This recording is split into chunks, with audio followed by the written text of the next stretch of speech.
Chapter 608. The rain did not lessen. Emperor Zhaoqing named a few officials to accompany him and brought the envoys to the rear hall for the banquet. He left the others to wait for the rain to stop before leaving the palace. Yu Shu, the newly titled Miaoling emissary, was first taken to dry her clothes, and then followed. The palace banquet was exquisite and delicious, but with a group of people sizing it up, it was somewhat tasteless.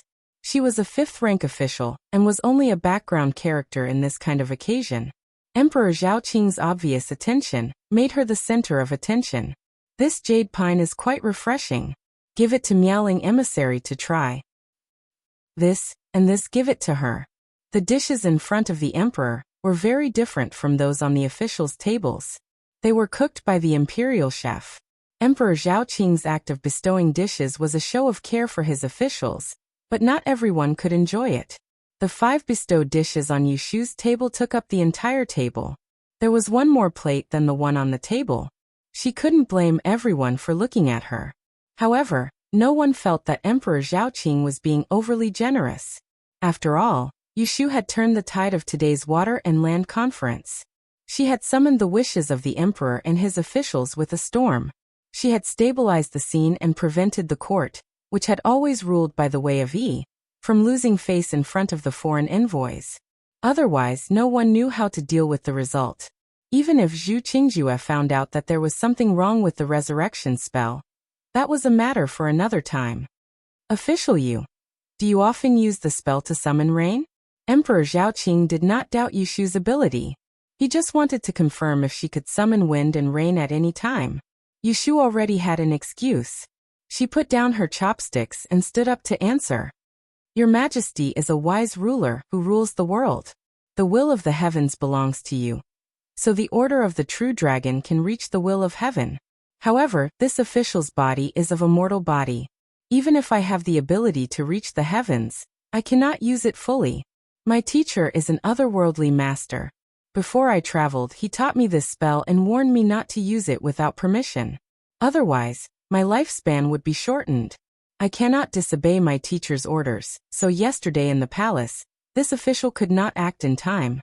Your Majesty, please forgive me. With that, she knelt down.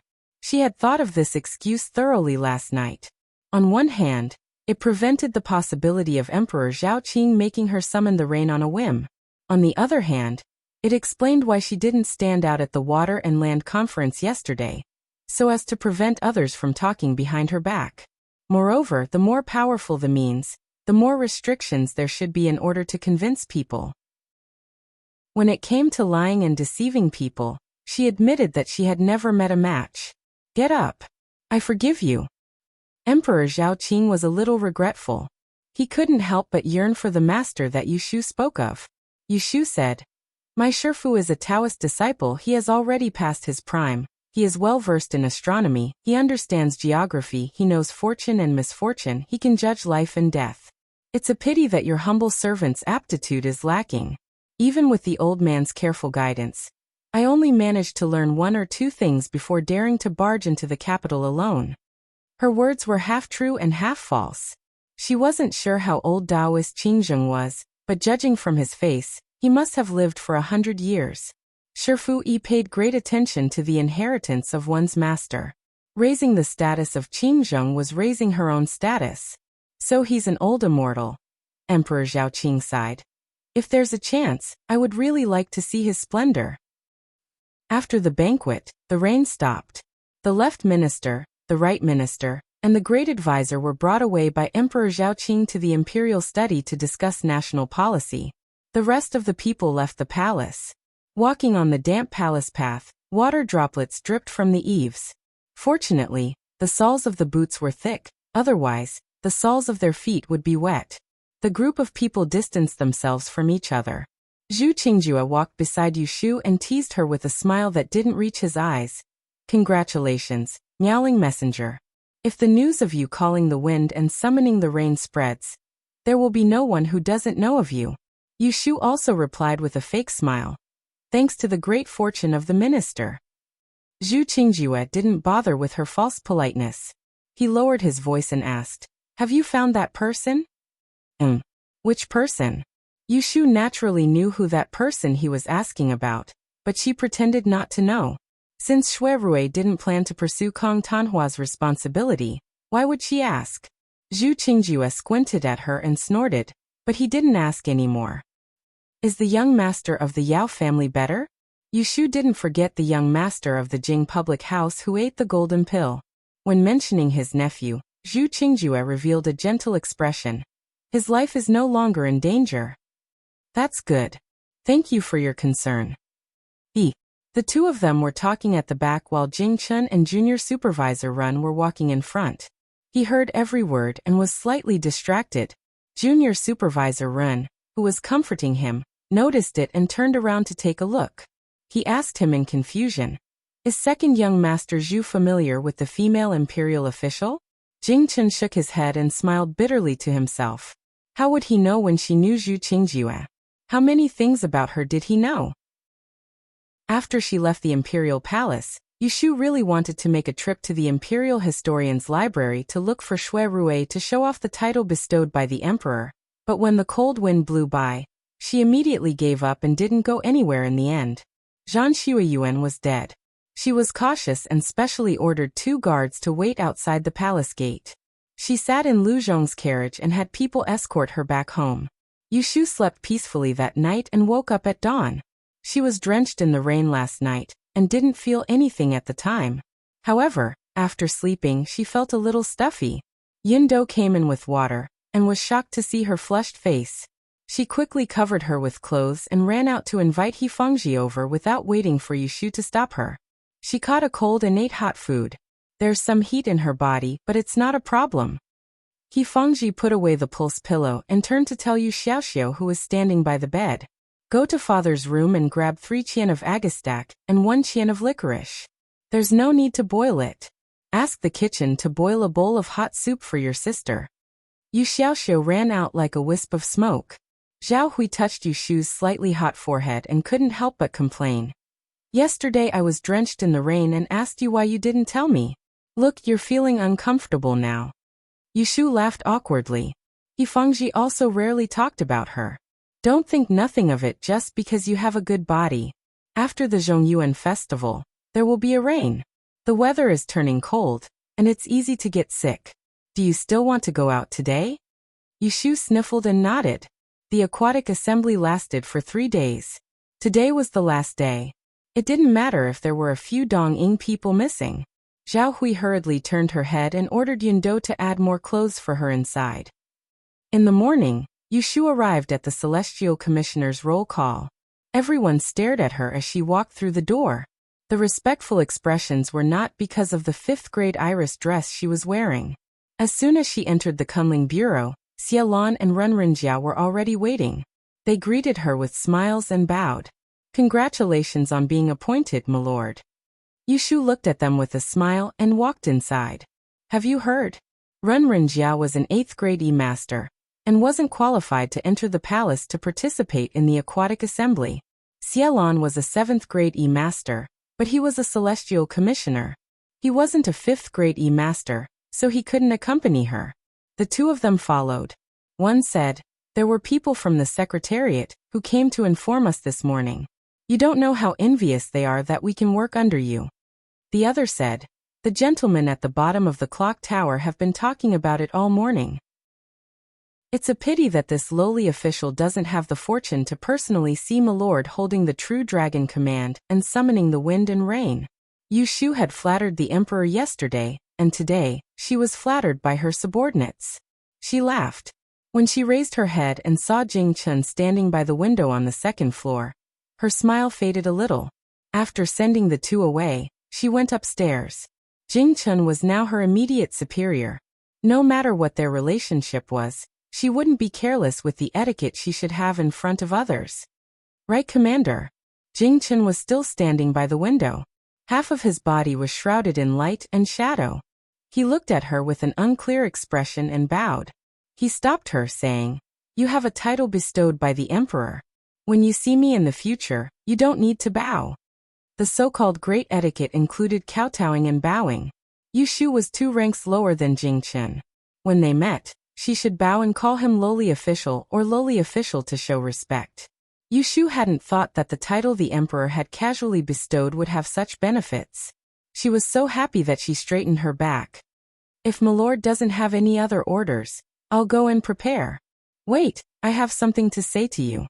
Jingchen stopped her and pointed to a chair at the side. Sit. Yushu thought for a moment and walked over to sit. Zhan Shuiyuan is dead. What are your plans? Jingchen asked straightforwardly. Kuanling Bureau was located in the Celestial Commissioner. The spies couldn't follow them in. It was safer to talk behind closed doors than outside. I should be the one asking you this. Yushu looked at him coldly. What did you say to me in the beginning? In the end, Zhan Shuiyuan still died. I'm afraid the next one will be me. You can't find the murderer and are anxious. After a short silence, Jingchen said something shocking. I found out that the Book of Xiannu Lu Ren is hidden in the Celestial Commissioner. Hearing the Book of Xiannu Lu Ren, Yushu's heartbeat couldn't help but speed up. What do you mean? Jingchen stared at her, his expression cold. I suspect that the Emperor and the Great Tiandi are deliberately hiding something from me.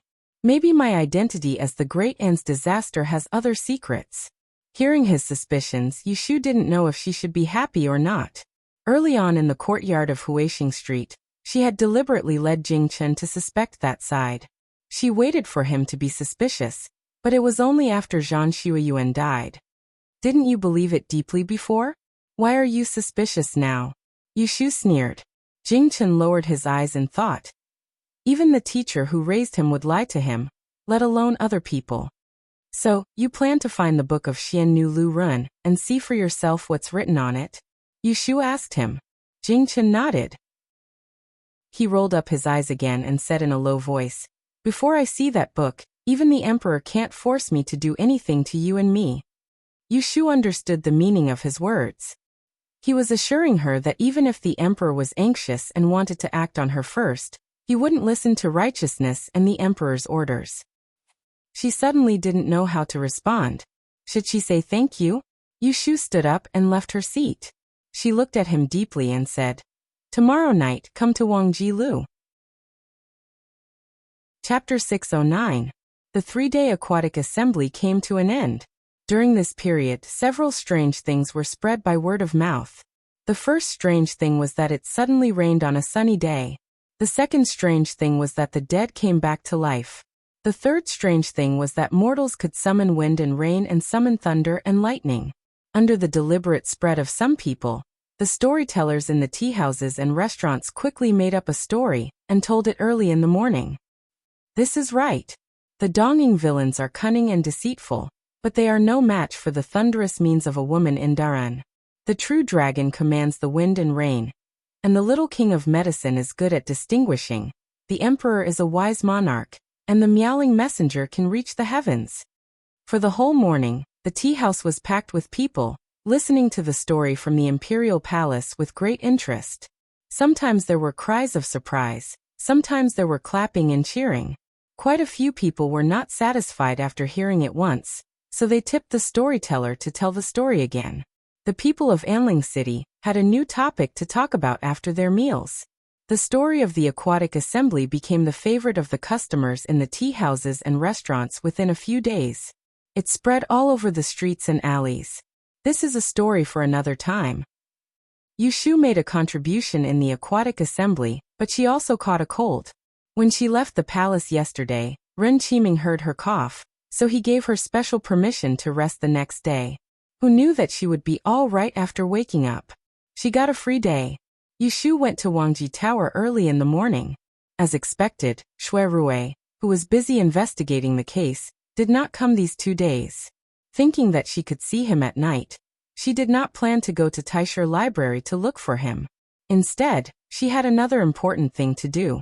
A month and a half ago, Xian Lao entrusted Yunhua's relic, Zhugetong, to her and asked her to put it in the feng shui pool for 49 days. Counting the days, the 18th of July was today. Xian Lao promised her that when the time came and she returned Zhugetong, he would tell her the use of this treasure. Yushu was sure that Yunhua was the eldest disciple of Taoist Qingzheng. because she also had a black ring made of the same material as Zhuge Tong on her hand. So she really wanted to know what the use of this thing that Qing Zheng gave her was. Taking Zhuge Tong with her, Yushu took the carriage to the south of the city. Naturally, the 2 guards of Jin Wu followed closely on horseback. Who would have thought that when he arrived at the fan shop, he would see that the shop door had been smashed to pieces. There wasn't even a lock on the door. With a push, the door creaked open. "Milord, be careful." Lu Hong walked past Yushu and dutifully stopped her from entering. "This subordinate will go in and take a look." Yushu remembered that she was not safe at the moment. The foot that was about to step out retracted. "All right, go inside and take a look. Is there anyone else?" Lu Hong entered the shop in a flash. Yushu stood at the door and saw that the shop was in a mess. The counter was overturned and broken fans were scattered all over the floor. It was as if they had been attacked by bandits. After a while, Lu Hong came out and reported the situation in the shop to Yushu. "Milord, there is no one inside or outside the shop. The shop is in a mess, and there are some rice and noodles left in the kitchen. There were also steamed buns and porridge. It looked like it had been left there for 3 to 4 days. It's probably a debt collector. I don't see any signs of a fight, so the shopkeeper must have gone into hiding." Yushu listened to his analysis with a strange look on her face. If she didn't know Xian Lishan's identity and background, seeing this mess, they would also think that it was a creditor. Although Xian Lishan was chased out by the Xian family, he was still a great master who ranked first on 2 lists. Who would dare to find trouble with him, the 5th master Xian, so blatantly? Lu Hong did not inquire about the purpose of Yushu's visit. He glanced at the end of the alley and winked at another Jinwu Imperial Guard, signaling him to stay and protect him. Then he said to Yushu, "Milord, please wait here for a moment. This subordinate will go around and gather some information." Yushu nodded and let him be. Lu Hong was efficient and came back after a short while. He told Yushu that he had inquired about a few nearby neighbors. Someone said that a group of people came to the fan shop to cause trouble the day before the Hungry Ghost Festival. They smashed up the shop and kidnapped the shopkeeper. Yushu was surprised. In broad daylight, no one did anything? Who did 5th Master Xian offend? Lu Hong said. Naturally, someone came out to stop them. But according to the neighbors, the group of people claimed that the shopkeeper was unfilial, and that they were here on behalf of the master to arrest the unfilial son. Since it was a family matter, it was not appropriate for others to interfere. Yushu heard this and immediately understood. She did not know whether to laugh or cry. So it was Xianya who sent people to smash up 5th Master Xian's fan shop and dragged him back. Were these 2 father and son or enemies? "Milord, what should we do now?" Yushu thought for a moment and turned to the alley. "Let's go and look elsewhere." Based on the situation, 5th Master Xian must be in the Xian residence. She was still holding his treasure, and would have to return it sooner or later. Since there was no time like the present, it was better to go and find out. In the Xian residence, Xianya returned from the Celestial Commissioner's roll call. After changing into a set of casual clothes, she went straight to the backyard where the person was locked up. He had captured that unfilial son 3 days ago. With the delay of the Land and Water Conference, he finally had the time to interrogate him today. Xianya made up his mind to use both carrot and stick to force that unfilial son to hand over the item. There were 2 guards at the entrance of the small courtyard. When they saw Xianya, they took out their keys and opened the courtyard door. "How is it today? Is he still noisy?" Xianya asked as she walked in. Replying to Master, 5th Master's throat is probably hoarse from all the shouting. He is very quiet today. He did not make any noise. Xianya was a little suspicious. He knew his son best. When had he ever been caught by him? He did not know what was good for him. The worst time was when he made a scene for 7 days and 7 nights. How could he be so obedient after just a few days? Just as he was wondering, he walked to the door and waited for the guard to open the door. Before Xianya pushed the door open, he quickly adjusted his facial expression and made a sad look. However, a moment later his face turned green. "How dare you look at people? Where is he?" This. "Master, please forgive me. I just sent food to 5th Master this morning. He was clearly still here then. The sunlight shone into the room with the windows and doors closed. There was not a single person in sight. In a corner of the Xian manor, a gray figure climbed over the wall along a ladder. He threw the cotton mat he had been holding onto the ground and hung himself by the edge of the roof. His 2 legs flopped in the air a few times. Then he blinked his eyes and let go of his hand. Ouch, ouch. Landing in a deserted back alley, Xian Lishan held his waist and climbed up from the ground. Looking around, he limped towards the west, muttering to himself, I've learned so many skills, but only opening doors and breaking locks is the most useful. Do you think I can't reach the lock just because it's outside? As long as there's a crack in the door, I can break it open. Walking out of the alley, there was a main street in front of him. Xian Lishan stopped at the intersection. He tidied his clothes and thought about where he could hide for a few days. At this time, a carriage ran past in front of him. The moment it passed, Xian Lishan saw a figure at the window. He was stunned for a moment and shouted without saying anything. Wait, wait.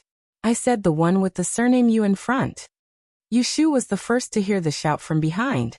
She felt the voice was a little familiar, so she asked Lu Zhong to stop the carriage and looked out. She saw a sloppy man waving his hand some distance behind. He ran over with a limp. When the person ran to the front and stopped, Yushu couldn't help but laugh when she saw the person's ragged appearance. Hey, fifth uncle, which prison did you escape from? Xian Lishan ignored her teasing and got into the carriage. He sat down panting and waved his hand to Yushu weakly. Go, go. Go quickly, don't stay here. Yushu's eyes rolled. She asked Lu Zhong to turn around and go back to Wangji Tower. She poured a cup of tea and handed it to him. When he was out of breath, she said, I went to the south of the city to find you in the morning, and saw that your shop was smashed. I didn't know where to find you, so I was going to ask about it. Xian Lishan waved his hand and said, Fortunately you didn't go, otherwise we would have missed it. Yushu curiously asked him, Were you caught by the left judge? How did you end up like this? I'm embarrassed to tell outsiders about my family's matters. Xian Lishan touched his nose. Lord Xian locked up my unfilial son. I won't run away. I'm waiting for him to torture me. The son called his father Lord, and the father called his son a prisoner. Was there such a big grudge? Forget it, I won't tell you. You don't need to ask about it. It's not a good thing. Xian Lishan perfunctorily said to her, and then reached out to her. Where's my treasure? Did you bring it?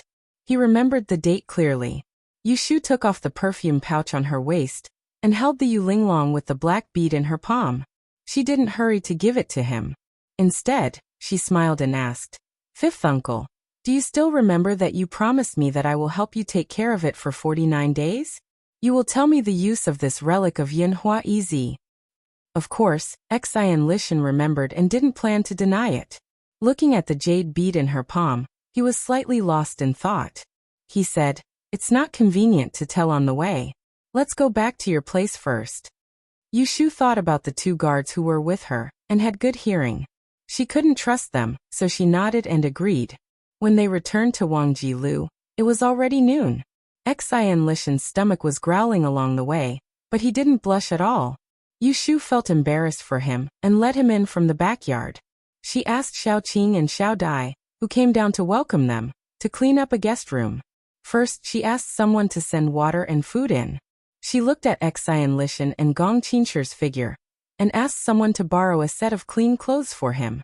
After Xian Lishan changed and washed, the food was also prepared. With his dripping hair, Xian Lishan sat at the dining table with a chicken leg in one hand and a duck neck in the other. It couldn't be said that he wolfed down the food, but he ate like a beggar on the street at the entrance of the market. Why didn't the left judge give you a meal after he caught you? There is food, but I don't dare to eat. Xian Lishan shook his head and didn't want to say more. Yushu tactfully changed the topic. She took out the Zhuge pupil and asked him, Let's talk while eating. Tell me, what is the use of this Zhuge pupil ? Xian Lishan raised his head to look at her. He swallowed the meat in his mouth and smacked it twice. A strange smile floated on his face. Have you heard that the emperor has a rare treasure of heaven and earth? I've heard my eldest brother talk about it.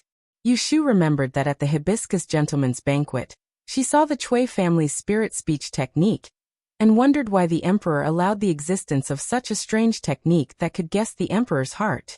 Shui Rui told her that the emperor has a treasure that he always wears. No one can predict the son of heaven's fortune or misfortune. Xian Lishan pointed at the exquisite ball in her hand, leaned close to her ear and said in a low voice, "The pearl in this Zhuge eye, and the strange treasure worn by His Majesty, were cut from the same thing." Hearing this, Yushu's brain buzzed and she subconsciously asked, "What thing?" Chapter 610. If it weren't for Xian Lishan's revelation, Yushu wouldn't have guessed that the ring that Taoist Qingzheng had casually given to her was related to the legendary 6 treasures of the founding dynasty, no matter how hard she thought. In this way, Yunhua's relic and the ring on her hand were the same as the secret treasure on the emperor's body. They all had the function of blocking people's schemes. The 6 founding artifacts were indeed heaven-defying. A replica of the clear qi cauldron was able to allow her rotten bones to use the 6 lines technique, and the item carved out from the 7-star ruler was completely a multi-purpose shielding device. After the surprise, Yushu quickly thought of the big bet she won at the Chui family's gambling house. Chui Xian's spirit-speaking spell didn't work on her. It turned out that this was the reason. Back at the hibiscus gentleman's banquet, she had to wear a full set of crystal jewelry, and the silver ring she used to cover up her ring was too conspicuous. Thus, she had taken it off at the last minute. Thus, Chui Xian's spirit speech still worked on her at that time. Yushu suddenly felt a little strange when she understood what was going on. She had won such a large sum of money because of Taoist Qingzheng. Otherwise, even with 2 strings of crystal beads, she was afraid that she wouldn't be able to resist Chui Xian's schemes. Wait, she seemed to have forgotten something important. Yushu furrowed her brows and finally thought of the key point. Wasn't it said that the 6 founding weapons were buried with Empress Ningxin? They should be guarding the imperial mausoleum. It was fine if the emperor had them, but where did old man Qingzheng get them to give to his disciple? Could it be that the master had some relationship with the Dan royal family? Yushu's eyelids twitched. She vaguely felt that she had glimpsed a corner of the truth, but she couldn't figure it out. She looked at Xian Lishan, who was pouring wine cup after cup after cup after cup. She reached out and pressed the wine pot in front of him. She asked suspiciously, "Since it is such a treasure, why did it fall into the hands of 5th uncle?" Moreover, Xian Lishan knew the origin of Zhugetong. It was hard for her not to think of something bad. She questioned it. However, Xian Lishan didn't panic at all. He just had a bitter expression. It was probably because he had drunk a few mouthfuls of wine, and some things had been suppressed in his heart for too long. He always wanted to pour it out. "In the past, I had a close relationship with Yunhua Ez. Before he passed away, he had asked someone to give Zhugetong to me. However, due to a series of circumstances, I only managed to get my hands on him after more than 10 years. Hence, I missed out on some things." Yushu only understood half of what he said and thought that he was hiding it on purpose. He thought of the rumors about Xian Lishan. He couldn't help but imagine, 20 years ago, when the talented Yunhua appeared in the capital, the disciples of the aristocratic families were either trampled under his feet or subdued by him. Xian Laowu was one of them. Later, Yunhua predicted that he would face imminent disaster. Thus, he gave the secret treasure to the other party. However, the treasure didn't fall into Xian Lishan's hands. Instead, it was taken by his father, Xianya. When Yunhua died, Xian Laowu was kept in the dark. Later, he became famous in Dian. Until a few years ago, he accidentally found out that Xianya had embezzled Yunhua's relics. So he turned against his father and stole Zhugetong and left the family. In order to recover the treasure, Xianya searched everywhere for the whereabouts of Xian Lishan. Fortunately, Xian Lishan had this item with him. It was not easy for Xianya to predict his whereabouts. So he stayed in the capital without fear and ambushed his father. Some time ago, Xian Lishan probably realized that Xianya had found him. Instead of running away, he transferred the Zhugetong to her, a person who had nothing to do with him. This made Xianya fail to find him. Yushu felt that her guess was very reliable. There was only one doubt. How can you be sure that Yunhua's relic is the same as the one on the emperor's body? That it came from the Seven Stars ruler? Could it be that other heavenly materials and earthly treasures have the same effects? Xianya had told her before that the 6 founding vessels had been buried for a long time. It was also a taboo topic. There were not many records in the history books. In the past 200 to 300 years, there were not many people in the world who could call out their full names. This time, Xian Lishan did not answer her directly. Instead, he pondered for a moment. His face revealed a hint of mockery. You should know about my Xian family's list of strange and rare objects. Yushu nodded. She had an incomplete copy in her hands. It was given to her by the ancestor of the Xian family, to thank her for saving Xian Lu. On the list of wondrous and rare objects, there are pictures of the 6 founding armaments. Although only the Tai Ching cauldron records some forging methods, those pictures are vivid and lifelike. I've seen it before. The 7-star ruler is a white ruler, with 7 black beads embedded on its body in the form of the Big Dipper. The one in Jugatong is exactly the same color and size as the one on it. It must be one that was carved out from the 7-star ruler. Yushu was stunned. She asked, "Have you seen the one on the emperor?" Xian Lishan shook his head. He had never been an official. How many opportunities did he have to meet the emperor? Naturally, he had never seen it. Yushu could not help but look down at her left hand. She felt strange again. The black pearl in Yunhua's Jugatong was only the size of a mung bean. The ring she hid on her hand was at least the size of 2 mung beans. It was probably made by Qingzheng by melting 2 of the pearls from the 7 stars ruler. Should she be happy that her master was more generous to her than to eldest brother? She just did not know how many the emperor had. Yushu calmed her fluctuating emotions. She raised her head and stared at Xian Laowu. "Uncle Wu, why did you tell me these shameful secrets? Just because she helped him keep Yunhua's relics? Stop fooling around." She did not forget how Xian Lishan, the profiteer, had extorted her. Xian Lishan laughed inexplicably. He took the wine pot under her hand. He raised his head and drank a few mouthfuls. He burped and wiped his mouth. He narrowed his eyes and looked in the direction of the void. He said vaguely, "I did not intend to explain it to you in the beginning. But later, something unexpected happened. You actually know the art of determining death. I want to ask you to help me calculate a person's fortune. You can just treat these secrets as the deposit I paid you in advance." An idea flashed in Yushu's mind. She suddenly guessed who Xian Lishan wanted to calculate a person's fortune. She blurted out, "You want me to calculate? Is it Yunhua's easy?" Xian Lishan nodded slowly. Yushu did not show it on her face, but her heart was bursting with joy. She had been searching high and low for a long time, only to find it by chance.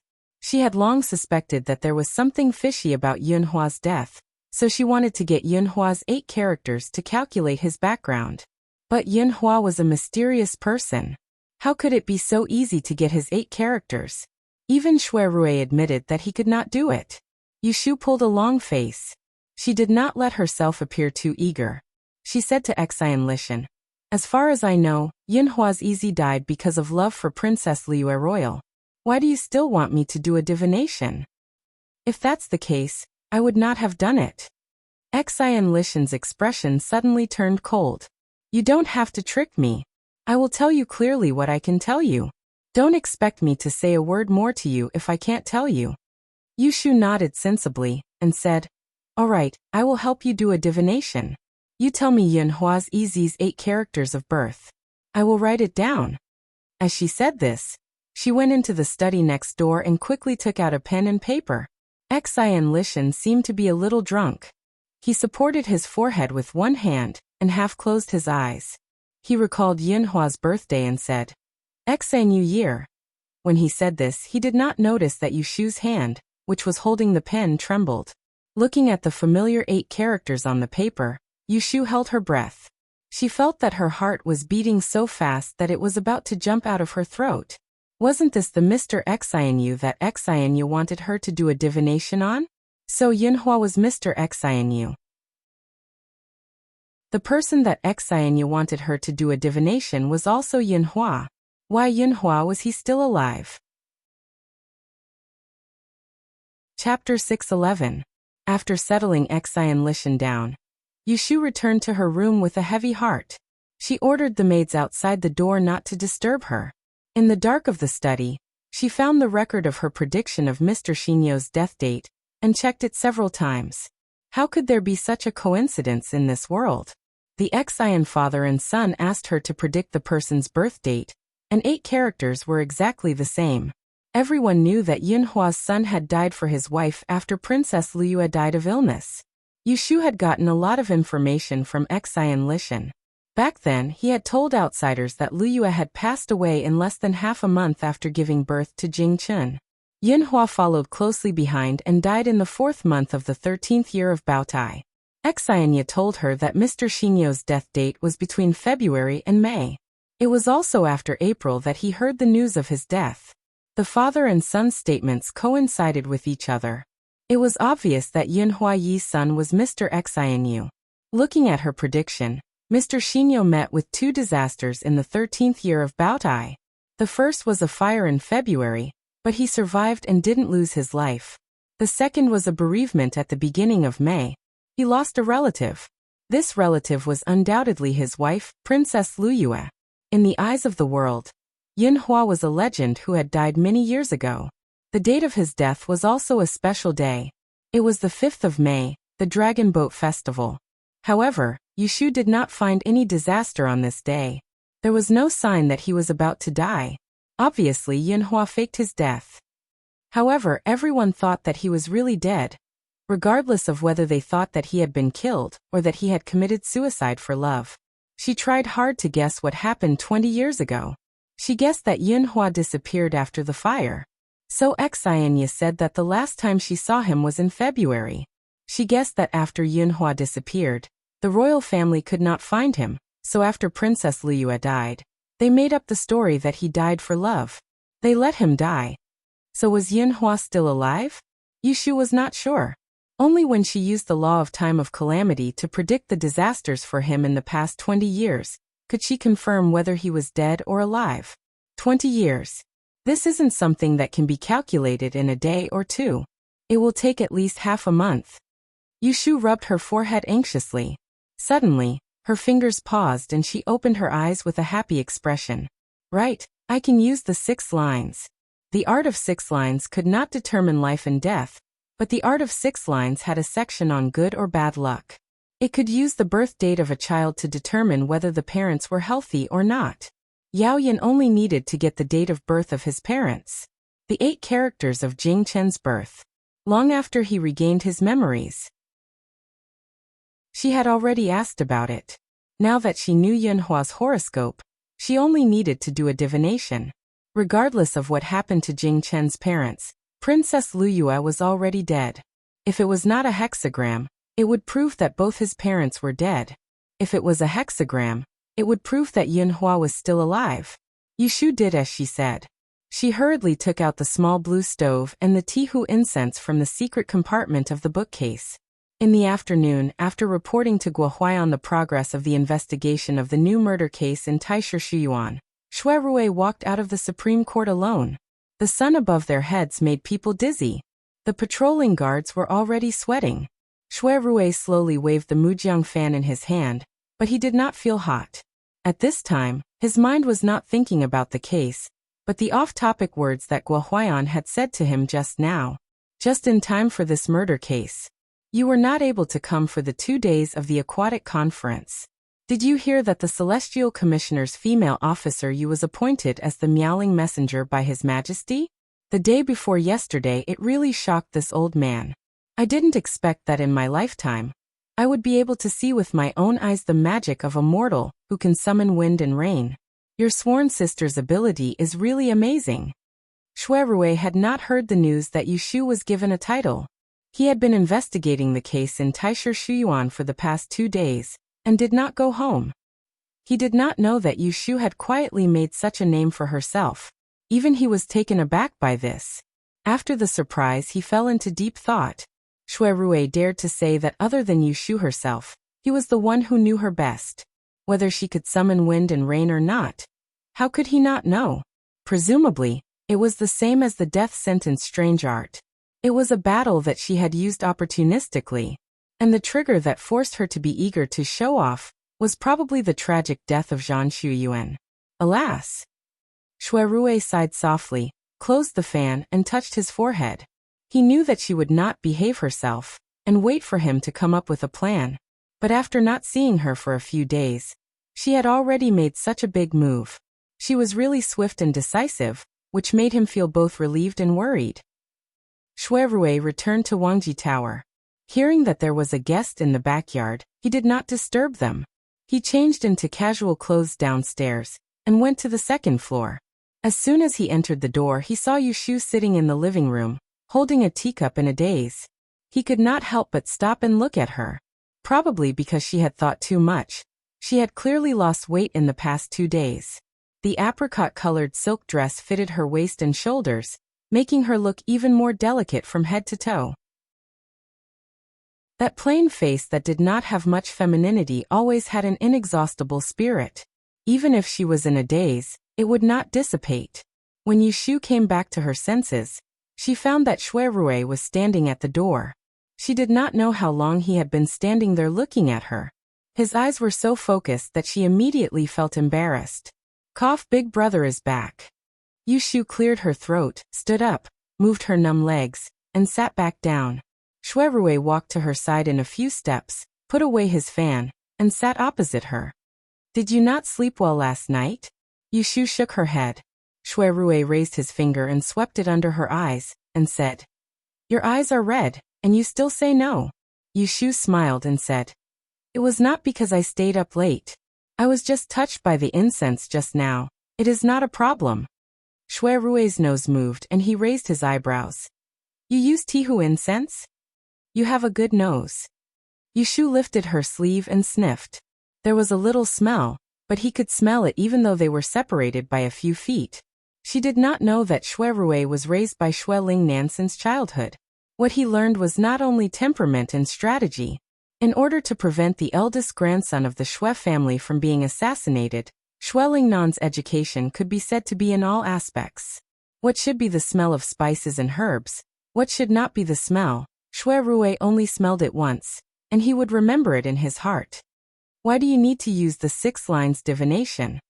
Shui Rui asked. Yushu crossed her hands in front of her stomach, and her eyes changed. In the morning, I went to Xian Mansion to visit, and guess who I met on the street in front of the door?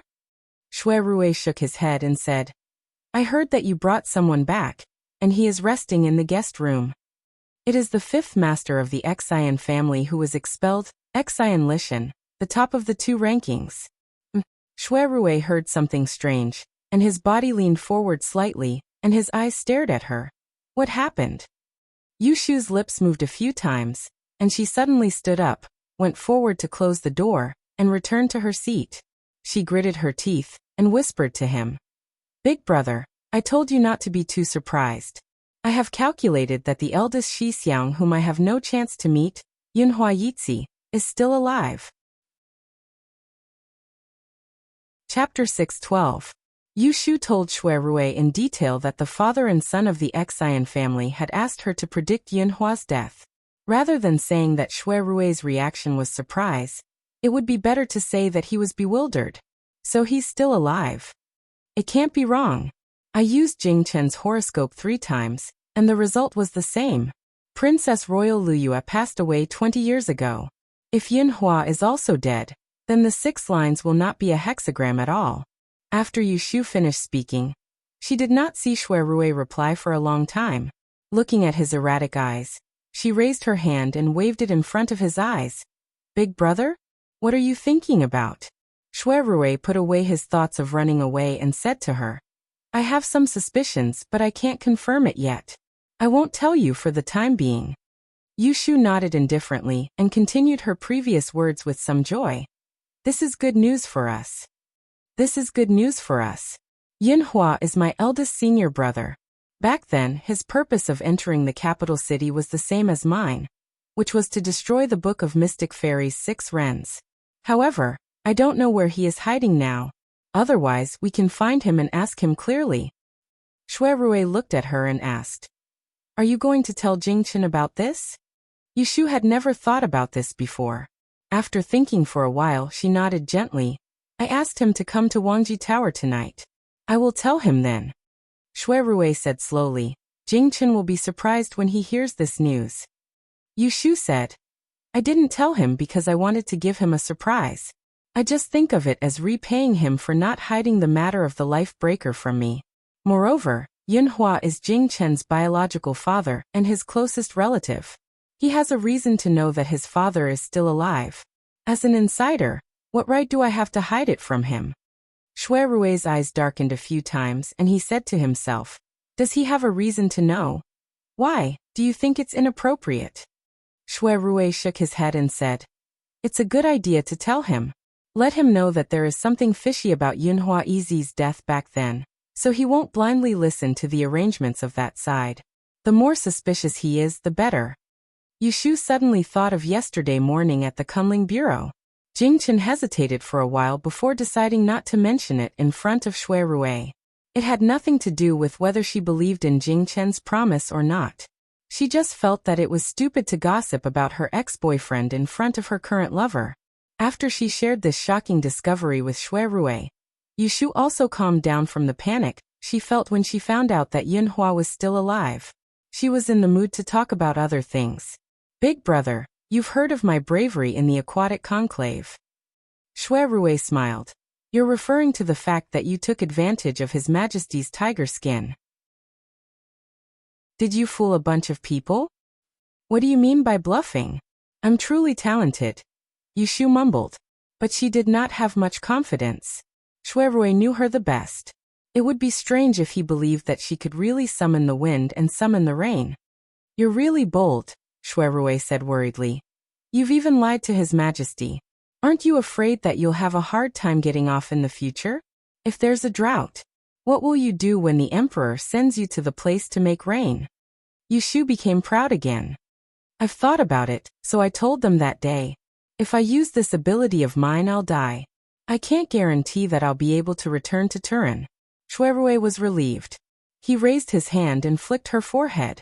He chuckled softly and said, "You're so cunning." In the evening, Jingchen came. Yushu heard from the waiter that Xian Lishan was still sleeping soundly in the room. To prevent him from waking up and bumping into Jingchen, she sent Gue Ba to guard outside Xian Lishan's mountain gate.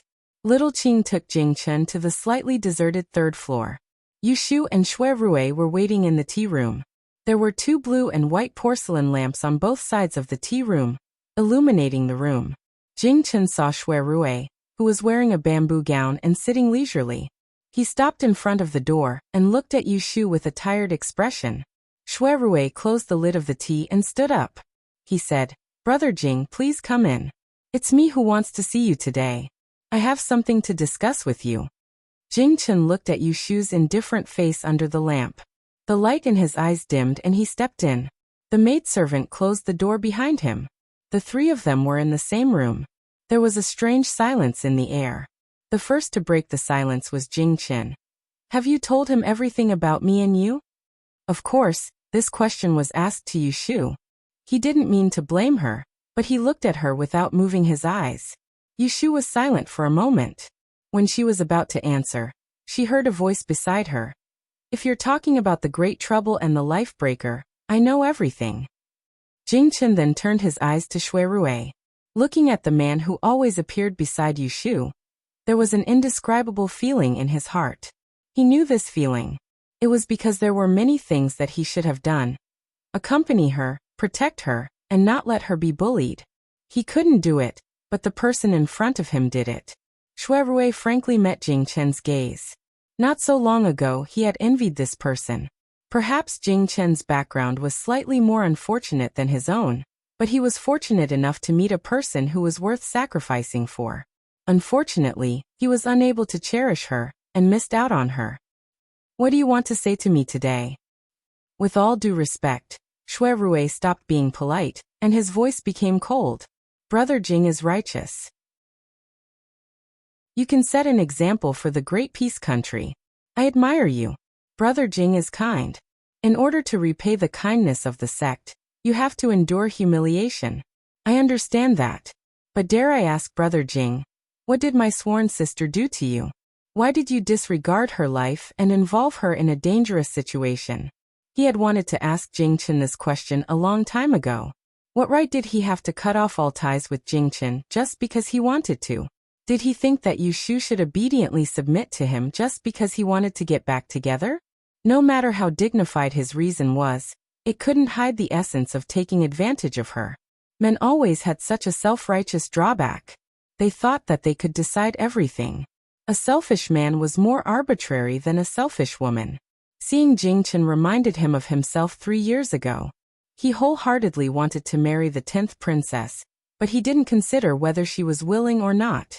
In the end, he ended up in an irreversible situation. As a man, Xue Rui didn't think that he had the right to blame Jing Chen. But as Yu Shu's man, he couldn't tolerate Jing Chen's covetous heart.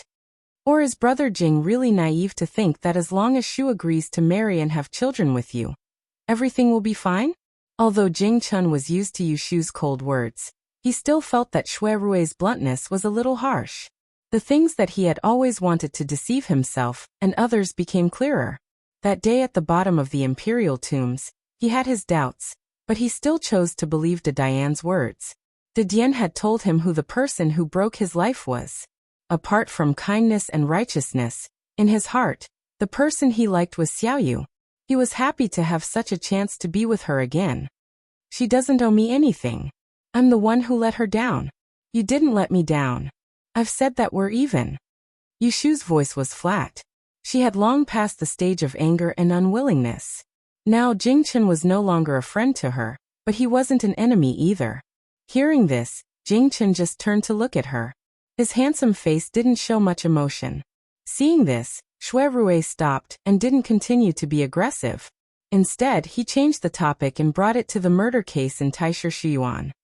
The murderer who killed Zhang Shuiyuan has not been identified. It's obvious that those people's goal is to target you, the Scourge of Dawn. That's why the woman close to you is implicated. I'm afraid that their next target is Shu. For her safety, I'd like to trouble Brother Jing with something. What is it? Go ahead. Recently, His Majesty may send more people to protect Shu. If they mention it in front of you, I hope you can refuse on behalf of Shu. As for the excuse, I've already thought of it for you. Just say that Shu knows the death-severing technique and is not in danger of losing her life. You'll also protect her from the side. There's no need to do anything unnecessary. Originally, this wasn't what Xue Rui wanted to ask Jing Chen to cooperate with. Once Zhang Shuiyuan died, he was afraid that the emperor would disregard Yu Shu's life and arrange the marriage between Jing Chen and her ahead of time, using her to lose her life first. That was why he originally wanted to remind Jing Chen not to agree to their marriage and delay it. But now, the situation had taken a turn for the better. Yu Shu's performance at the Aquatic and Continent Conference had caused Emperor Zhaoqing to re-evaluate her weight. A title bestowed by the emperor spoke volumes. They wouldn't be in a hurry to send Yu Shu to her death. On the contrary, they would send more people to protect her. I don't understand. Jing Chen frowned. Why did you refuse? Yu Shu also didn't understand why Xue Rui was doing this. Wasn't it a good thing to have more people to protect her life? But she didn't question it. She believed that Xue Rui must have his reasons for making such a request. Xue Rui quickly gave this reason. Historically, the Emperor of Doan Kingdom has a group of secretive personal guards that follow and protect the Emperor. They are not dispatched by the military, and there are only a few dozen of them. But in terms of martial arts, there are many people who can compete with Brother Jing. They are also very good at hiding, and they are loyal. So since the founding of Doan Kingdom, although there have been many assassinations, there has never been a successful assassination. If my guess is correct, the Emperor will send more people to protect Shu in secret this time. He will definitely choose people from these personal guards. As Xue Rui spoke, he glanced at Yu Shu and said, if you don't want people to watch you when you eat, sleep, or go to the toilet, and report your every move to the Emperor, it's best to refuse. Yu Shu had too many secrets. If any one of them was leaked, it would be enough for her to lose her head. These personal guards were not protective talismans for her. but talismans that would lead to her death. Yushu's expression changed. She unconsciously changed her posture and looked at Jingchen. Her expression clearly showed resistance. Jingchen lowered his head and thought for a moment. He said, "Okay, I will pay attention. Regardless of whether the emperor and the great advisor mention it to me, once I find that there are masters around her monitoring, I will come out to stop them." "It better be so." Shui Rui said this and turned to Yushu and said, "Don't you have something to tell Brother Jing?" Yushu didn't expect that it would be her turn so soon. She took a deep breath and looked at Jingchen, who had been deceived for more than a decade. She couldn't help but feel pity in her heart. She unconsciously lowered her voice. Chapter 613. Yushu didn't tell Jingchen about the father and son of the Xian family in detail. She just pushed everything to the death judgment magic. "I accidentally learned the birth date of Yin Huayi's son. After using the death judgment magic, I found out that he is still alive. I have calculated it several times, and it can't be wrong." Jingchen sat there motionlessly. His face was full of fear, and his whole body seemed to be frozen. She didn't know if he heard the latter part of Yushu's explanation. Yushu could imagine the impact he had felt. Ever since he was young, he had known that he was a disaster. Everyone around him had told him that his parents had been cursed by his Keta star.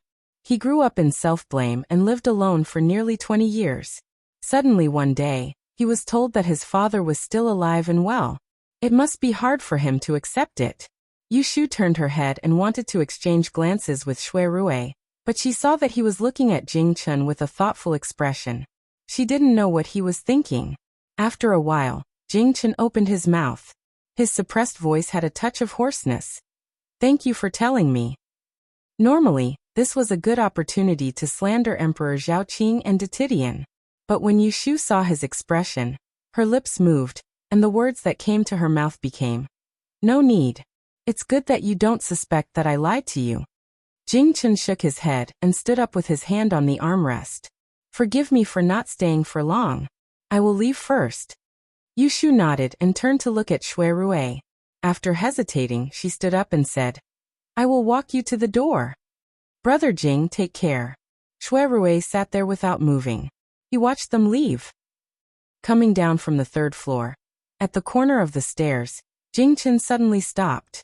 He didn't look back and said in a low voice, "Why do they all lie to me?"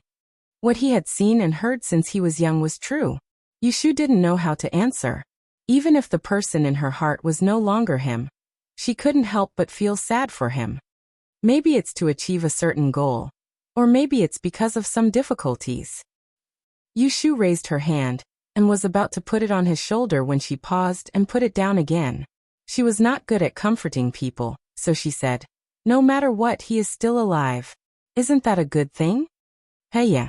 With a faint chuckle, Jingchen turned around and looked at her with an unreadable expression. "At least he's alive, isn't he?" Yushu sent Jingchen back to the courtyard. The moment she raised her head, she saw Shui Rui, who was waiting for her at the bottom of the corridor on the first floor.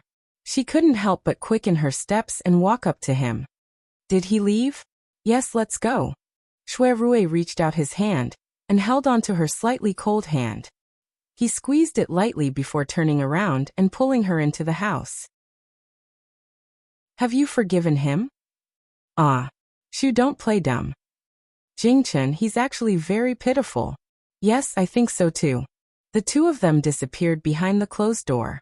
After the water and land conference, greeting cards floated into the door of Yushu's house like snowflakes. Some people heard from somewhere that Yushu's new house was built on Baochang Street.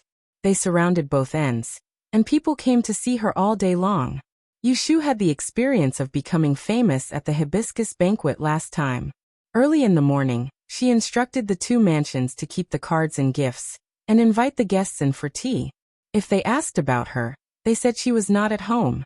But no matter how she hid, she couldn't hide from some weirdos. As a matter of fact, on this day, she left the house before the sun rose, but was blocked at the main entrance of her house. Not knowing where, two figures rushed out, and with two putong sounds, they knelt down in front of her. If not for Lu Hong and Su Qing blocking in front of her, they would have knocked into her feet. I'm Zhou Min. I've admired Mr. Yu for a long time. I'm willing to take you as my master. Please accept me. In the future, I'll treat my master as my second parent and be filial to you. I'm Wang Sheng. My ancestors have learned the EE for 3 generations. I can endure hardships and work hard. Please, Miaoling Messenger, accept me as your disciple. I'll definitely study hard and pass on your mantle. 2 black lines appeared on Yushu's forehead. She thought to herself, where did these 2 shameless people come from? They looked like they were in their 30s, and they dared to say they wanted to be her son, and the one who learned the EEE for 3 generations, who wants him to inherit the mantle. It was the first time Lu Hong and Su Qing encountered such a situation. They didn't know how to deal with it, so they turned to look at Yushu and waited for her to speak. Ahem, both of you, please get up. My master has ordered that I'm not allowed to accept disciples. The 2 looked at each other, unwilling to give up. What about the registered disciple? Does the adopted son want one? It took a lot of effort to get rid of the 2 shameless people. When Yushu arrived at the Celestial Commissioner office, it was already dawn. She almost missed the roll call. From the moment she entered the door, people kept greeting her warmly. There were also some thick-skinned people who chatted with her from the bottom of the bell tower, all the way to the outside of the Celestial Commissioner office, before leaving reluctantly. Yushu wiped away the cold sweat on her forehead, and sat down as soon as she entered the door. Xielon quickly served a cup of tea and stood in front of her, saying, Darren, did you go out late today? There is no need to rush. Next time, if you come late and don't have the time to order, this lowly official will go and greet my classmates from the secretariat. Oh, don't mention it. I got up early anyway. Yushu told him about what happened when she went out in the morning. At the end, she sighed with emotion. Fortunately, I ran fast. Otherwise, I would have 2 adopted sons today. Ah. Xielon laughed in spite of herself and poured another cup of tea for her. She said, this kind of wishful thinking can be found everywhere. They are not willing to put their feet on the ground, and only want to ascend to the heavens in a single bound. Darren, if you meet them again in the future, there is no need to be nice to them. After that, he asked her, you still have an empty place for an assistant. Have you chosen a good person? It's almost the end of the month. I'll fill it up quickly so that I can make it in time for this month's salary. Yushu said, yes, I'll write a letter. Send someone to Taisher Library to find him. Yes. Yushu got up and walked to her office. She turned her head and glanced at the stairs. She asked Xielon, is the right commander here? Milord Jing took a leave today. He seems to be unwell. I sent someone to check on him in the morning. Oh. The atmosphere in Taisher Library was a bit gloomy these 2 days. Paper could not wrap up fire. The news of Zhang Xueyuan's death had spread. The students who came to class during the day were all talking about the aquatic and land conference that had just ended a few days ago. But in private, they were talking about the death. Not many people were in the mood to read. When the Celestial Commissioner sent someone to find Wen Xiao, and he was sitting in a corner of the ink study. There was no class today. He was surrounded by students who had come here to slack off. Amidst the whispers, he was grinding ink and copying a book. When he received Yushu's handwritten letter, he saw the only line on it, as you wish. He was stunned for a moment before he recovered. He lowered his head and carefully folded the paper, putting it in his pocket. He asked the official to wait outside. Wen Xiao, and went inside to pack his things. Under the puzzled gazes of some people, he left with someone else. Only his brisk footsteps betrayed his current mood. After he left, someone in the study said suspiciously, "Hey, that person just now seemed to be the Celestial Commissioner's man, right?" At dusk, the sound of a bell came from outside the window. Yushu stretched and put down her brush. On the table in front of her was a thick stack of documents. More than half of them were the official marriage documents that the Kuanling Bureau had handled in recent years. The other half were the marriage documents that had been piled up in the past 2 months waiting for approval. When Xiaoan, who had just been brought over in the morning, was sitting at a small table opposite her. He was copying and organizing a pile of dusty documents. He hadn't even changed out of his Taisher Library uniform when she pulled him in. Yushu's job could be said to be leisurely. She only had to wait for the brush supervisor and signature officer to deliver the approved documents to her. She would look through them and stamp them. Yushu didn't want to be lazy. Since she had come to the Celestial Commissioner, she had to make good use of the real power in her hands. She couldn't be a decoration and waste resources. Therefore, the most important thing was to first understand the big and small affairs of the Kuanling Bureau and investigate the past records. She didn't want to be a figurehead without knowing it. Xiaolon and Renrenjia looked good on the surface, but there was no knowing what was in a person's heart. Who knew if they would play tricks on her behind her back? Yushu looked at the sky outside the window and said to Wen Shaoan, "Don't work. Let's stop here today." Wen Shaoan stopped his brush and stood up. "Darren, you can go back first. I will finish writing these down before leaving." Yushu naturally wouldn't discourage his enthusiasm. She waved her hand to let him continue. She called Lu Hong in and put the 8 catty copper official seal into a box to take away. The Celestial Commissioner had guards patrolling at night. There were also people who would lock the official seal in a cabinet. However, most of the high-ranking officials who had guards would carefully carry the seal with them. "Darren, take care." Outside the Kuanling Bureau, a middle-aged man stood not far away. He was wearing a dark red official robe with 2 blue clouds embroidered on his shoulders. He looked in the direction of the courtyard door and saw Yushu coming out with someone. He didn't hurry to go forward. Instead, he waited for them to come closer before he cupped his hands and said, "May I ask if you are Yu of the Kuanling Bureau?" Yushu looked at him and didn't know him. Judging from his official robe, he should be a 5th-rank official. However, she hadn't seen this person at the aquatic conference. "That's me. And this Darren is?" The man lowered his hand and introduced himself. "Celestial Envoy Master of Ceremonies Cui Xiui." Yushu raised an eyebrow. "Cui Xiui? Cui Xian's father? So it's Darren Cui. I'm sorry. It's me who has offended you." Cui Xiui forced a smile on his face. Yushu could see that he was uncomfortable. Thinking that he was here for the gambling debts of the Cui family's gambling house, she smiled. "Why is Darren Cui looking for me?" I heard from my daughter yesterday that I offended Darren Yu at the gambling house a few days ago. I taught my daughter not to speak, so I apologized to Darren Yu." As Cui Xiui said this, he lowered his head and bowed to Yushu. Yushu moved to the side and sneered in her heart. What did he mean by hearing yesterday that there was a gambling debt of tens of thousands of taels? Were the Cui family deaf? It was obvious that they were planning to let it go when she didn't say anything. Chapter 6:14. It wasn't much different from the analysis that Shui Rui had given her earlier. Cui Xiui didn't look for her today for the sake of denying it, and he'd instead come to apologize and plead for leniency. 60,000 taels of silver was not a small sum. The first branch of the Cui family had to rely on the second branch, so they could not take out this sum of money to make up for it. That day at the gambling house, Cui Xian had impulsively stopped Yushu and Jiang Mia from leaving. It was not because she wanted to renege on the bet, but because she knew her second uncle's character. Even if this debt was placed on the head of the first branch, the public would not forgive it. Aristocratic families wanted face, but it was Cui Xiui who held the position of Celestial Commissioner, not Cui Min. The first branch would lose face, but the second branch would have to compensate. "Official Yu, please don't misunderstand. The Cui family will definitely repay this debt. It's just that the amount is too large, so we won't be able to collect it in a short time. Could Official Yu please wait for a few more days and allow my family to take a breather?" Cui Xiui looked like an honest person and did not complain in front of Yushu.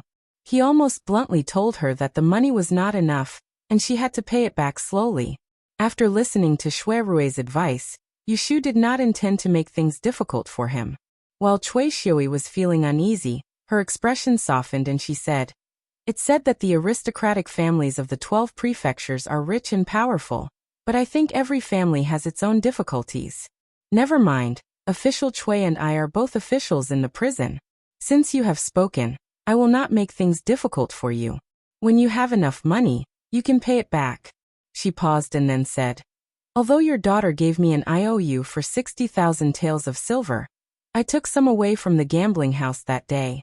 Official Chui just needs to pay me 40,000 taels at that time. Since she wanted to do a favor, she could not be too stingy. What? You're asking her why she did not simply forget this gambling debt. What a joke. That little girl Chui Xian dared to plot against her at the Hibiscus Gentleman's Banquet. If she did not take this opportunity to teach her a lesson, she would think that she Yu was someone who could be easily offended. Chui Shui breathed a sigh of relief and raised a hand to thank her. I will bring my daughter to visit another day to apologize. When they returned to Wangji Tower for dinner that night, Yushu told Shui Rui about this matter. The latter smiled and said, Chui Shui is indeed sensible. Otherwise, such an honest person would not be able to squeeze into the Celestial Commissioner's office. Yushu felt that there was a hidden meaning in his words, so she looked a little puzzled. Therefore Shui Rui told her, You still don't understand the ways of the world in the officialdom. If you hadn't been bestowed the title by His Majesty, how could he have found you so quickly? Up until now, Yushu did not feel that the title that Emperor Zhaoqing had bestowed upon her was anything special. It was not enough for her to eat or drink. Seeing the confusion on her face, Shui Rui shook his head and laughed. He pulled one of her hands to his knee, patted it, and said to her in a light and slow voice, His Majesty has been on the throne for 13 years. Although there are no great achievements, the country is peaceful. However, the princes have all grown up, and the appointment of the crown prince will not be delayed for a few days. Our Da'an is not like the previous dynasties. We do not like to pass on the throne during a funeral. Therefore, once the crown prince is appointed, it will take at most 8 to 10 years for the new emperor to succeed the throne. If the dragon's body is unwell, it will only take 3 to 5 years. His Majesty, as the ruler of a country, has the country under his control. He does not lack anything, but he lacks 1 or 2 deeds that can be recorded in the history books. Now that you used the true dragon command to summon rain at the Water and Land Conference, you have confirmed His Majesty's reputation as a wise ruler. How could His Majesty not be pleased? Therefore, not only did he bestow you with a title, he will also vigorously spread this matter to the people. It will not be long before everyone in the world knows that His Majesty is a wise ruler and can summon rain. At this point, his eyes looked at her faintly, and his tone became more serious. And you, the meowling messenger, have become the best proof of a wise ruler. As long as His Majesty is on the throne, no one can touch you. To put it bluntly, this title bestowed by the emperor is equivalent to a golden ticket to be exempted from death. Yushu's eyes widened. After listening to Shui Rui's explanation, only then did she understand the trick of flattering him that day. In order to make Emperor Zhaoqing value her life, she had unintentionally exchanged a death exemption card for herself. Therefore, in Anling City, as long as one understands this, no one will want to offend you. Shui Rui looked at her as if she had just come to a realization, and could not help but laugh. He knew that when she was bluffing, she did not think so far ahead at all. This was called a lucky hit. Ha ha ha. Shui Rui unhurriedly poured a bucket of cold water on her. Don't get happy too early.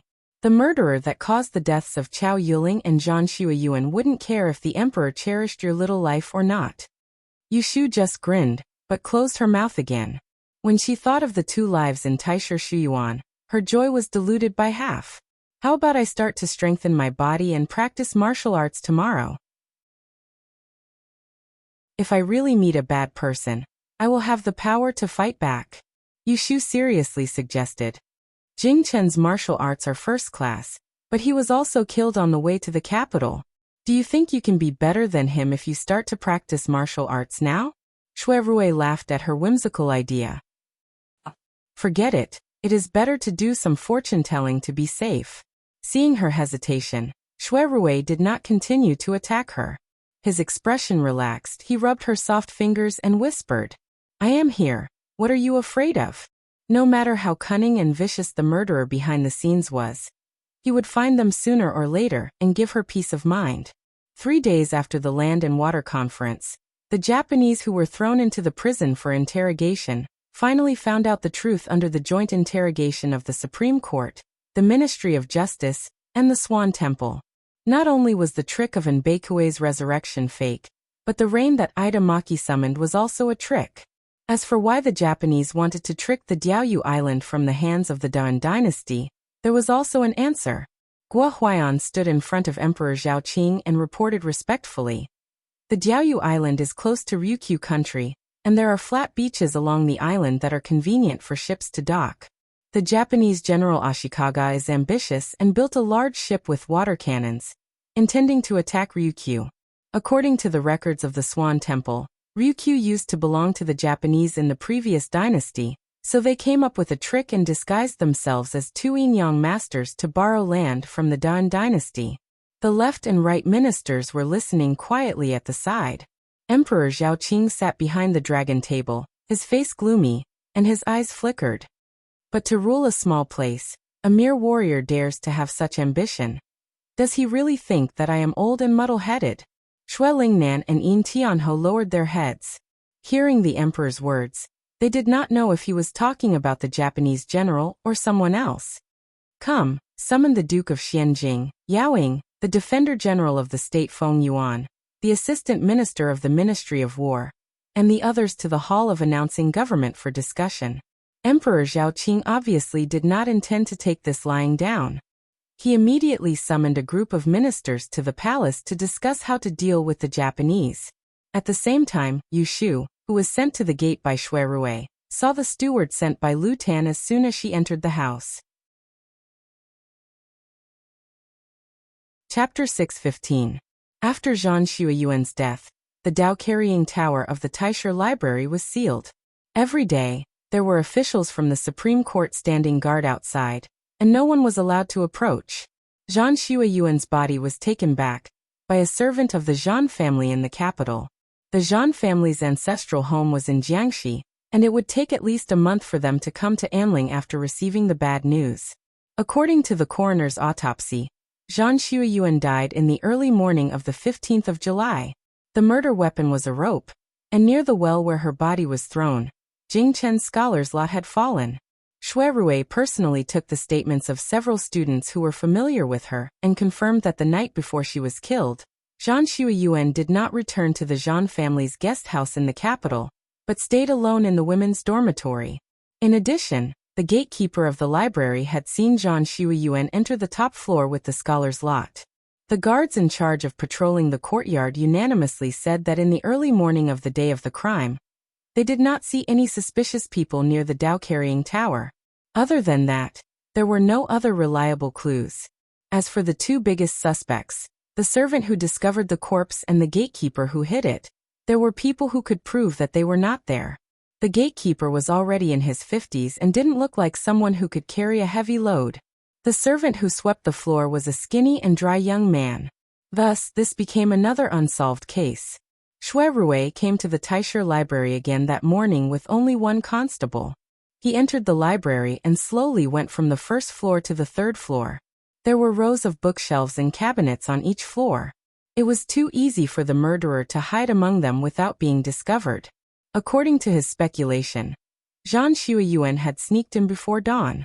Then the murderer, who had hidden behind a bookshelf, attacked her from behind, strangled her with a rope, and carried her body downstairs, throwing her body into the well to delay the time when the body was found and find a chance to escape. There were many suspicious points in this. For example, there was a lock outside the library, and the key was with the gatekeeper. The library would only open after 7 to allow students to enter. How did Zhang Xueyuan enter without a sound? For example, where did Zhang Xueyuan get the academician's signature from Jingchen? Did she sneak into Tibet to find something? These questions could only be answered by the dead Zhang Xueyuan. However, Xue Rui knew. It was the same as how Chao Yuling was killed. Zhang Xueyuan was also lured to the crime scene by the murderer or his accomplice, and then kill them. In these two cases, the murderer was frighteningly cautious, and there were no witnesses. The crime scene had been cleaned up neatly, and there was not a single footprint left on the ground. He could not find out what Zhang Xueyuan was looking for before he died. Therefore, Xue Rui was sure that the academician's stick that fell by the well was not left behind by the murderer when he was moving the body. Instead, it was a clue that the murderer deliberately left behind, and it pointed to Jingchen. This time, it was not to shift the blame. The murderer's intention was to tell those who knew that he was killing because of the great calamity. Once the emperor heard of such a secretive method, it was impossible for him not to be anxious. The biggest possibility was that he would arrange the marriage between Jing Chun and Yu Shu as soon as possible. In this way, Yu Shu would be completely exposed. Cautious, smart, and confident, Shui Rui tried to figure out the characteristics of the murderer, and a vague image appeared in his mind. His eyes kept flashing, and he was actually a little excited. It was said that meeting one's match is a happy thing in life. For him, meeting a smart and cunning murderer was also rare. "Sir, did you find anything else?" the constable asked expectantly. Because of this case, the few of them had not been able to sleep well for several days. Shui Rui stood by the window on the third floor and looked down. He just happened to see the well. He turned his head and said to his subordinate, "This place has been checked inside and out. There is no other suspicious place. Tomorrow, remove the ban. There is no need to send people to guard it." "This yes." Shui Rui turned back and swept his eyes across the mountains of books in front of him. His eyes turned black, and he thought to himself, "You hide well, wait for me to catch you." Yu Shu went to the newly built Jing Wangfu and saw Lu Tan there. She originally thought that Lu Tan found an excuse to rope in her, the meowing messenger, who knew that he really wanted her to look at the mansion. From the beginning to the end, it was all about geomancy, and there was no other topic. Yu Shu did not come in vain. Jing Wangfu's geomancy was definitely good. The Ministry of Works provided manpower, and the Celestial Commissioner sent 2 great masters who were proficient in geomancy to participate in the design of the mansion's geomancy. It was a standard mansion, not bad at all. During this trip, she looked at the big and small courtyards. With Lu Tan's explanation, it was effortless for her to secretly learn a thing or two. Of course, Lu Tan only took her to see the layout of the outer courtyard. He wouldn't let her enter the inner courtyard. "Lianfang, what do you think of the construction of Ben Wang's Jing Wangfu?" "Wang Yi asked me to come here, but I am embarrassed. In terms of arithmetic, there are not many in Enling City who can compare to me. But in terms of geomancy, I am not even good enough to carry the shoes of the masters." Yu Shu shook her head self-deprecatingly. Ever since that incident on Chinese Valentine's Day, she didn't pretend to be so distant and polite in front of Lu Tan. After all, he was her best friend's future husband. As long as Lu Tan didn't try to recruit her as a younger brother, there was no harm in being polite. Lu Tan smiled slightly. "But your ability to call the wind and summon the rain, no one in the world can do that." "You can't say it like that. There's still my Shifu. Your Shifu is probably an immortal. How can he be compared to mortals?" Yu Shu didn't have the patience to flatter anyone and said, "Wang Yi has been recuperating on Mount Longhu. How many old immortals have you seen? I've often heard people say that the old spiritual masters of that sect, some have lived for hundreds of years." Lu Tan shook his head. "How can there be hundreds of years? The oldest elder of the sect only passed his 99th birthday last year." Yu Shu really wanted to ask him about what happened on Mount Longhu, but she was afraid that Lu Tan would sense something, so she changed the topic. The two chatted for a while, and a servant came over to whisper something. Lu Tan's expression changed and he turned to Yu Shu and said apologetically, "I originally wanted to invite cousin to have lunch with you and taste the live fish sent from the south this morning. But there is an urgent matter, so Ben Wang has to go out." Yu Shu tactfully said, "Wang Yi, if you have something to do you can go. I'll go back now. Zhou De Gu is investigating a case, so he probably won't have time to eat and drink with us." She took her leave. Lu Tan wanted to personally see her off, but Yu Shu refused and was sent out by the steward. As soon as she left, Lu Tan frowned and turned to ask the servant, "Tell me what happened just now again." The servant lowered his head and said, "Someone saw the 11th prince in a Chu compound on Qianyuan Street last night." Lu Tan's expression was uncertain. In the case of the headless imperial envoy, Louis had lost to Ning Wang's craftiness, and had been driven out of the capital by Emperor Zhaoqing in a fit of anger. It had only been a few days, and he had come back in defiance of the imperial edict. As for Ning Wang, he was probably still obediently facing the wall in Ningwangfu. Master? Send someone to invite Sir Situ over from the compound. Yes. Then send someone to Qianyuan Street to keep watch and confirm. Chapter 616. The next day, Jing W. Ang Fu's housewarming banquet. Lu Tan was conferred the title of Jing W. Ang after the Shuangyang meeting. The Wangfu had been built for 3 months. For today's banquet, preparations had started half a month in advance. Yushu came a bit late.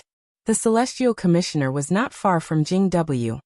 Ang Fu, but she had to return to Wangji Tower to change out of her official robes before taking a carriage here. Considering that her status was different now, Yushu did not dress like a normal woman. Instead, she wore an apricot yellow gown with a belt, a fragrant pouch and jade pendant on her waist. She wore half boots, her hair was tied up high, revealing her forehead. She only wore a jade gourd hairpin that dyed her eyebrows. Her neat and tidy appearance made her look more energetic and beautiful than wearing a long dress. Outside the gates of the Wangfu, there were already red lanterns and colored silk. There was an endless stream of carriages and horses in front of the gates. It was very lively. Yushu did not have an appointment with anyone. At the gates, she did meet 1 or 2 Celestial Commissioner officials, but they were only nodding acquaintances.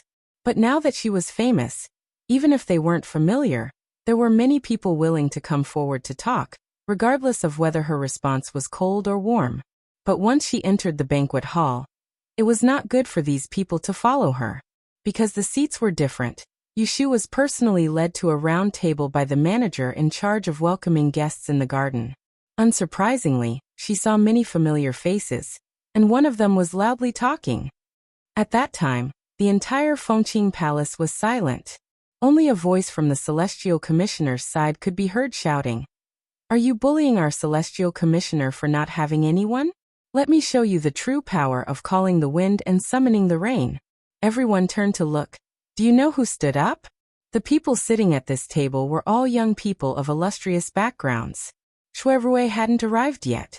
Feng Zhaomiao was holding a pair of silver sandalwood chopsticks in one hand and vividly telling a story that had recently become popular in the tea houses and wineries in the capital. He didn't notice Yushu, who was walking up from behind him. But when the others saw her, some held back their laughter and did not remind her. Others opened their mouths to call out, "Lianfang Gunyang." That's right. Feng Zhaomiao's chopsticks hit the table and said excitedly, "Isn't it her?" Yushu raised her eyebrows and folded her arms. She stood silently behind Feng Zhaomiao, waiting for him to continue. "If my father didn't tell me personally, I wouldn't believe it. We all know Lotus Fang. Which one of you can see that she has such immortal means? Let me tell you, when I first met her, I thought she was just an ordinary person.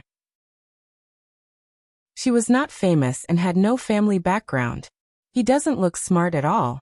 Seeing that Feng Zhaomiao was getting more and more unreliable, a kind-hearted person at the table finally coughed twice and interrupted him. He stood up and smiled at the person behind him. "Miaoling messenger, you're here. We've been waiting for you for quite a while. Come and have a seat." The person who spoke was the good guy Qi Mingxiu. Following that, several people at the table stood up to greet her. It wasn't that they wanted to be reserved and distant, but because of the warm title bestowed on Yushu. It was indeed effective. Feng Zhaomiao stiffened his neck and turned his head. He saw Yushu standing behind him with a smile on her face. He quivered and quickly stood up, laughing dryly. Lian Fang, you're here. Look, he can't even speak fluently." Yushu also ignored him. She nodded to everyone and sat on the empty seat next to him. There was another seat on the side. It was just left for Shui Rui. Many people around them were quietly sizing her up, regardless of whether they had seen her before or not. From Qi Mingxiu's words, they knew that this elegant young woman was the Miaoling emissary appointed by the emperor. "Speak. Why don't you continue?" Yushu tilted her head. She smiled at Feng Zhaomiao and said, "So I wasn't a smart person in your eyes?" Feng Zhaomiao scratched his head and smiled apologetically. He picked up the wine pot and poured her a cup of wine, saying, "I was just saying it casually, don't take it to heart. This cup of wine is my apology to you." Of course Yushu wouldn't take it to heart. If Feng Zhaomiao was a coward, why would Shui Rui have such a deep friendship with him? So she took his cup of wine. Her almond-shaped eyes flashed, and she shook her sleeve to cover her mouth. She tilted her head back and drank. Her slender neck arched and her chin half raised. Her posture was unspeakably beautiful. There was no lack of youngsters at the table who were looking at her in a daze. When the people at the table saw Yushu's situation, their mood was somewhat complicated. Just a few months ago, this little girl was only taken care of by Shui Rui.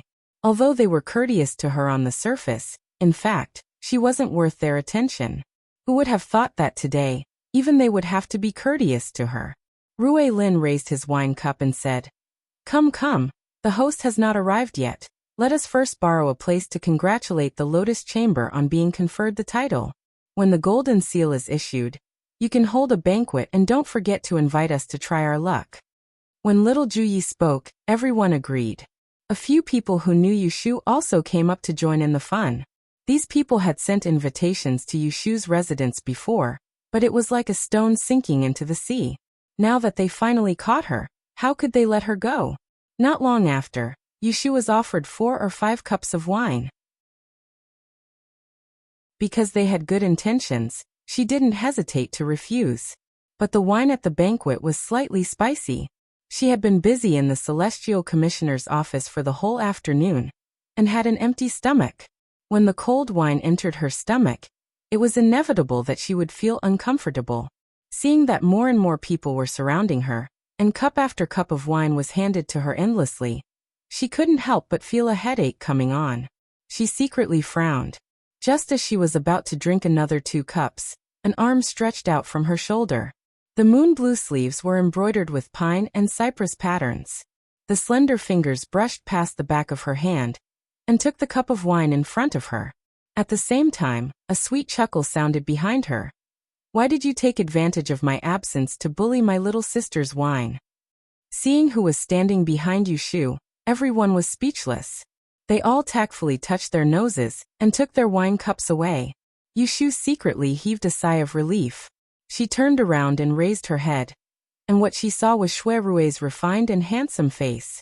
She couldn't help but narrow her eyes, and she thought happily in her heart, "This man is very good." Shui Rui consciously sat on the empty seat next to Yushu. Rui Lin smiled and said, "Brother Rui, you are wrong to say that. We are congratulating Miss Lianfang. Why did you say that we deliberately made her drink? Lianfang, you also come and judge. Did we bully you just now?" Yushu glanced at him. Why did she feel that this young Lord Rui's words were strange? Shui Rui didn't wait for Yushu to speak. He put the wine cup in his hand on the table and said, "You also have to pick the time. What day is it today? It's better not to be a noisy guest."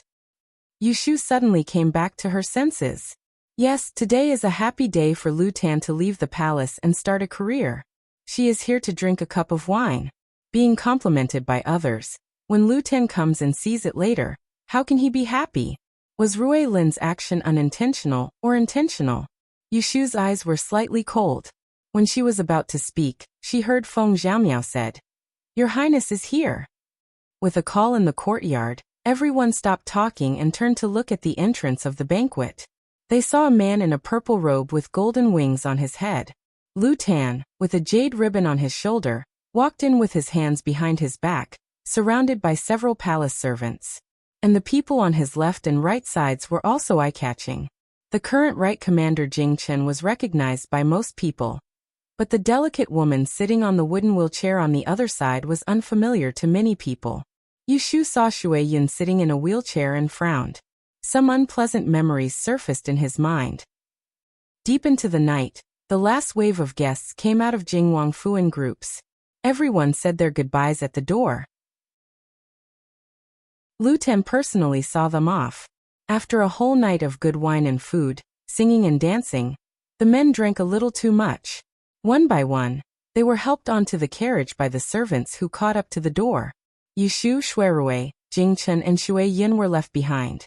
"Many thanks for your hospitality, Your Highness. We will also leave now. The road is dark, take care."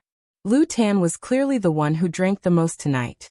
Even though he had drunk some hangover tea halfway through, when the night wind blew, His fair face became bright red. The Princess Fu's soft sedan was first carried over. The maids pushed the wooden wheelchair to the side of the steps. Yushu watched coldly as Jingchen easily carried Shui Yun and sent her to the side of the sedan. When she turned, Shui Yun faced her. Her chin obediently rested on Jingchen's shoulder. Her bright eyes met Yushu's gaze for the first time tonight. Yushu and Shui Yun sat at the same table the whole night.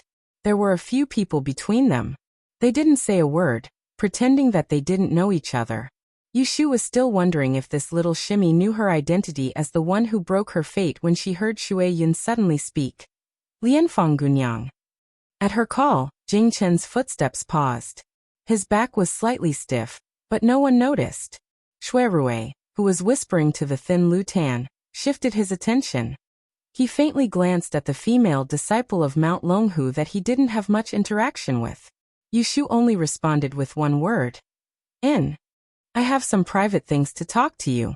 Because my legs are inconvenient, can you come to the Princess Fu to find me tomorrow? Shui Yun's voice was soft and weak. It seemed like she was begging. Yushu didn't give her any face. She coldly said, I have official business to do. I don't have time to accept your invitation. Shui Yun stubbornly stared at her and said, It's an important matter. It's related to you. I'm not interested.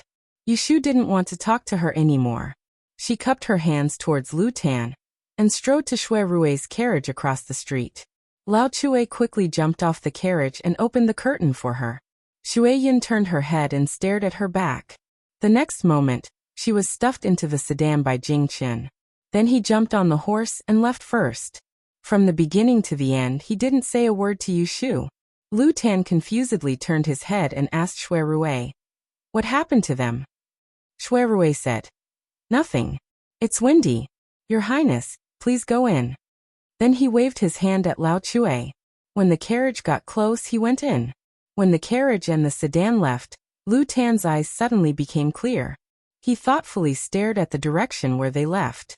In the carriage, Shui Rui said to Yushu, who was depressed, Tell me, what happened between you and Shui Yun? I think there's a hidden meaning in her words. You don't like her. This could be traced back to the time when Yushu and Shui Yun were kidnapped by Prince Ning. Shui Yun's scheme made her suffer a loss. At that time, Yushu hid it from Shui Rui. She didn't want to bring it up to embarrass herself. So she snorted and said, I just don't like her. She thinks she's smart. The words think she's smart were used to describe people like Shui Yun.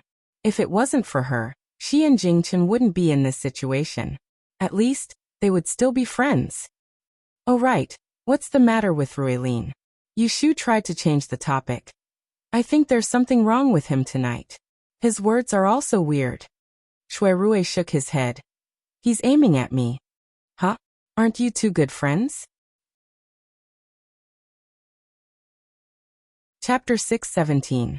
When they returned to the princess residence, Jingchen sent Shui Yun back to the courtyard. He stood by the window and didn't leave.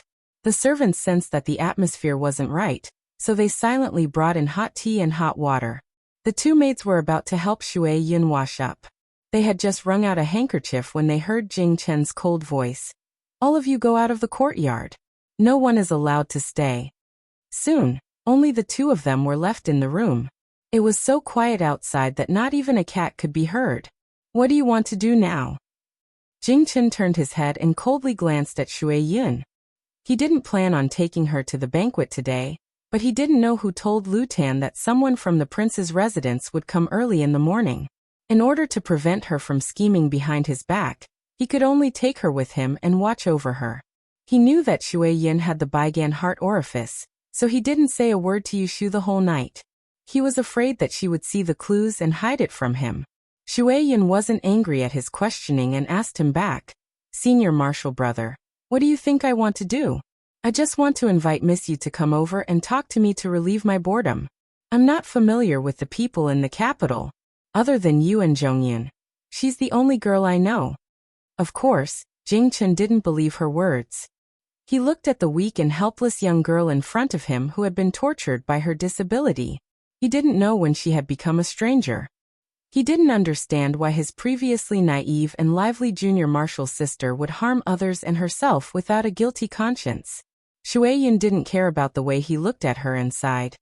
It's a pity that Miss Yu still seems to hate me. You wanted to kill her, so how can she not hate you? Only then did Shuai-yun raise her head to look at him. Her hands drooped weakly on her knees.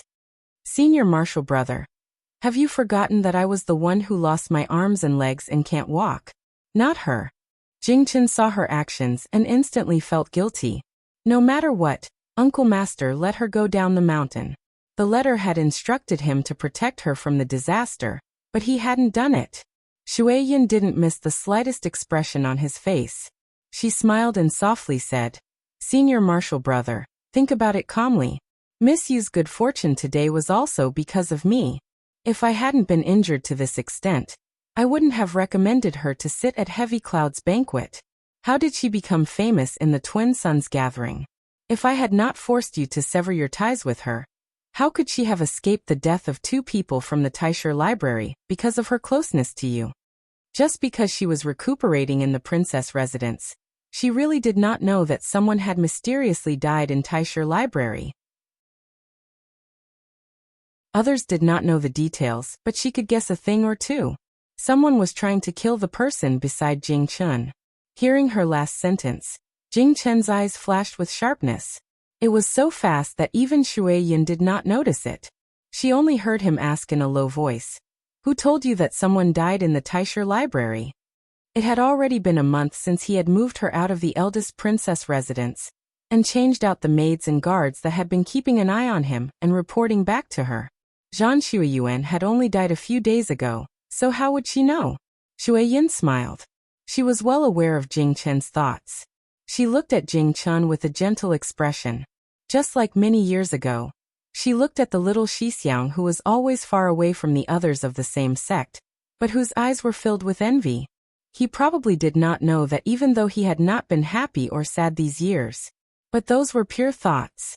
They were all imprinted in that pair of eyes that were as clear as a stream. Only she could understand his thoughts. Xixiang.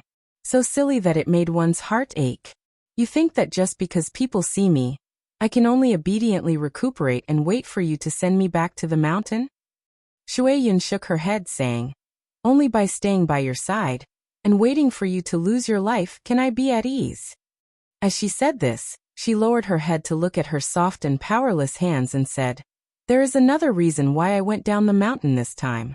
It is to help the Celestial Commissioner sort out the ancient Taoist books.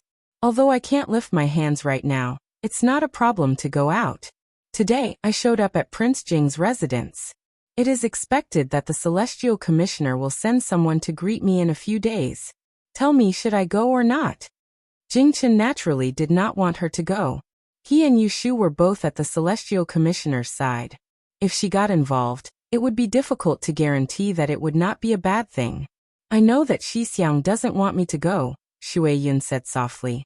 But I am really lonely at home. Why don't we make a deal? You invite Miss Yu over and talk to me. I promise you that I won't go out. Otherwise, Xixiang will not be able to make the decision for me. Jingchen stared at her, pursed his lips, and turned to leave without saying a word. Shuai-yun looked at his lonely back and a trace of sadness appeared on her pale face. She silently said, Silly Xixiang, I am doing this for your own good. In the second half of the month, the Kunling Bureau became busy. The marriage of the officials became secondary.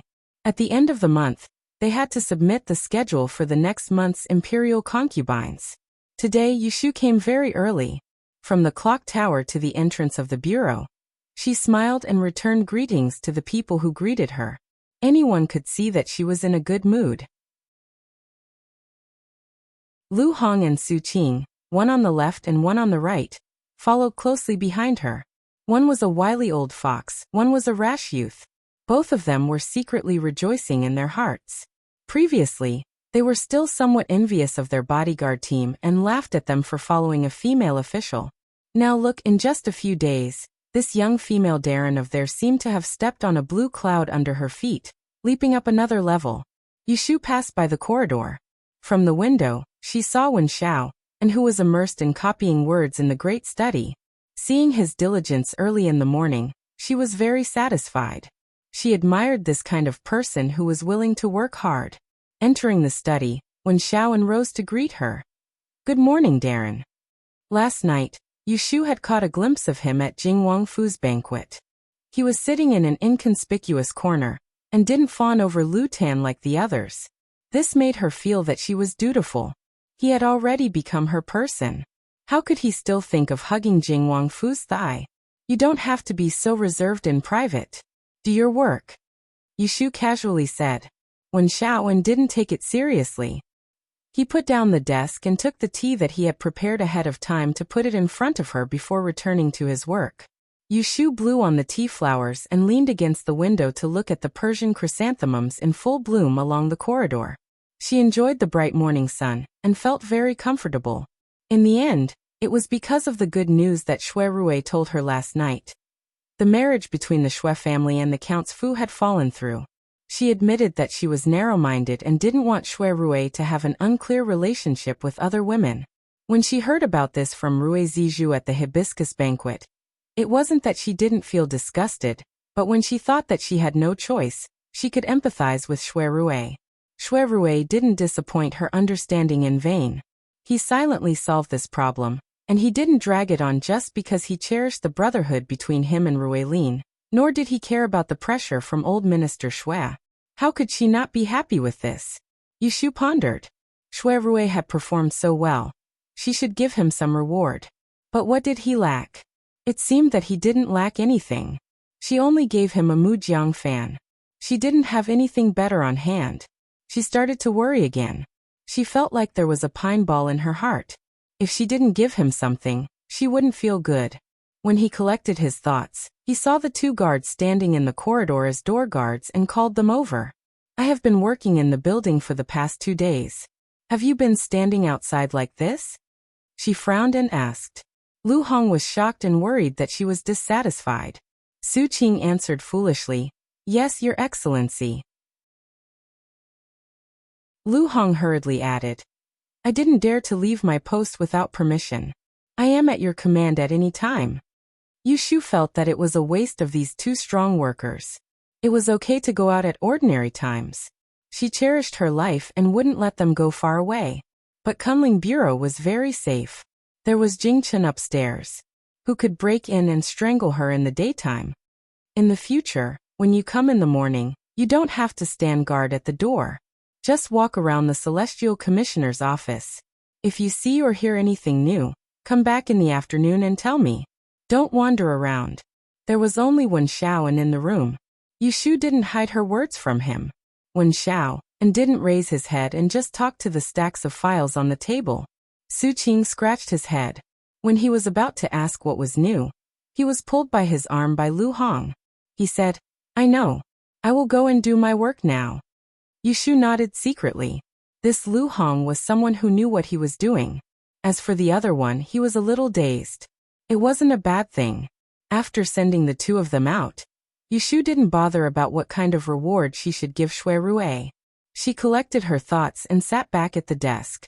She picked up the secret booklet that was sent over from the palace yesterday and compared it with the records in the Kunling Bureau. The booklet recorded the future of the Kuei water of the ladies of the One Moon Palace, their physical conditions, and so on. This secret book wasn't directly sent to her by Shanggong Bureau. It had passed through several people. She was new and had to guard against people scheming against her. As expected, after this check, she found several inconspicuous errors. They seemed insignificant, and it was just a matter of who had one more or one less day. But if one strand was touched, it could affect the betting arrangements for an entire month. She circled them with a red brush, and guessed that this was a method used by the women in the palace to fight for favor. The current emperor's harem was full. Empress Rui sure held the Phoenix seal and had no children.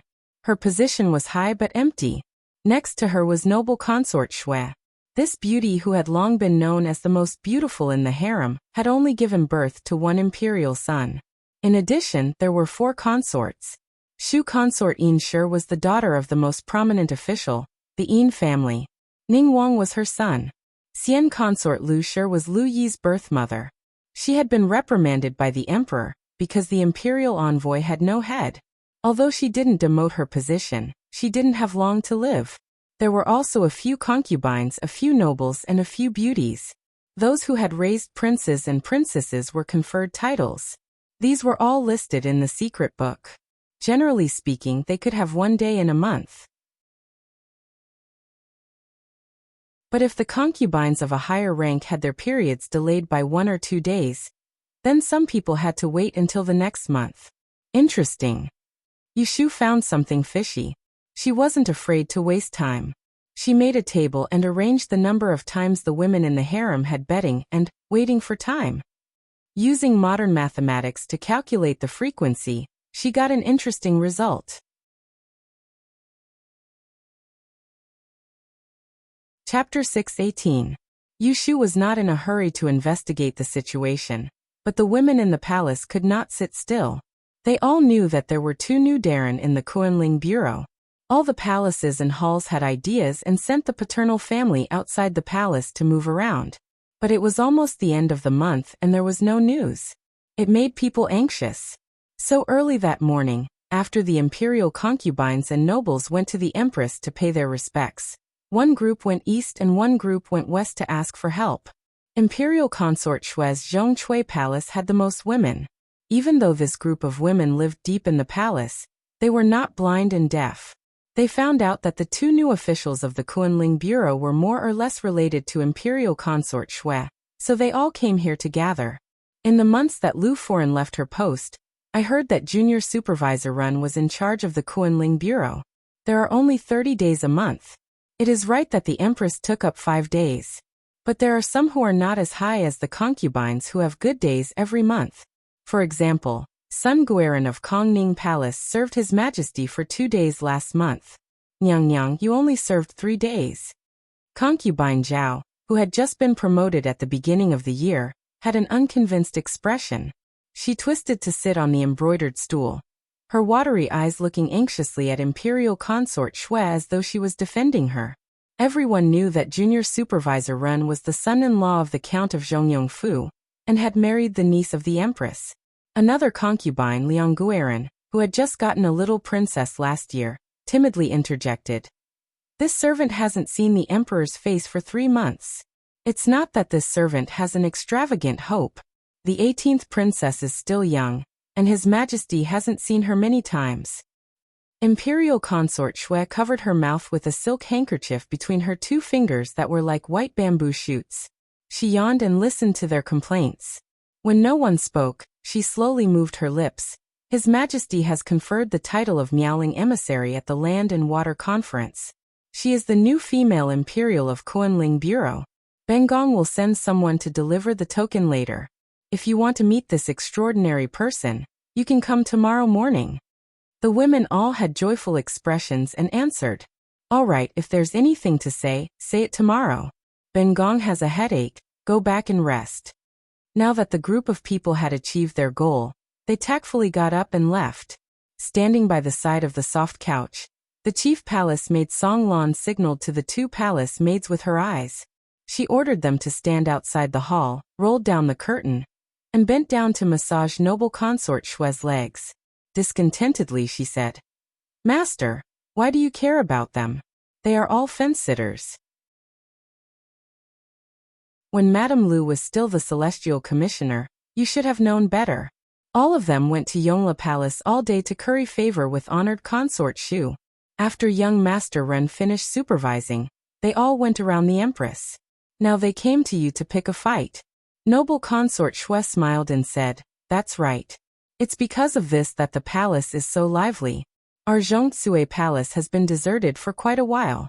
It's time to have more people." Songlan pouted. "You have such a good temper. You should let them meet with some rebuffs and beg a few more times. How can you let them get what they want so easily?" Granny Tao walked in with a jade porcelain tray and heard the maid's voice. He glared at her and scolded in a low voice, "You little girl, you're talking nonsense in front of Master again." This Granny Tao was noble consort Shui's wet nurse since she was a child. She had served for nearly 40 years, and was in her 50s. She didn't have any children and placed all her heart on noble consort Shui. It wouldn't be an exaggeration to say that she was noble consort Shue's most trusted person. Songlan didn't dare to make a sound. She obediently lowered her head and washed the dishes for her master. Noble consort Shui looked at what Granny Tao was carrying and asked casually, "What is it?" Granny Tao said with a smile, "His Majesty ate milk cheese made from milk cows for breakfast. He remembered that your highness likes to eat it and specially ordered the imperial kitchen to send it over." Noble consort Shui raised her eyebrows. "Which palace did His Majesty rest in last night?" Eating breakfast before the morning court session, and still thinking of her, and casually sending food over. He probably wasn't at the consort's place last night. Songlan continued in a low voice. "Last night, it was Sun Gairen's turn in Kongning Palace. His Majesty didn't ask her to be carried, and went to Xixia Palace by herself." Noble consort Shue's peach blossom eyes narrowed into slits. Xixia Palace was originally Consort Da's residence. The previous Consort Da had a weak physique and passed away 3 years ago, due to a serious illness. The main palace was empty, and after this Sun Guiran gained favor, she occupied a side palace. There really was no tiger in the mountains. Noble consort Shui had some impression of this new Sun Guiran.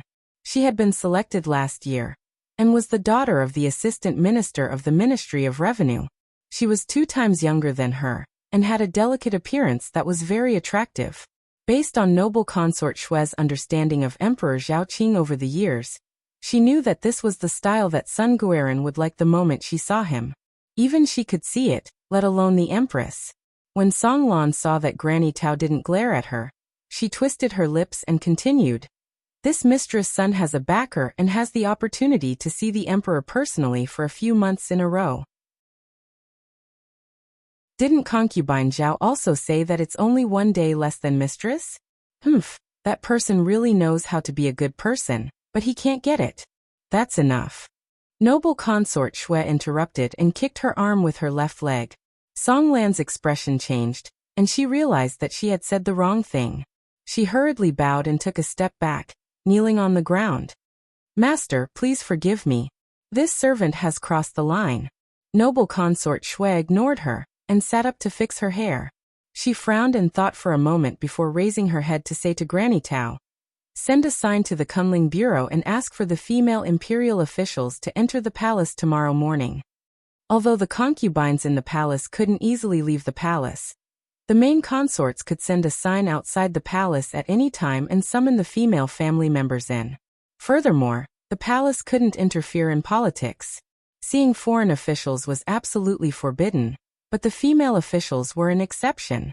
At this time, a senior palace maid walked in and bent over to noble consort Shue's ear, and whispered a few words. Noble consort Shue's lips curled and she smiled coldly, saying, "It's a piece of meat. There will always be people watching. As for who gets to eat it, it depends on who is closer." When Yushu received the summons from the inner palace, she was sitting in a pavilion in the corner of the Kunling Bureau, and eating lunch. The Celestial Commissioner was rich and overbearing. He had a special kitchen and hired a group of cooks. The officials who didn't go home at noon could all stay at the official's residence for lunch. For someone of Yushu's rank, her treatment was even better. She only needed to greet them in the morning, and at noon, she would be served 4 dishes and a soup. The food was placed in a food box and sent over by a special servant. Thanks to Yushu Wen Xiao, and could also eat a hot meal at noon. "What, noble consort Shui wants me to enter the palace?" Yushu put down her chopsticks and looked at the little eunuch who was running errands behind Xielan. She felt that he was a bit familiar. After thinking about it, she remembered. Wasn't this the little eunuch who delivered food to her during the ancestral worship ceremony in Huazhen Garden? "Yes, official Yu, please take the sign and enter the palace tomorrow morning. Her Highness is waiting for you." The little eunuch smiled shyly and handed over a greenish-black piece of wood with 2 hands. It was painted red. Wen Xiao and got up to take it and gave it to Yushu. Yushu weighed the thing in her hands and asked, "Did Her Highness say what she wanted?" "I don't know. Please keep it well and don't lose it." The little eunuch knew that it was her first time, so he carefully reminded her. Yushu nodded and thought, "Noble consort Shui probably wants me to go in to arrange for me to serve her in bed next month. Alright, I got it." Wen Xiao, and saw that Yushu didn't move the sign and didn't understand etiquette at all. He resigned to his fate and took out a small piece of silver from his sleeve and stuffed it into the little eunuch's hand. Seeing that the other party took it with a smile, he was relieved.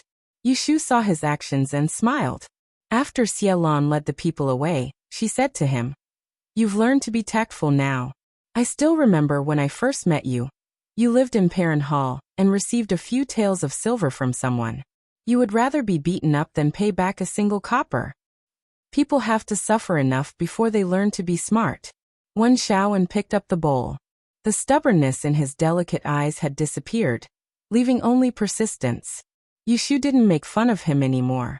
She played with the palace token in her hand for a while. Although she had only met noble consort Shui once before, she had a good impression of Shui Rui, her aunt.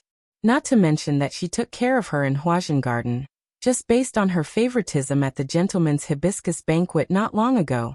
She had to repay her. It was her first time being an official, so she didn't have much experience. However, she knew that there were no fish in clear water. Sitting in this position, she had to find some benefits for herself. It was better to find convenience for her own people. She had just put away the token in her hand when she looked up and saw Xiaolon returning. There was still a eunuch behind him, but it wasn't the familiar person from before. "This servant greets official Yu. Our consort Xian has sent a token to invite you to the West Palace tomorrow." "Consort Xian? Consort Lu Xian? Lu Yi's mother?" Yushu almost laughed.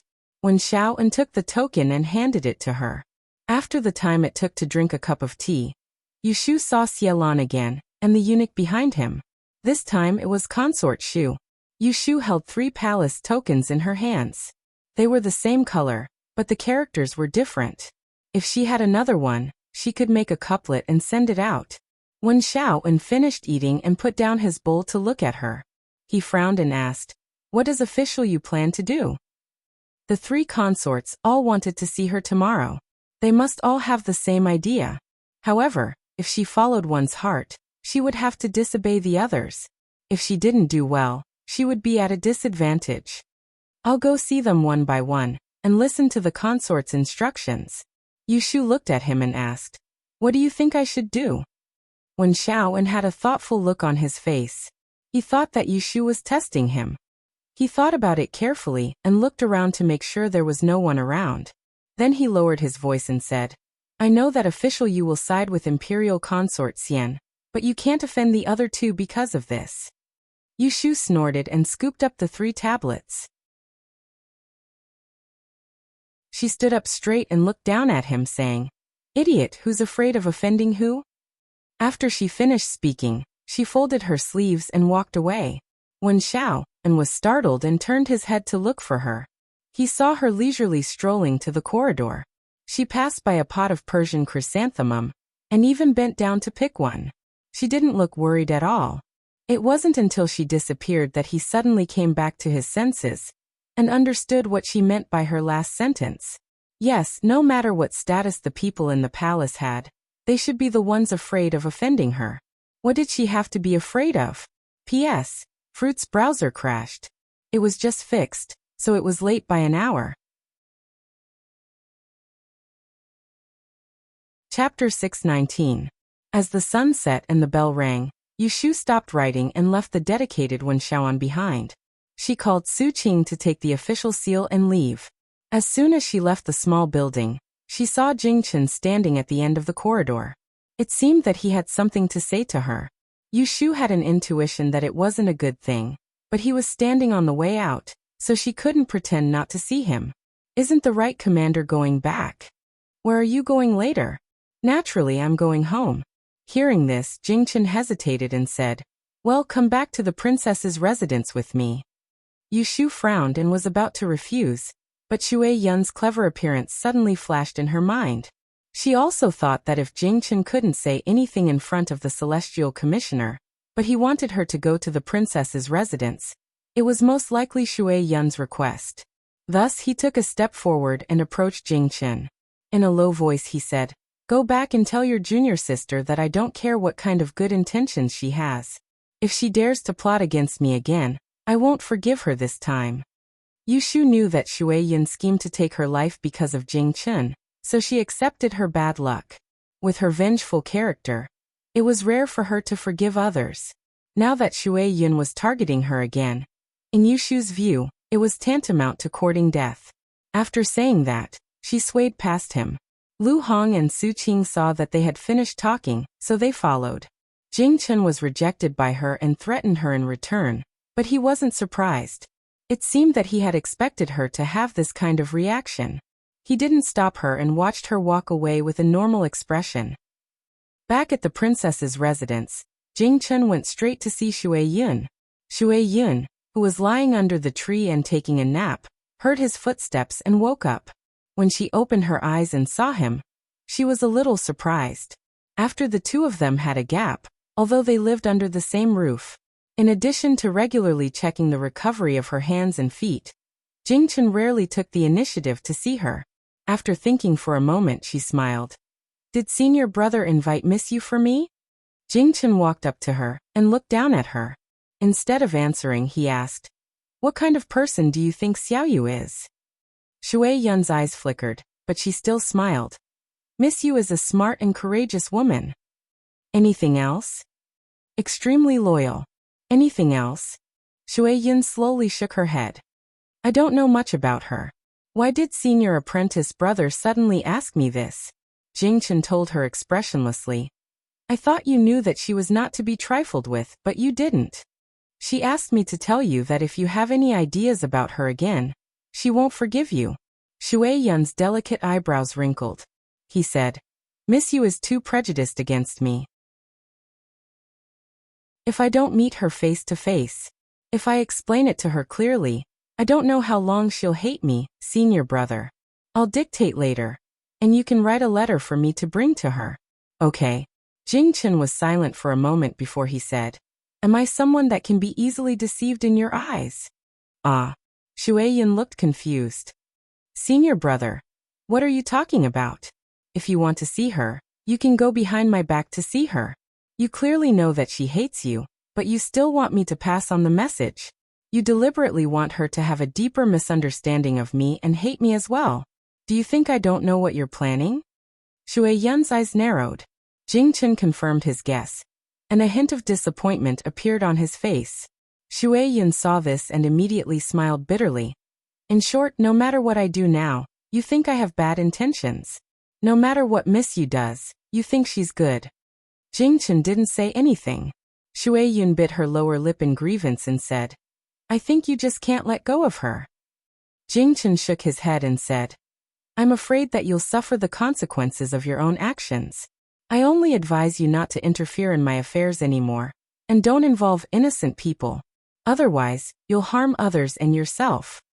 After saying this, he turned and left. Shui Yun put away her unnecessary expression and breathed a sigh of relief. The corners of her mouth curled up slightly. Fortunately, it's not her.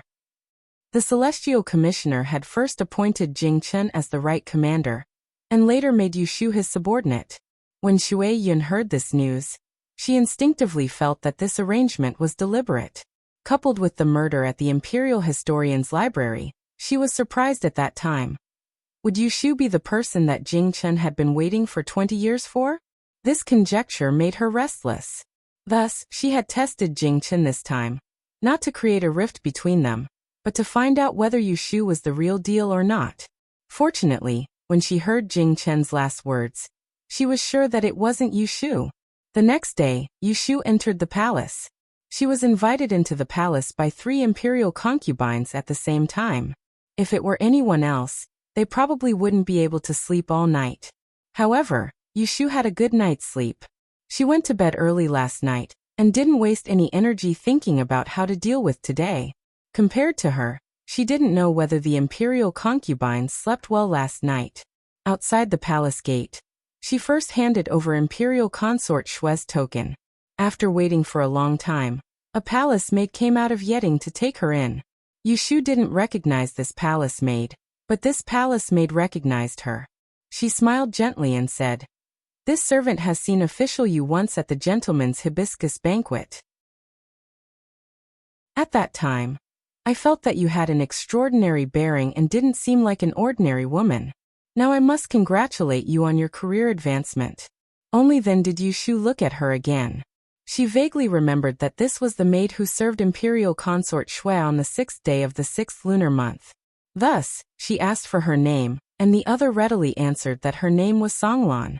There was a long distance from the Meridian Gate to the back palace. With this palace maid smiling and chatting with her, Yushu didn't feel tired. Along the way, she only met 2 groups of palace maids. They all recognized this Songlan and tried to curry favor with her. However, when it came to Yushu, they only cast curious glances at her and didn't ask too much. "Official Yu, this way please. Be careful of the doors ill." Imperial Consort Shui lived in Zhongsui Palace. The walls were tall and vermilion. Just the doors ill alone was taller than Yushu's calves. There were 2 doors in total. She lifted her clothes and stepped over it. In front of her was a large courtyard house. On both sides were a flower pond and a painted screen. In the middle, there was a corridor paved with green and red marble that led directly to the main hall. Yushu was led all the way to the door. She saw the palace maid in green, who was guarding outside the door, roll up the gauze curtain. When she looked up, she saw the dazzling Kong Lan sitting on the Luohan chair with her arms crossed in front of her. Yushu really couldn't think of any adjectives to describe Imperial Consort Shui. This was a woman that made people speechless. She immediately bowed and greeted. "This subject Yushu greets Imperial Consort Shui." Imperial Consort Shui looked at her and smiled. Fortunately, Yushu had her head lowered. Otherwise, her eyes would be dazzled again. "Come and sit. Don't be shy. You're Cheng Bai's adopted younger sister. If I treated you as an outsider, I wouldn't have asked you to come today." Yushu raised her head and saw Imperial Consort Shui waving at her. Although Imperial Consort Shui was beautiful, this simple gesture made her feel inexplicably close. "Thank you, Your Highness, for the seat." She spoke respectfully, but her hands and feet were free. She strode over and sat down on a chair right under Imperial Consort Shui's hand. Chapter 620. Yushu stayed in Zhongsui Palace for less than an hour. When she came out, she only had an extra honey-colored pouch hanging on her waist, so she didn't attract much attention. After seeing noble Consort Shui, she next went to Consort Shu, who lived in Yongla Palace. When Yushu was sent to the palace gate by Songlan, a young eunuch came forward to recognize her. He first politely called, "Older sister Songlan," and then bowed to Yushu. "Is this the meowing messenger?" "This servant little Qingzi was summoned by Empress Shu to lead the way for you. Please follow this servant." Yushu looked at Songlan, who smiled and said, "Since Consort Shu sent someone to take me, this servant will save a few steps. Official Yu, please take care." Yushu confirmed that this eunuch was one of Consort Shu's people, so she followed her with ease. Songlan stood under the doorsill and watched them walk through the passageway before turning back. In Yongla Palace, there was a tea table. Smoke curled up from the tea. Consort Shu held a cup of fragrant tea and spoke with Yushu, who was sitting on the futon below, with an indifferent expression. "Do you know why I summoned you into the palace today?" On this hot day, Yushu had drunk a bowl of iced snow-toad dew at Zhongsui Palace. Now that she smelled the top-grade bitter tea, she didn't feel good at all. When she heard Consort Shu's pretentious attitude, she felt it was ridiculous. It was no wonder that the Yin family was more powerful than the Shui family, but this Consort Shu was inferior to Consort Shui. "This female subject is slow-witted. Please speak clearly, Your Highness," Consort Shu said. "As the female imperial consort of the Kunling Bureau, you have the right to investigate the secrets of the palace. I need to remind you, be careful with your words and actions." Yushu understood Consort Shu's warning. This was a disguised warning not to use her power for personal gain. As expected, honored Consort Shu then talked about her predecessor and former superior. Previously, the 2 female officers in charge of the Kunling Bureau were Madame Lu and Madame Qin. Later on, the 2 of them had a disagreement. One of them actually dared to accept bribes and change the list of attendants without permission. However, the truth could not be concealed. She was exposed and is still in prison. Yushu had long heard of this matter from others. Now that honored consort Shu mentioned it in front of her, the meaning was self-evident. This consort sees that you've accomplished so much at such a young age, and you're also loyal and filial. I can't bear to see you go astray in the future, so it's inevitable that my words won't be pleasant to hear. You must not learn from your predecessors and commit more unjust acts. In the future, if someone reports this to this consort, no one will be able to protect you. You must remember this. Empress Shu's eyes were filled with coldness as she stared at Yu Shu. Her straight face was extremely dignified. Yu Shu's expression did not change, a smile still hanging on her lips. She waited until she finished speaking before continuing. This subject will definitely remember Nyang Nyang's teachings. She was still sitting on that praying mat, not moving at all. There was no fear and trepidation, nor did she become angry out of humiliation. Honored consort Shu frowned, not very satisfied with her reaction. Thus she gave her a few more reminders. Yu Shu listened to them one by one, waiting for her to finish before responding respectfully. After the time it took to drink a cup of tea, Yu Shu came out of Yongla Palace. In addition to the smell of tea, there was also a hint of ridicule at the corner of her mouth. Should she say that this honored consort Shu was smart, or that she was inflexible? 1.5 months ago at the Hibiscus Gentleman's Banquet, this honored consort Shu was one of the people who had thrown stones at her while she was down. She had almost given her the name of being heartless and unjust. In the end, she had obtained the gold and jade hibiscus, but she had not given her a good face. Today, she had even given her a threatening warning, not having the slightest intention of currying favor with her. She must have known that it was useless to say good words to her, so she had simply put on a good face. What she had done was not wrong. If it had been someone with less guts, perhaps their hands and feet would have been tied. However, how could Yu Shu be frightened by a few words? If she was really a good-for-nothing, she would not have gotten to where she was now. After leaving Yongla Palace without looking back, Yu Shu was taken away by a eunuch of Yuhua Palace who had been waiting outside the door, and brought to Consort Shu. This was the first time that Yu Shu had seen Consort Shu, so she was a little surprised. She had seen the graceful beauty of noble Consort Shui, and the dignified and demure honored Consort Shu. She had thought that Consort Shu was also a beauty. However, in reality, this Consort Shu, who was the birth mother of the 11th Prince Lu Yi, had a very ordinary appearance. Unlike noble Consort Shui, who didn't resort to insinuations, and Consort Yin, who was pretentious, Consort Xian's attitude towards Yu Shu couldn't be more normal. It was so normal that Yu Shu couldn't figure it out. I have heard of official Yu's reputation, and was curious. I wanted to take this opportunity to meet you and have a chat. I have no other intentions. Consort Xian gave an opening remark and naturally began to chat with Yu Shu. They talked about everything from the Dian examination to the Water and Land Conference. She was originally a daughter of the Yishui family, so before entering the palace for the selection, she had a lot of knowledge and had many common topics with Yu Shu. This chat lasted for 2 hours. The sun had risen high in the sky, and it was noon. Consort Xian asked Yu Shu to stay for lunch, and the latter took the opportunity to agree. After the meal, Consort Xian had the chief palace maid beside her send Yu Shu out of the palace. When she was about to reach the door, the chief palace maid asked Yu Shu to stop. She squatted down and bowed to Yu Shu. She said kindly, "This servant thanks official Yu. Master hasn't chatted so happily with someone for a long time. Ever since Lord 11's accident." She paused and didn't continue. Instead, she lowered her voice and said, "Master doesn't ask for much. She will be satisfied if she can serve His Majesty for 2 days every month. Please do this for official Yu." As she said this, she took out a banana-shaped jade talisman from her sleeve and stuffed it into Yu Shu's hand. "This is a token of appreciation from Your Highness. With this jade talisman, you can go to the Lu's Great Exchange Shop. If you have any needs, you can look for Lu Ning."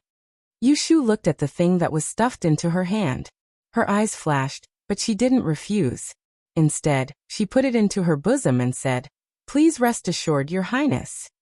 As one of the 4 consorts, Consort Lu's position was only below that of the Empress and noble Consort Shui. Normally, she could be on equal footing with Consort Shu. However, She was implicated by the case of the imperial envoy without a head, and was ignored by Emperor Zhaoqing. There were many vile people in the palace who stepped on the high and flattered the low. It was expected that she had received a lot of cold treatment these days. Yu Shu had seen the bedtime schedule of the Kunling Bureau in recent years. The consorts almost had 3 days of bedtime every month. If Consort Lu wanted 3 days, Yu Shu might have hesitated. However, Consort Lu only asked for 2 days. Judging the situation, Yu Shu couldn't help but praise her cleverness. To put it bluntly, bedtime for consorts was to increase their intimacy with the emperor, and to ensure their status in the imperial harem. Consort Lu knew that Emperor Zhaoqing didn't like her, so she didn't get close to him. She took the initiative to ask for 1 day. Those 2 days could ensure that she could get along with Emperor Zhaoqing and protect her reputation. Yu Shu had seen the 3 consorts. As she walked out of the inner palace, she thought about it and made a conclusion. Noble Consort Shui was asking for help, Consort Shu was seeking stability, and Consort Xian was seeking peace. Chapter 621. Before the end of the 7th month, Yu Shu drew up a list of the palace consorts to serve the emperor, and gave it to Jingchen to look over. Jingchen only skimmed through it once, and then stamped a large seal at the end of the booklet. Next to her seal, there were 2 thin sheets of paper wrapped in ginger wood and coated with a secret wax paste. It was called the Book of Kuan, and was personally safeguarded by Jingchen. At the end of the month, the Palace Internal Affairs Commission would send someone to retrieve it. Although she expected that Jingchen would not have any objections to her arrangements, Yu Shu still dutifully reported to him. I referred to the secret booklet of the Kunling Bureau for the past 3 years. According to their positions, I first recorded the dates of the Empress and the 3 official consorts, then the consorts and noblewomen. Based on the lunar calendar, those with conflicting birthdays are staggered. Those with impure bodies are not recorded. Because the next month is the first month, we need to set aside the 7th and 19th to avoid ancestral taboos. On the surface, the schedule that Yu Shu had arranged was meticulous and could be said to be standard. In reality, there was a hidden mystery. For example, Noble Consort Shui and Noble Consort Shu both had 3 days, but Noble Consort Shu had 1 day scheduled on the 15th. There was a banquet in the palace on the 15th of the 8th month. Emperor Zhaoqing would definitely be drunk. The banquet would end at the 3rd watch, and there would be morning court the next day. He would not have the energy to be intimate with Noble Consort Shu. He probably wouldn't even be able to say a few words before washing up and sleeping. There was another Sun Guoran, who was below the position of consort, but when Ren Qiming had been in charge of the Kunling Bureau, she had gotten 2 days in a row in 3 months. Before Yu Shu had entered the palace to see Noble Consort Shui, she had felt that there was something fishy about this. After Noble Consort Shui's guidance, she had learned that this Sun Guoran was actually a palace made in the Empress's Pepper Hall. If she continued to investigate, the Empress was middle-aged and had no children. Emperor Zhaoqing also favored young beauties. This Sun Guoran's position was very interesting. When it came to Yu Shu, Sun Guoran was also queued up for 2 days. Coincidentally, 1 day was after honored Consort Shu, which was on the 16th day of the Mid-Autumn Festival. The night before, Emperor Zhaoqing had rested at concubine Shu's. The next day, he would see his lovely concubine. He would probably relax a little. The next day, he was in front of another young and beautiful concubine Zhao. Emperor Zhaoqing was already in his 40s. He was no longer as promiscuous as when he was young. If concubine Zhao got wet, there would be nothing for Sun Guoran to do the next day. No one could find fault with such an arrangement. Half of it was Noble Consort Shui's idea, and the other half was Yu Shu's revenge in public. Didn't Consort Shu warn me not to abuse my power for personal gain? I'm plotting, this is private. If you have the ability, come and bite me. If Empress Shu knew that her threat had no effect at all. Instead, it caused Yu Shu to sneak up on her. Would she regret it? Jingchen couldn't see that Yu Shu had done something to the August Great Earth Register. After listening to her report, he said to her, "It involves the private affairs of the palace maids. As a man, it's more convenient for you. You can draw up the future Great Earth Register and give it to me to stamp." Originally, my position as the right commander was also an acting one. Yushu could tell that he wanted to be a hands-off boss. How could she not be willing? She raised the corner of her mouth and gave him a rare smile. Okay. Jingchen looked at her smiling face, his thoughts drifting away. When he came back to his senses, she had already left. Yushu hadn't seen Shui Rui for several days. She had been busy arranging the list of attendants in the past few days, and didn't have time to think about it. Once the official business was finished, she kept thinking about him. She went to Wangji Tower to look for him, but didn't find him. Instead, she heard two maids say something. The gentleman that the girl brought a few days ago. I don't know how he found the feng shui pool you set up on the balcony. He sneaked in once and we bumped into him. Yushu picked up Xian Lishan near Xian's mansion, and got the secret of Yinhua's relics out of him. Seeing that he had nowhere to go, she arranged for him to live in Wangji Tower. She had been busy for 7 or 8 days, and didn't have time to care about him. Xiaoqing and Xiaodai were dedicated to serving Yushu. When she was not there, no one ordered them. According to Yushu's instructions, they changed the spring water of the feng shui pool with crystal stones every day and cleaned the dust. So they caught Xian Lishan immediately. But they worried that he was Yushu's guest, so they kindly asked him to leave. Unexpectedly, Xian Lishan was so thick-skinned that he didn't feel ashamed when he was discovered.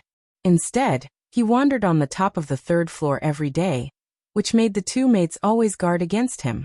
They couldn't sleep well at night and were miserable. After listening to their story, Yushu smiled happily. She found Xian Lishan's room, knocked on the door and went in. It was dinner time, and Xian Lishan hadn't served the dishes yet. He was lying under the window with his legs crossed in a daze. A string of shiny crystal beads was hanging on his hand, shining under the light. It was the reward he got for helping Yushu make the Mujiang fan. When he saw Yushu coming in, he just twisted his neck and didn't get up. "Fifth uncle, are you used to living here? The food is good and I can avoid disasters.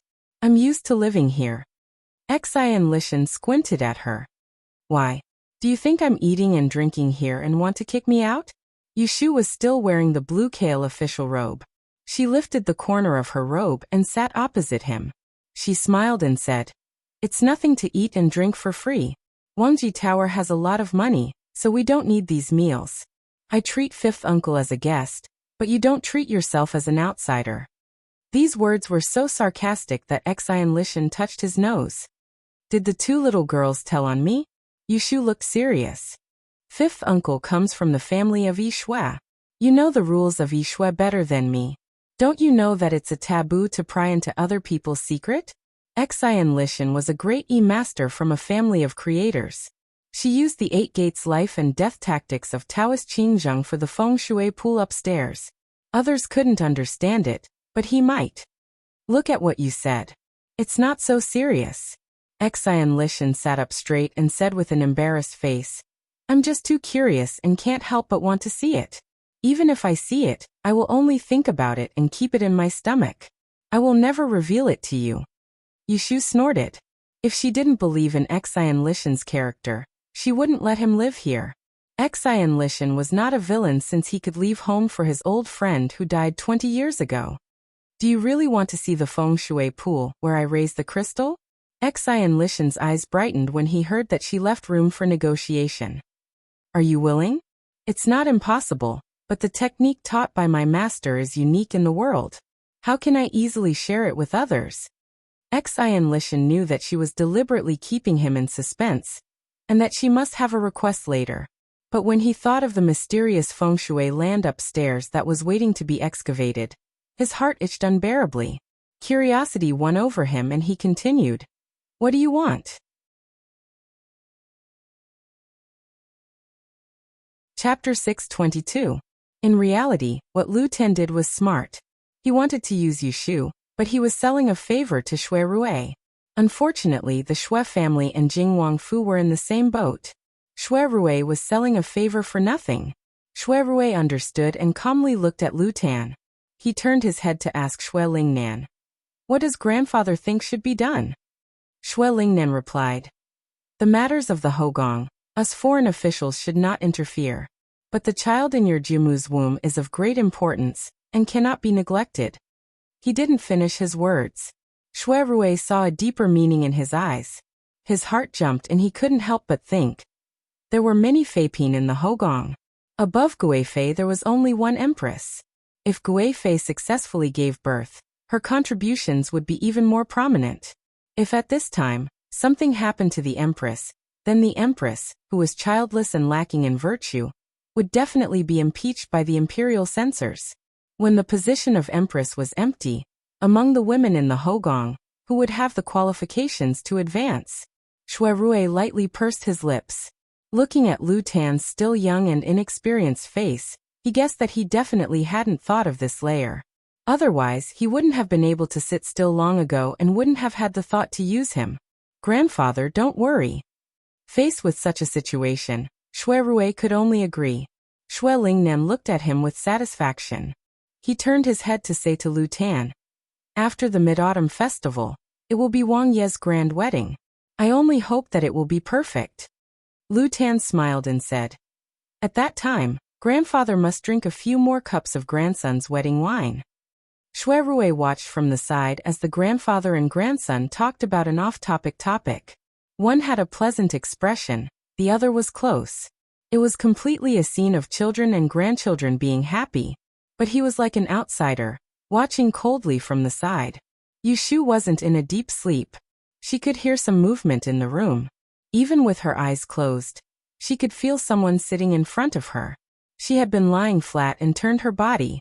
When she opened her eyes, she saw Shui Rui sitting on a chair 1 chi away from her. Not far away, there was a dim gauze lamp under the window. With just a few inches of light, she could barely make out the person. You're awake? Yushu slowly sat up. She tucked her messy hair behind her ears. She reached for the teacup on the table. Shui Rui picked up the teapot before her and refilled half of the tea in her cup. After quenching her thirst, Yushu propped her head up and looked at him. What happened at home? Shui Rui replied. The imperial consort is indeed pregnant. Yushu sat up in an instant, her eyes wide. Rui Tan. Shui Rui nodded. Yushu was happy at first and then found that he didn't seem to be smiling. She asked, what, you are not happy?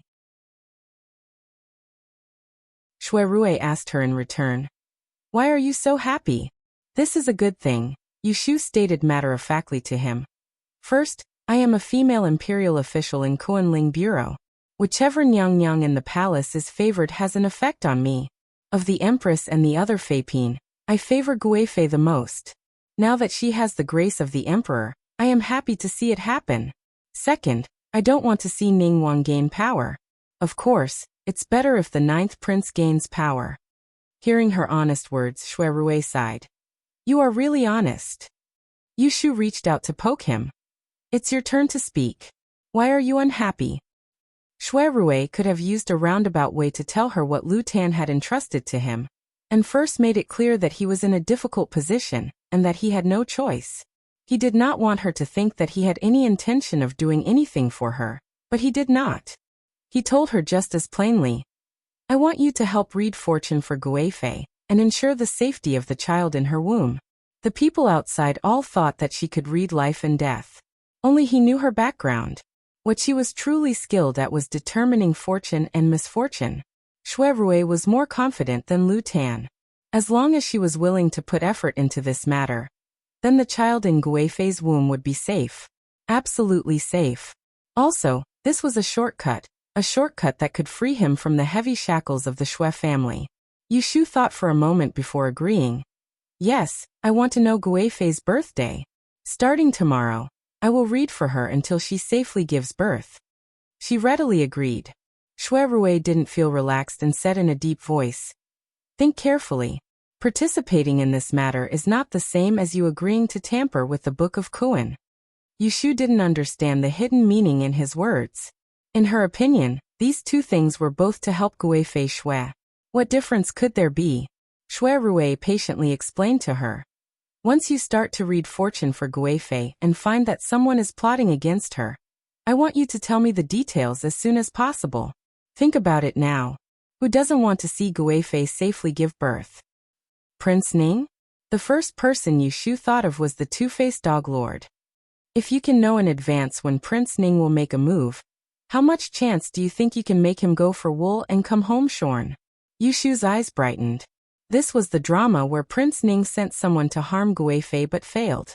After the matter was exposed, he was stripped of his title and driven out of the capital by the emperor in a rage.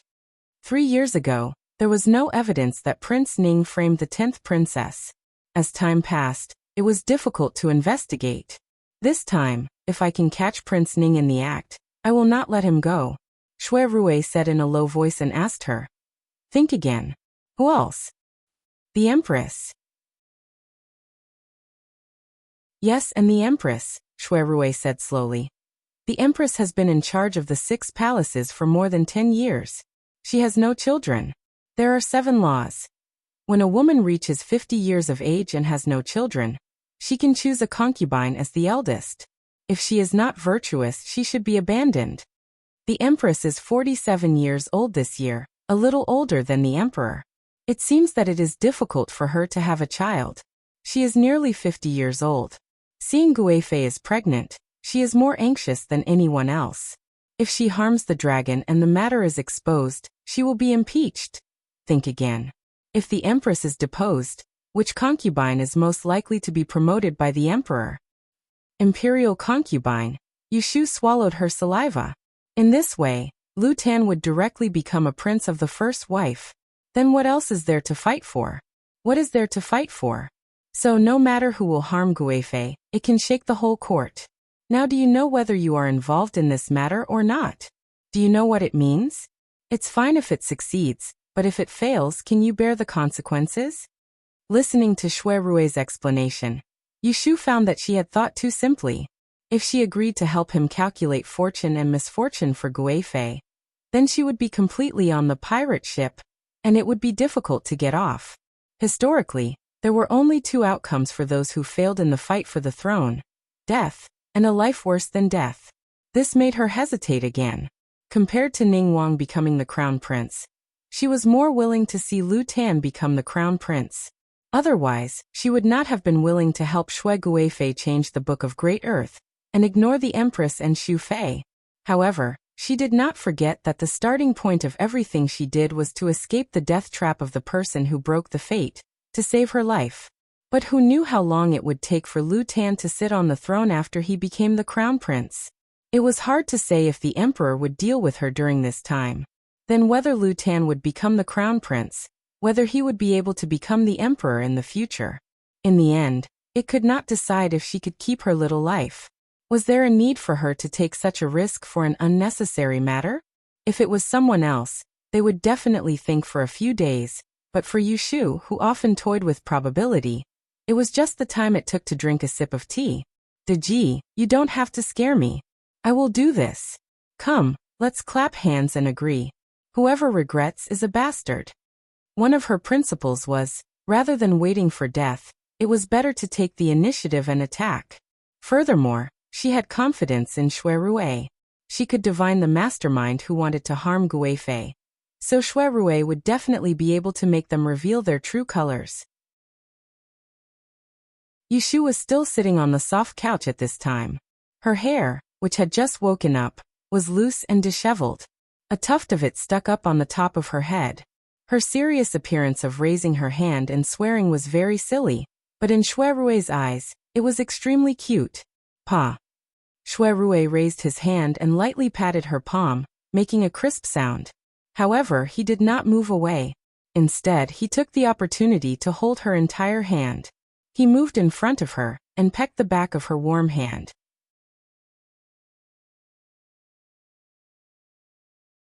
Chapter 623. Yushu mentioned the Tihu incense to Xian Lishan on a whim. She didn't have much hope, but Xian Lishan gave her a surprise. You mean the Tihu incense? Xian Lishan looked at her suspiciously. Have you seen the Tai Ching tripod of the Xian family? Yushu raised her eyebrows and said, I've seen it more than that. The left judge gave me a fake Tai Ching tripod. Oh, Xian Lishan drawled and said with a look of understanding. He gave you the tripod, but he didn't give you the Tihu incense, right? He did, but it's not enough. That's why I asked you if you know how to make it. If you can, then we'll make a deal. I'll let you study my feng shui pool, and you have to provide me with the tihu incense. What if I don't know how to make it? You don't know how to make it? Yushu stood up and was about to go out. Then forget it. Forget it. Hey, Xian Lishan hurriedly stopped her. Don't leave in a hurry. I didn't say I don't know how to make it. Yushu turned her head and looked doubtful. Do you know how to make it? Are you kidding? Lord Xian gave you the tihu incense, but didn't he tell you who made it? Xian Lishan mentioned his father and called him Lord Xian, as if he was not his father. What's with your eyes? Don't you believe that I made the tihu incense? Yushu slowly turned back and sat down. She put her hands on her knees and looked at him. I believe you. Let's talk. After the time it took to drink a cup of tea, Yushu walked out of Xian Lishan's room as she wished and got on the carriage to return home. When she left, she had an extra list in her hand, and on it were the spices, herbs, and various utensils needed to make the tihu fragrance pill. Xian Lishan would be able to start making it after she bought all of them. They agreed that when he made the tihu incense, Yushu would let him go to the balcony on the 3rd floor to see the feng shui pool after she inspected it. The next day, Mu Xiao and Yushu led 2 guards to Taisher Library to pack a few things.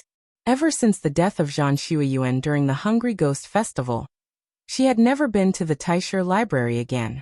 Even Ren Qiming had specifically reminded her not to do so, so she had openly skipped school.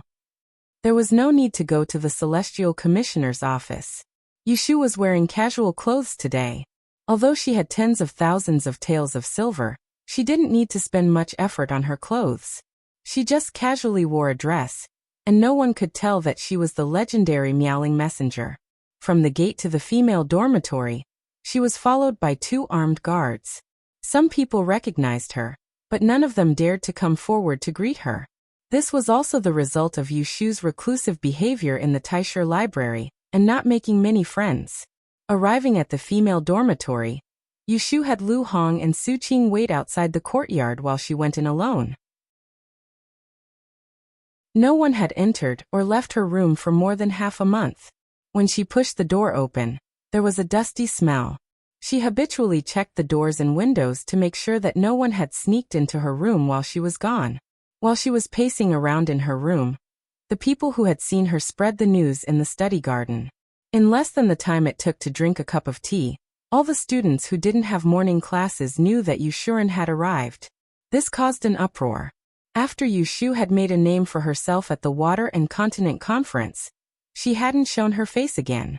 In just half a month, Yushu, the Miaoling messenger conferred by the emperor, had become a legendary figure.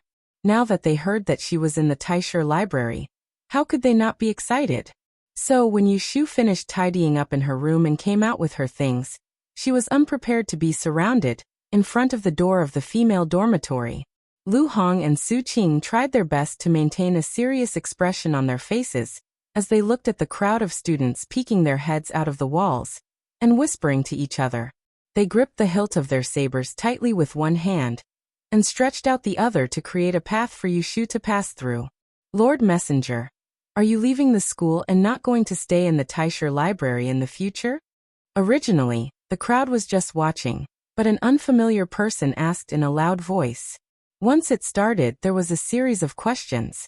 Everyone was talking at once, mostly concerned about whether Yushu would continue to stay in the Taisher Library to study. Yushu didn't expect this scene, and she didn't know that the restaurants and tea houses outside were talking about her amazing abilities. So faced with such a group of enthusiastic young people, she was very confused. She could only smile and say perfunctorily, "Although I hope to learn more from the academicians, I can't be at 2 places at once. I have official business to attend to, so I won't be coming to the library in the near future." Some people looked disappointed, thinking that if Yushu could stay, they could always find a chance to get close to her and ask for advice. As the saying goes, the pavilion closest to the water is the pavilion closest to the water. Maybe they could benefit a lot from a few pointers from her. Some people were more thick-skinned and took the opportunity to ask, "May I know where your residence is? Will you be able to visit another day?" Yushu thought that even if she didn't say it, people would be able to find out, so she generously told them, "The new residence has been completed. It is on Baochang Street." The crowd saw that she was not as arrogant as they had heard behind her back when she asked and answered. They had a good impression of her. First, they envied her for being young and promising, and second, they admired her abilities. Those who were truly envious were in the minority. This was all thanks to the eloquent storytellers who had described her so deeply in the stories, turning her into a pillar that could redeem the reputation of the masters of the Kingdom of Tranquility. This group of people followed Yushu to the gate and watched her board the carriage to leave. Only then did they discuss the water and land conference with unsatisfied expressions and go back to class.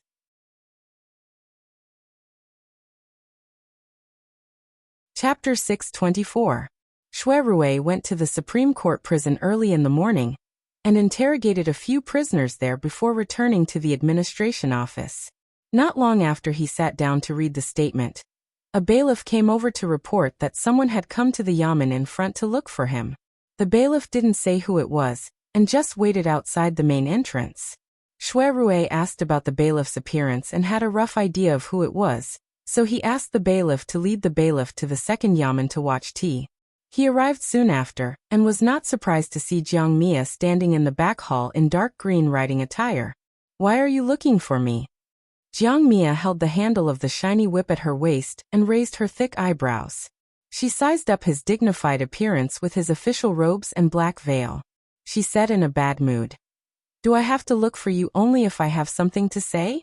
My mother has been in the capital for a few days, and she has not waited for you to greet her. She thinks that you do not want others to know about your relationship with Imperial Brother, so I came to ask if that is the case. If that is really what you think, I will pretend that I do not know you in the future." Xue Rui seemed as if he didn't hear her ridicule, and he walked over to sit on a chair before he said to her, "I took over a murder case not too long ago, and I'm currently investigating it, so I couldn't get away for some time. That's why I wasn't able to personally welcome the old madam. It's my fault, and I'll surely pay a visit to apologize another day." Actually, a few days after Madame Wei arrived in Anling, Xue Rui had sent someone to send a letter to explain the situation. He also sent a pair of eloquent parrots to make the old madam happy. Therefore, Jiang Mia's visit today was really looking for trouble.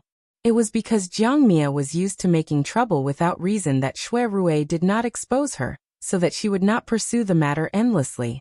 As expected, Jiang Mia gave him a look that said, "At least you are sensible," and the corners of her mouth curled up. She said, "It is already noon. I am hungry. Let's go. Bring me to your restaurant for a rare meal, and I will not bicker with you for making my mother sad." Xue Rui was ready to return to Forgotten Machine Tower. Hearing this, he had her wait for a while, and went to the back to change into a set of casual clothes. The two of them walked out of the administration office and bumped into Yushu, who was also looking for someone. The three of them looked at each other. Yushu looked at Xue Rui, then looked at Jiang Mia. Seeing that the two of them were together, she did not think much of it. She was only stunned for a moment before she smiled and greeted, "What a coincidence. Where are you going?" Xue Rui hadn't seen Yushu for a few days. Now that he saw her, his eyes stopped on her face. Even his voice was much gentler than usual. "I was just about to have lunch. You came just in time. Let's go to Wangji Tower." Jiang Hua also said, "That's right, let's go together." Yushu naturally wouldn't refuse, so she turned around. They walked abreast to the side of the street, which was not far from the Rue Tourmalin. There was no need for a carriage. Jiang Mia stretched out her hand and placed it on Yushu's shoulder before she walked in between Yushu and Xue Rui. She blinked at Yushu before moving close to her ear and asking, "Have you gotten your 60,000 taels of gambling debt? Do you need my help?" Yushu smiled. "No need. I have discussed it with them. They don't intend to renege on the debt. Let them slowly pay it back." Jiang Hua looked disappointed. Ever since she came to the capital, she couldn't go to the military camp. She couldn't even find a live target to practice her whip, which made her feel uncomfortable. She couldn't wait to take revenge for Yushu and cause some trouble. "All right then. If they try to play tricks, don't be afraid. Tell me earlier, and I will help you vent your anger. Shui Rui heard their conversation and was amused. Jiang Hua, this tigress, treated Shu as a stray cat and still wanted to protect her. After walking for a short distance, Jiang Hua noticed that there were people behind her. She turned around and saw two men who looked like guards with sabers on their waists following them at a distance. She thought that they were following Shui Rui and didn't think much of it. The three of them wandered all the way to the Rue Tourmalin, but halfway there, they followed Jiang Hua into a noisy tavern. In Jiang Hua's words, it was lively here and the more people there were, the better the taste of drinking. It wasn't that Wangji Tower wasn't lively, but that the food was more expensive than gold. The people who came here were rich and well-educated. When they ate, they didn't talk much and didn't have the atmosphere of a marketplace. It wasn't as noisy as an ordinary place. When it was time for lunch, the seats downstairs were already full. The waiter led them up to the second floor, and near the fence, they met a table of customers who had finished eating and were paying their bills. It could be said that they found a good seat. Jiang Hua couldn't wait and ordered a jar of good wine. Before the dishes were served, she filled her own cup and drank it in one gulp. She let out a long sigh of relief and complained to Shui Rui. Ever since I came to the capital, my mother has been stricter than my eldest brother. She doesn't even let me drink spicy wine. It's as if she's afraid that I'll go out with a knife and kill people when I'm drunk. Yushu burst into laughter. Shui Rui shook his head and sighed inwardly. Isn't Madame Wei afraid that you'll cause trouble? As Jiang Mia spoke, she downed another glass. With one arm on the railing, she tilted her head in satisfaction and listened to the storyteller, who was surrounded by people downstairs, telling a story.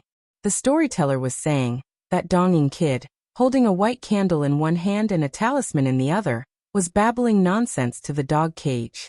No one could understand. Jiang Hua turned her face to the two people at the same table and said, This is a story from the Water and Land Conference in the palace. I heard it with my mother in a tea house 2 days ago. It said that there's an extraordinary person in the Celestial Commissioner, who can call the wind and summon the rain, and cast beams to form soldiers. She was given the title of Meowling Messenger by His Majesty. It's said that this person has a deity as her master. She's well versed in astronomy and geography. She also has the ability of the King of Hell, and can determine people's life and death. It's rare that she's actually a woman. TSK, I really want to see if this deity's disciple is born with 3 heads and 6 arms. Yushu and Shui Rui also heard the storyteller downstairs and Jiang Hua's joke. Their expressions turned slightly strange. Yushu asked Shui Rui with her eyes. She's talking about me, right? Shui Rui hesitated and thought. It should be you, right? Jiang Hua didn't notice the strange expressions on the two people's faces. She excitedly asked Yushu, Lotus Room, you also learned E. Have you heard of this Meowling Messenger? Quick, tell me, is she really that godly? Yushu was instantly distressed. How was she supposed to answer this? Tell Jiang Hua that she wasn't the third prince of Neza and didn't have 3 heads? Ha ha. Shui Rui couldn't restrain his laughter, and he only stopped laughing when Yushu stepped on his foot under the table. He said to the baffled Jiangya, Since you've heard of this joke, then haven't you heard of the name of this meowling emissary? Jiang Hua rubbed her wine cup and recalled. Oh, I remember they said that this person is the female fortune teller in this year's Dian examination. What's her surname again? Don't panic. Let me think, I know. Her surname is Yu. Shui Rui kindly reminded her. Jiang Hua slammed the table hard and said, That's right, her surname is Yu. It's Yu Swansea. The people at the next table glanced at them. Chapter 625. When the 3 of them came out of the tavern, Jiang Mia still found it unbelievable. She frequently looked at Yushu and found it hard to associate this ordinary-looking little girl with the immortal disciple, who could summon the wind and summon the rain.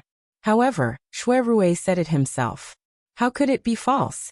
Today was also the first time that Yushu heard rumors about her. Even she felt that it was exaggerated, let alone Jiang Mia. She did not humbly explain to Jiang Mia that she was not that powerful. She could only sigh in her heart. Emperor Zhaoqing really spared no effort in promoting himself in order to prove his reputation as a wise ruler. Lu Hong and Su Qing were waiting outside the tavern. They bought a few donkey barbecued meat for lunch. When they saw Yu Shu and the others coming out, they went up to them. "My lord, where are we going? Are we taking a carriage?" It was only then that Jiang Qia realized that the two of them were not following Shui Rui, but Yu Shu's people instead. She had a strange feeling in her heart. While Yu Shu was talking to the two guards, she turned around and gritted her teeth as she said to Shui Rui, "Good job, Shui Dalong. Why didn't you tell me earlier? You made me lose face in front of others." At first, she thought that Yu Shu was a little teacher who was lucky to become sworn brothers with Shui Rui. She also felt that Yu Shu was climbing up the social ladder. She was also dissatisfied with Shui Rui. Her imperial brother had an adopted sister for no reason. She only thought that Yu Shu had gotten a big bargain. Therefore, she looked down on Yu Shu. Although they exchanged names, it was mostly because of Shui Rui. Who would have thought that the other party was not as high as the mountain? It seemed that she was a little cautious. Shui Rui smiled faintly and did not explain. He knew very well what Jiang Mia thought of Yu Shu. He naturally had his own considerations for not reminding her at the beginning.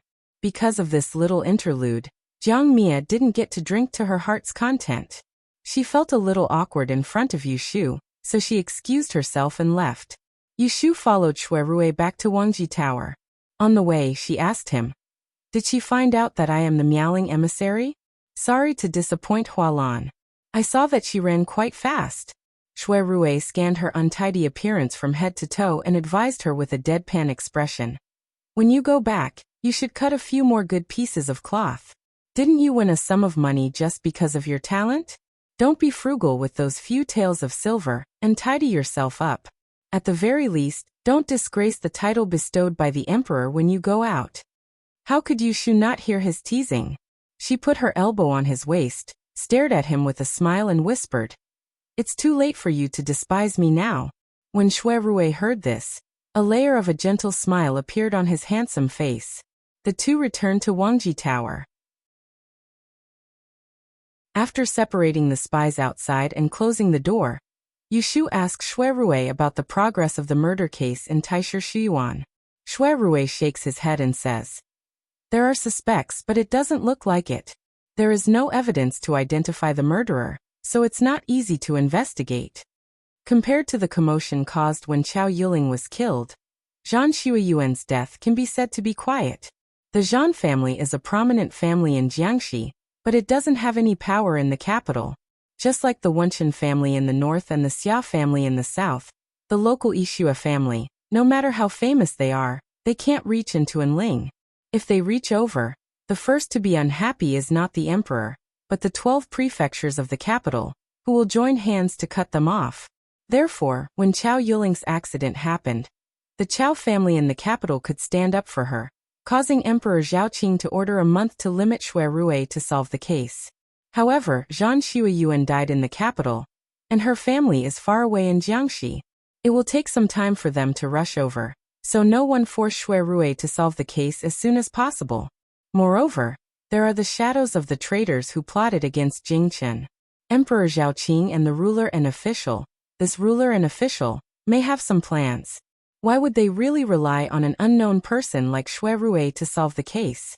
Yu Shu frowns and says, "If only Ji Xingxuan hadn't been rescued by Ning Wang. She must know something, and if we can get one or two out of her, we wouldn't be so blind." Speaking of Ji Xingxuan, Yu Shu didn't know if she should be happy that she brought it on herself, or angry that she had escaped a calamity. Sometimes, she really wondered if Ji Xingxuan had a pair of eyes in the front and back, which was why she was diagnosed to be pregnant with Ning Wang's child at the critical moment of life and death. Shui Rui says in a low voice, "At the beginning, His Majesty had sent a secret decree for Ning Wang to take away Ji Xingxuan. At that time, they hadn't confirmed who the person who broke the fate was, so His Majesty's favoritism towards Ning Wang prevailed, so he let Ji Xingxuan go. But now you, the person who broke the fate, have almost been exposed. Ning Wang is an unborn child, so it isn't important. In my view, His Majesty may be regretting not following the trail of Ji Xingxuan. Who knows when he will ask Ning Wang for the person?" Yu Shu hesitantly asks, "You mean the emperor will privately send people to investigate Ji Xingxuan again?" Shuirui nods. Instantly, Yushu couldn't tell if this was good news or bad news. The good news was that if they could find the murderer hiding in Taisher Shu Garden from Ji Xingxuan, the one who wanted to kill the person who broke the fate, she, the real one, would be safe. The bad news was that when Emperor Zhao Qing uprooted that group of thieves, they would be able to put her and Jing Chen together without any qualms.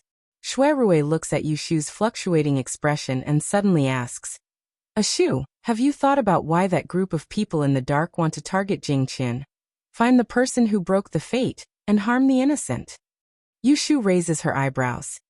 Didn't they say that they are rebels? They know that Jing Chen, this great calamity, can control the fate of the country, and is closely related to the life and death of the person who broke the fate, so they want to attack him so that they can rebel in the future. Shuirui's eyes light up. If that's the case, why don't they just kill Jing Chen, this great calamity, to their heart's content?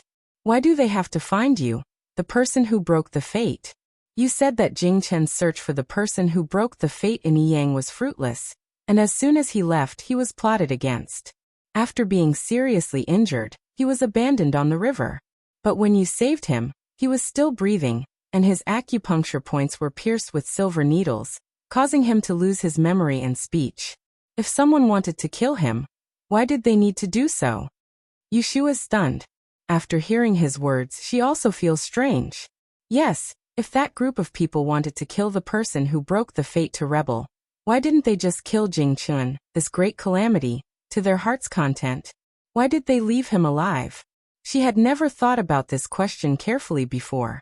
It was because after Jing Chen regained his memories, he could not clearly remember the part where he was being hunted down in the south. Thus, she had subconsciously thought that he had escaped death. She had never thought that someone had purposely left him alive. But why didn't they kill Jing Chen but kill her, the person who broke the fate? Why am I getting more and more confused? Big brother, if they didn't want to rebel, then why? Since it is related to her, her mind is a little confused. When she looked up, she saw Shuirui staring at her faintly, and his words are shocking. Why don't you change your way of thinking? Whether the person behind the scenes wants to rebel or not, it is true that he wants to obstruct the current emperor and the celestial commissioner, but he doesn't want Jing Chen to die, so he can only kill the person who broke the fate, who would not want to kill Jing Chen but also think of ways to destroy it. Yushu's eyelids twitched under his gaze, and a person popped up in her mind. Her mouth doesn't listen to her, it opened and closed, and she said this person at the same time as Shuirui. Yinhua.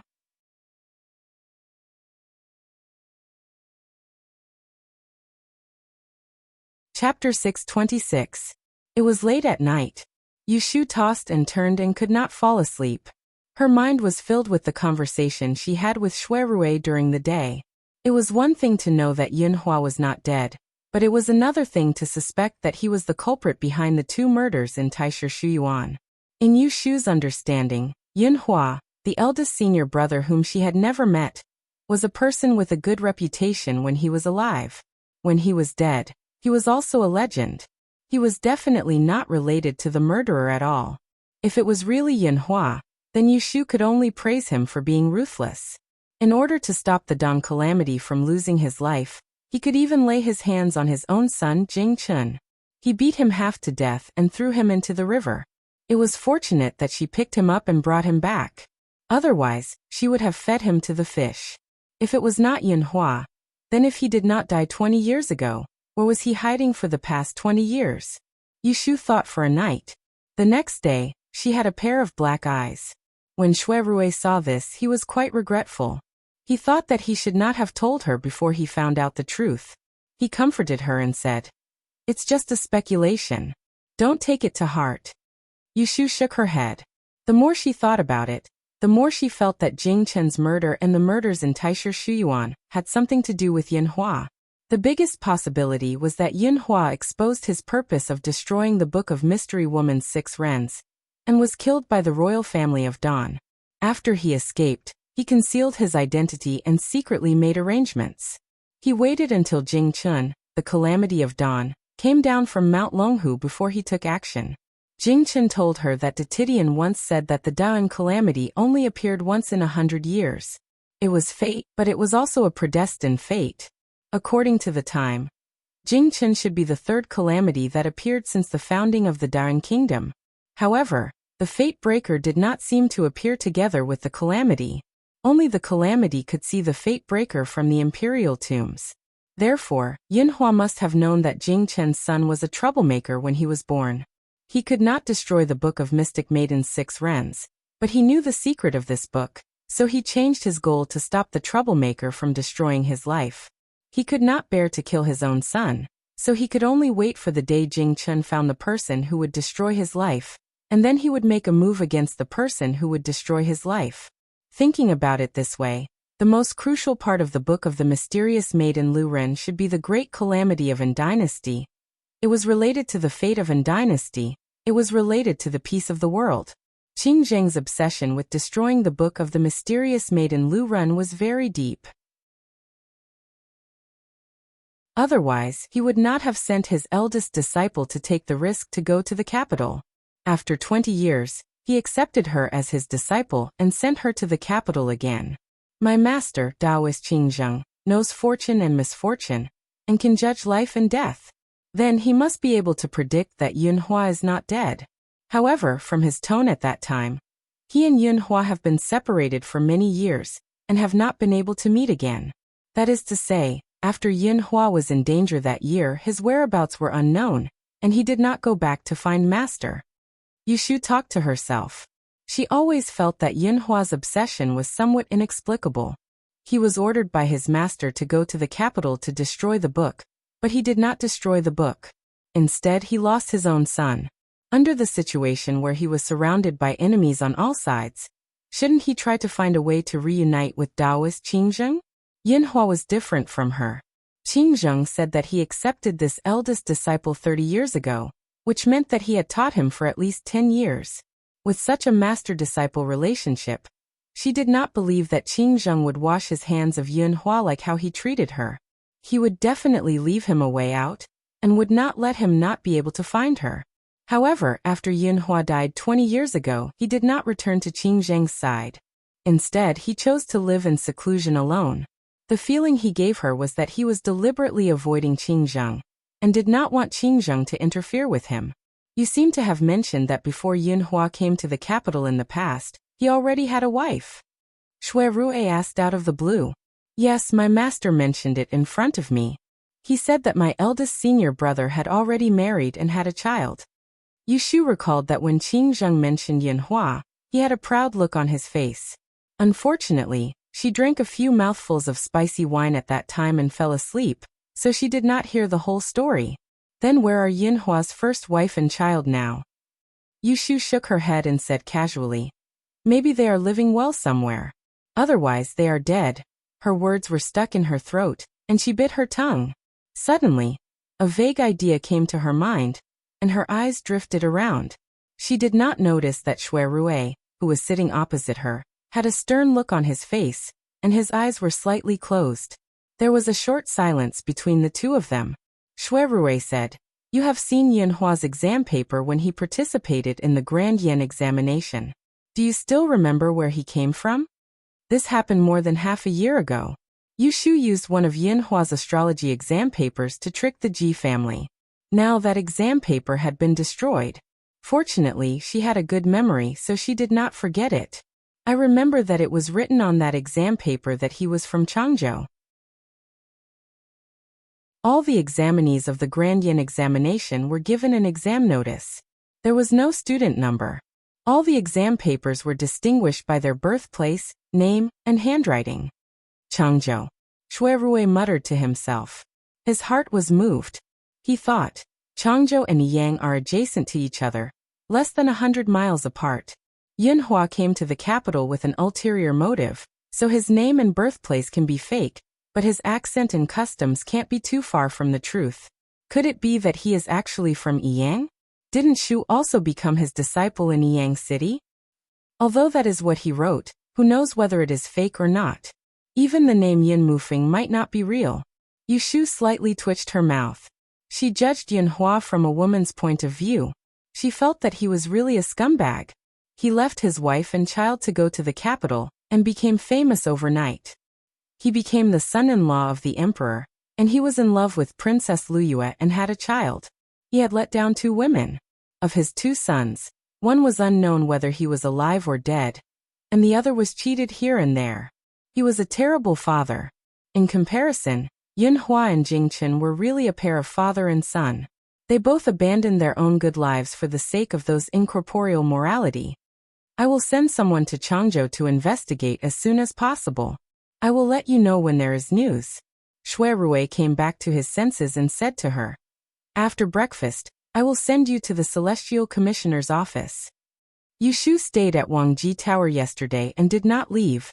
Lu Hong and Su Qing were sent away by her. When she went out, Shui Rui had to personally send her off before she could rest assured. Because the speculation that Yunhua was the culprit was too scary, Yu Shu forgot to tell Shui Rui that she went to the palace and met Imperial Consort Shui. Shui Rui sent Yu Shu to the main entrance of the Celestial Commissioner's office. Before they parted, he reminded her, "You are in charge of the official marriage approval. If you see Jin Sun's 8 words calligraphy, temporarily suppress it. Remember to inform me." Yu Shu naturally agreed. She wanted to ask more, but Shui Rui had already closed the car door, turned around, and left. Lu Hong and Su Qing were waiting at the entrance of the official office. They followed her inside. The 3 of them split up in the courtyard of the Kunling Bureau. Yu Shu went to work, and the 2 guards were ordered to stroll elsewhere and listen to the news. After entering the courtyard, Yu Shu raised her head and glanced at the window of the east building. Seeing that it was open, she knew that Jingchen had arrived first. So she went upstairs first. In the same department, the lower officials had to report to their superiors in the morning and evening. This was the rule of the officialdom. "Good morning, Right Commander. Do you have any instructions today?" "If there is nothing else, I will go." Jingchen sat by the window and flipped through a book. A corner of his silver gauze robe hung to the ground. The embroidery of the Big Dipper Palace on his shoulder was illuminated by the morning light. His long hair was tied up, and he wore no black gauze. His brows were like distant mountains, and there was a small shadow in his eyes. When he looked back, it was like autumn water. Such a pleasing man could only be watched from afar. Yu Shu sighed in her heart. Jingchen looked at her, put down the scroll and said, "When I entered the palace yesterday, His Majesty was drafting an edict. The golden book and seal of your title have already been made by the Ministry of Rights. In the morning, someone from the palace will come to announce the edict. You should prepare." On the day of the Water and Land Conference, although Emperor Zhaoqing had personally conferred the title of Miaoling Messenger to Yu Shu, the imperial edict had not been written. It would take some time for the book and seal to be made. This was considered fast. "Thank you for telling me." Yu Shu smiled and turned to go downstairs. Jingchen waited until she had disappeared before looking away. He looked at the book in his hand again, but he could not concentrate on reading it. These days, the only things that he looked forward to every day were the mornings and evenings. Even if he did not have anything to say, it was better than her ignoring him. Yu Shu went downstairs and found Xiaolan. She had him inform all the officials of the Kunling Bureau, so that they would not be flustered when the imperial edict arrived. When it was almost noon, someone from the palace came to announce the imperial edict. The people of the Kunling Bureau all came out to receive the imperial edict at the door. The head eunuch holding the imperial edict read something in a genteel manner. Yu Shu did not understand, but she heard 2 key points. First, the title that Emperor Zhaoqing had given her was equivalent to a 3rd-rank vassal. In other words, she had an additional allowance. In the future, when she saw officials below 3rd rank, she could stand with her head held high. Second, other than this title, Emperor Zhaoqing also rewarded her with 100 taels of gold, a number of fine silk cloths, and the flag that she had used to summon the rain that day with the true dragon's command personally written on it. Yu Shu was extremely happy. Seeing the real benefits, she felt that the title was well deserved. It was no longer a title that could not be used for eating and drinking. This subject thanks the emperor for his great kindness. Long live the emperor. Yu Shu knelt down to receive the imperial edict. She raised the silk cloths above her head. When in Rome, do as the Romans do. After 2 guards brought the gold and silver into the building, Yushu approached the head eunuch who was announcing the imperial edict. She stuffed the silver notes that she had prepared into the other sleeves. With a smile, she made friends with this chief eunuch of the Bureau of Rights, Wang Fengtai, Eunuch Wang. After the eunuch left, the people from the Kunling Bureau came forward to congratulate Yushu. Someone asked when Yushu was going to hold the banquet, so that they could prepare a congratulatory gift and come to visit. Yushu thought about how the layout of the residence on Baochang Street was almost the same.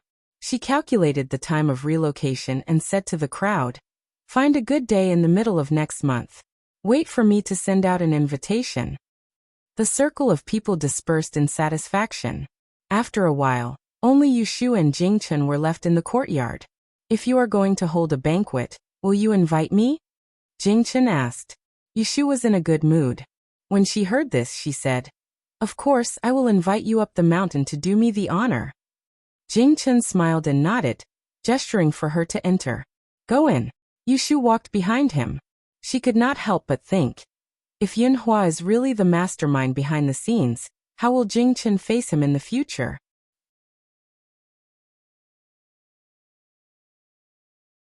Chapter 627. Yushu got a big house on Baochang Street from Lutan after the Double Suns Festival in March. It took her 3 months to build it. Finally, at the end of July, it became the happy house she expected. The house had 4 entrances and the gate faced south. The 2 small gardens in the east and west of the central axis were connected with a veranda. Looking down from the sky, it looked like a fish jumping in the air. It was full of geomancy. The flowers and trees in the garden were transplanted from the Ministry of Works. The water from the pond was drained and the koi fish were fished from the center of Jade Lion Lake. She did not know how Pei Jing managed to smuggle a bunch of birds and beasts into the garden for her. There were mandarin ducks, white ducks, lark thrushes, cicadere, squirrels, macaques, and the rarest of them all was a pair of white cranes. For this reason, he even found an experienced bird breeder for her. Most of the furniture in the house was ready-made, but there were a few rare top-grade ones. It was like the big 4-season bed made of rosewood in Yushu's bedroom. The 4 pillars were engraved with the scenes of spring, summer, autumn, and winter. The 4 corners of the bed were hung with hollowed lampshades in the shape of birds' nest. At night, she lit the candles and lay on her back in the mosquito net. When she opened her eyes, she could see the changing of the 4 seasons. It was such a beautiful scene. This large bed was originally kept in the treasury of the Southern Cyanwood Forest Lumber Company, and it wasn't for sale. Shui Rui sent it over to Yushu with a note, and Yushu was extremely fond of it the moment she saw it, so she directly placed it in her room and used it as a bed. After the construction of the luxurious house was completed, the money flowed out like water. Yushu was distressed, but after looking around, she felt that it was worth it. It was really a good idea to spend money anywhere. Yushu took Zhao Hui and He Fangji to see the house first. After discussing with them, she started to pack up her belongings and luggage. Old Madam He was a little reluctant to live with her son and daughter-in-law, Yushu a foreigner. But when she came to Baochang Street in person, she got rid of the grudge. Zhao Hui persuaded the old lady in private. "It's our family's blessing that Xiao Yu is so promising. But she and her brother are lonely and her mother is unreliable, so she is really close to us. Mother, you just need to treat her as your own granddaughter. What's wrong? Besides, Xiaochuan has sisters and brothers like Xiaoyu and Xiaoxiu. Isn't it good to live together?" Old Madam He was open-minded after all. She had to think for He Xiaochuan, the only son of the He family. Yushu asked Jingchen for leave in advance. On the day of the end of the month, she didn't go to the Celestial Commissioner's office. She got up early in the morning and was busy moving her belongings and luggage. The furniture on Baochang Street was complete. The family had started packing clothes and personal belongings a few days ago. After packing wooden boxes, they rented 3 horse carriages and were escorted by Lu Hong and Su Qing to move to the new house. Not to mention that it was a waste of talent to be guarded by a 7th-class bodyguard. Just the box of money that Yushu had saved for half a year was worth more than 10,000 taels of silver. The 3 horse carriages went back and forth 3 times before they finished moving the things. Half of them were gifts that Yushu had received in the past 2 months. There were all kinds of gifts, some of which hadn't even been opened yet. Along with them, there was a basket full of visiting cards. It wasn't the first time that Yushu was fed up with receiving gifts. The last time was when she showed off her skill at the gentleman's hibiscus banquet. This time, it was because she was in the limelight at the Water and Land Conference. Yushu followed them into the last carriage. She sat cross-legged in the carriage and casually flipped through the basket of cards by her feet. After the gentleman's hibiscus banquet, she had taken the time to organize the list. This time, because the Celestial Commissioner had taken office, she didn't have the time to organize it. As a result, it was piled up in a mess. She was even more unwilling to look at it in detail. Yushu knew that it wasn't a good idea for her to always turn a blind eye and only accept gifts while ignoring people. She still had to sort out these cards. She would reply to those that needed to be replied to, invite those that needed to be invited, and throw those that needed to be thrown away. It would be best if she could find someone to do it, so that it wouldn't delay her business. Right now, she only had one maidservant by her side, Yundo. Yundo was illiterate, so she couldn't count on her. She had to go to the Provision Institute as soon as possible and buy a few capable servants to order around. Yushu asked Shuirui for advice. It wasn't easy to set up one's own house. Having a house and money couldn't be spared. The most important thing was to choose and buy servants. She divided them into men and women, inner and outer courtyards, each with their own duties, so that it wouldn't be a mess. According to the number of people in her family and the size of the house, she had to get at least 2 gatekeepers, 2 servants to clean the outer courtyard, and 2 maidservants to serve tea and pour water. Then there was the inner courtyard. Zhao Hui and her husband would have 1 courtyard. There would be guards, cleaners, servants, and servants. There would be at least 4 people. Old Madame He's courtyard would also need 4 people. Adding on the kitchen staff, coachmen and gardeners, all of which were indispensable, there would need to be 20 to 30 servants in this big house, and this didn't include the number of guards. It took 3 days to tidy up the whole family.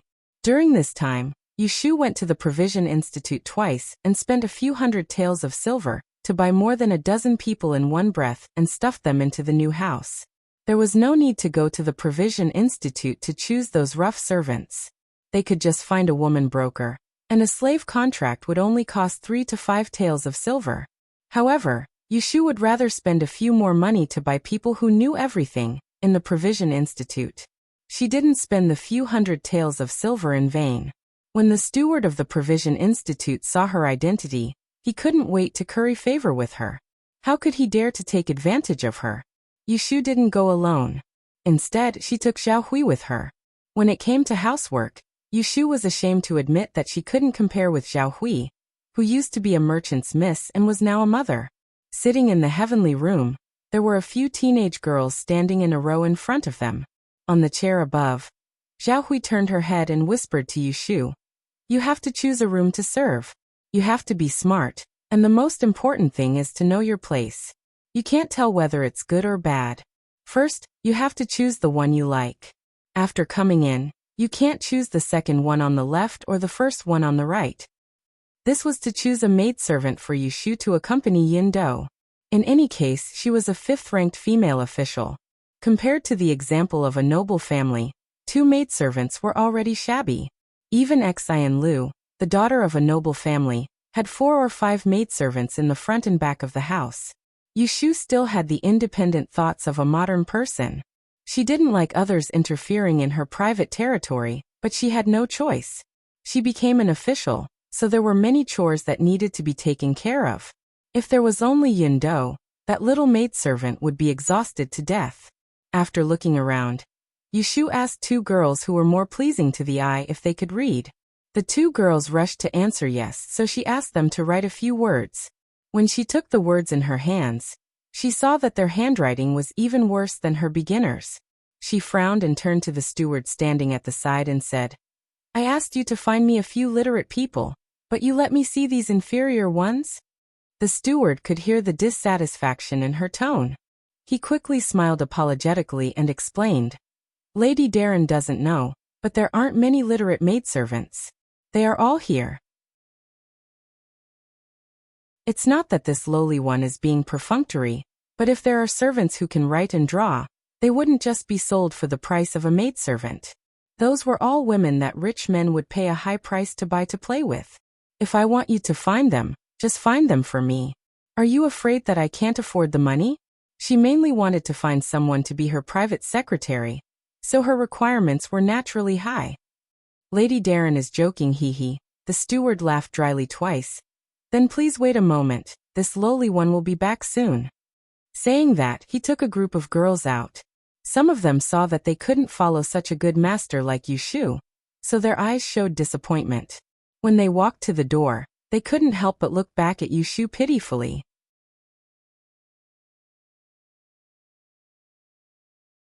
Chapter 628. The steward didn't dare to offend Yushu, so he quickly found a group of female slaves for her to choose from.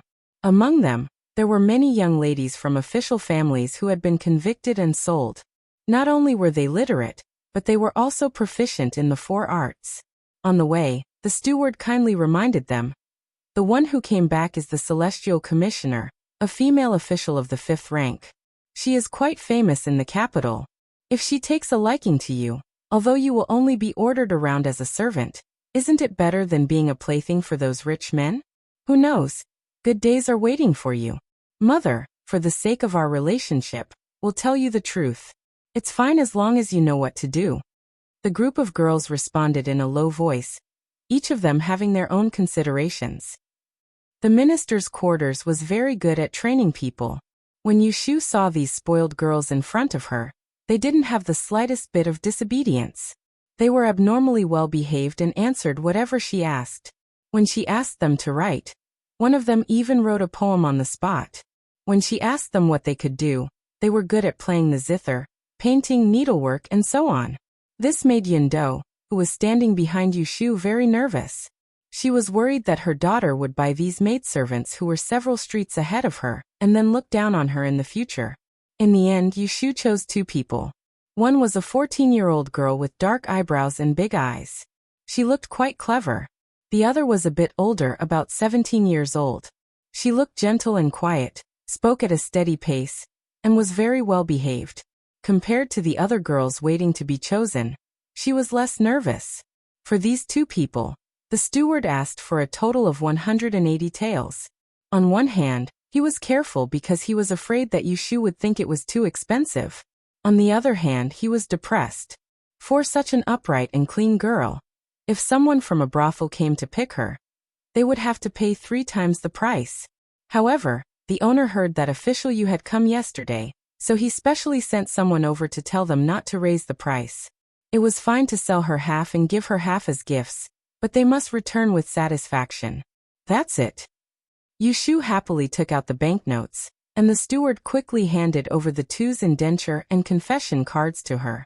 Yushu asked Yindo to put it away and immediately changed the names of the 2 girls. She couldn't think of any elegant words, so she used the meaning of the 5 elements. The older one was called Xiner, and the younger one was called Lin. Seeing that Yushu specially gave them new names, Yindo quietly pouted. Xiner and Lin received 2 small bundles from the disciplinarian aunt under the envious gazes of their friends. He followed behind Yushu. After exiting the heaven room, Xiaochen passed through a drooping flower door and exited the backyard. Suddenly, she heard a commotion. Yushu turned her head to look. From afar, she saw a figure crawling out from under the moon door on the other side of the corridor. He was limping towards her, and there were a few people chasing after him. The expression of the steward who led the way for Yushu changed. He turned to Yushu and smiled. "Madam, please don't be offended. Let's go this way." After saying that, he pointed to a corridor on the side. However, Yushu stood there without moving. Zhao Hui and the maidservants also stopped. Soon, the figure ran in front of her and was blocked by Yushu and the others. She stopped in a panic and raised her head. Her messy hair hung loosely over her shoulders. Between the strands of hair was a pair of abnormally bright eyes. Yushu was stunned for a moment. That person was also stunned. Stop. Where are you going? Two tall and burly women also chased after her. The steward scolded in a low voice. What are you doing? You're disturbing the honored guest.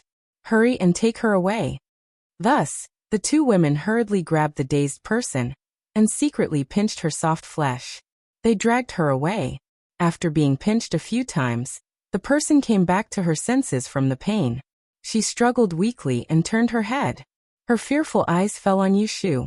She straightened her neck and cried out in a pitiful voice, Save me. With a slightly stiff accent and a hoarse voice. It was hard to tell if it was a man or a woman. The steward coughed. One of the women hurriedly covered the person's mouth and used all her strength to drag her away. The person desperately twisted her neck and looked at Yushu with a look of despair. Wait. Yushu said. Madam. Let them bring the person over for me to take a look. The steward couldn't refuse her. After hesitating for a moment, she called the person back.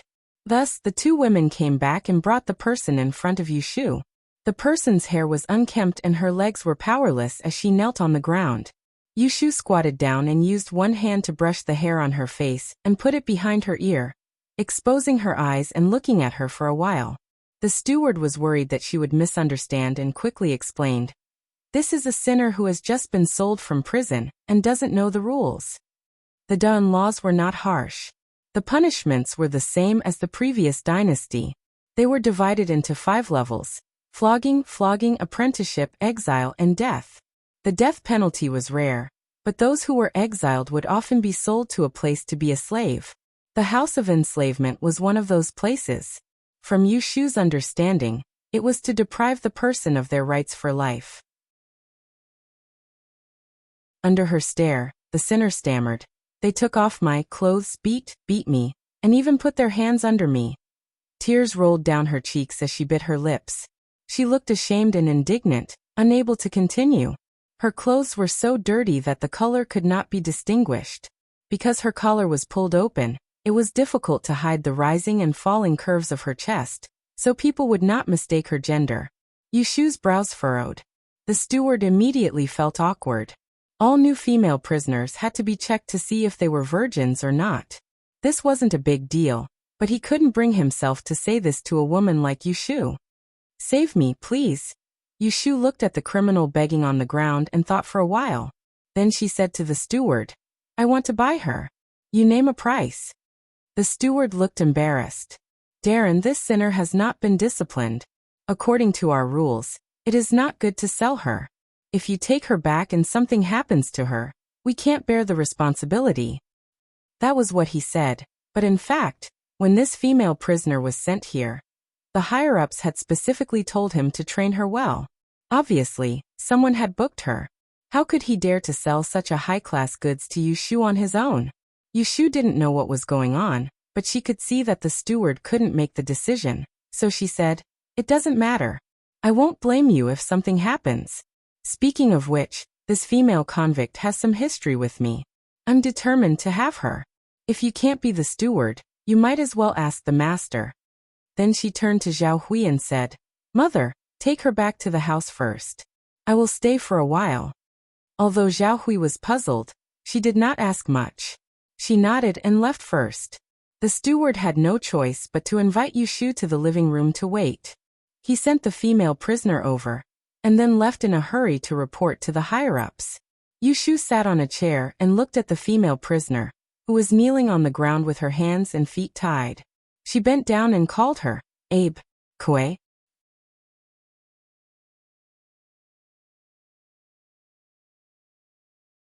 Chapter 629. Yushu brought Mbekue out of the enclave and did not take out a single silver coin. Instead, she received an invitation from the owner of the enclave, letting her know who the backer of the enclave was. The name of the invitation was Lu Jiong, Prince Yang's heir. That was to say, the enclave was the property of Prince Yang's residence. Lu Jiong asked someone to send the invitation to Yushu without saying anything else. He did not mention anything about meeting her, a popular person, and acted as if he was doing her a favor. He was so solicitous for no reason, but Yushu could not figure out what he meant. She could only take him away first and mention it to Shuirue later. It was not until they sat in the carriage that Mbekue believed that Yushu really wanted to take her away. Regardless of the narrowness of the carriage, she knelt at her feet and kept repeating the word, "Thank you." If it was not for Yushu sensing something was wrong and quickly pulled her up, this Donging girl would have kissed her shoes.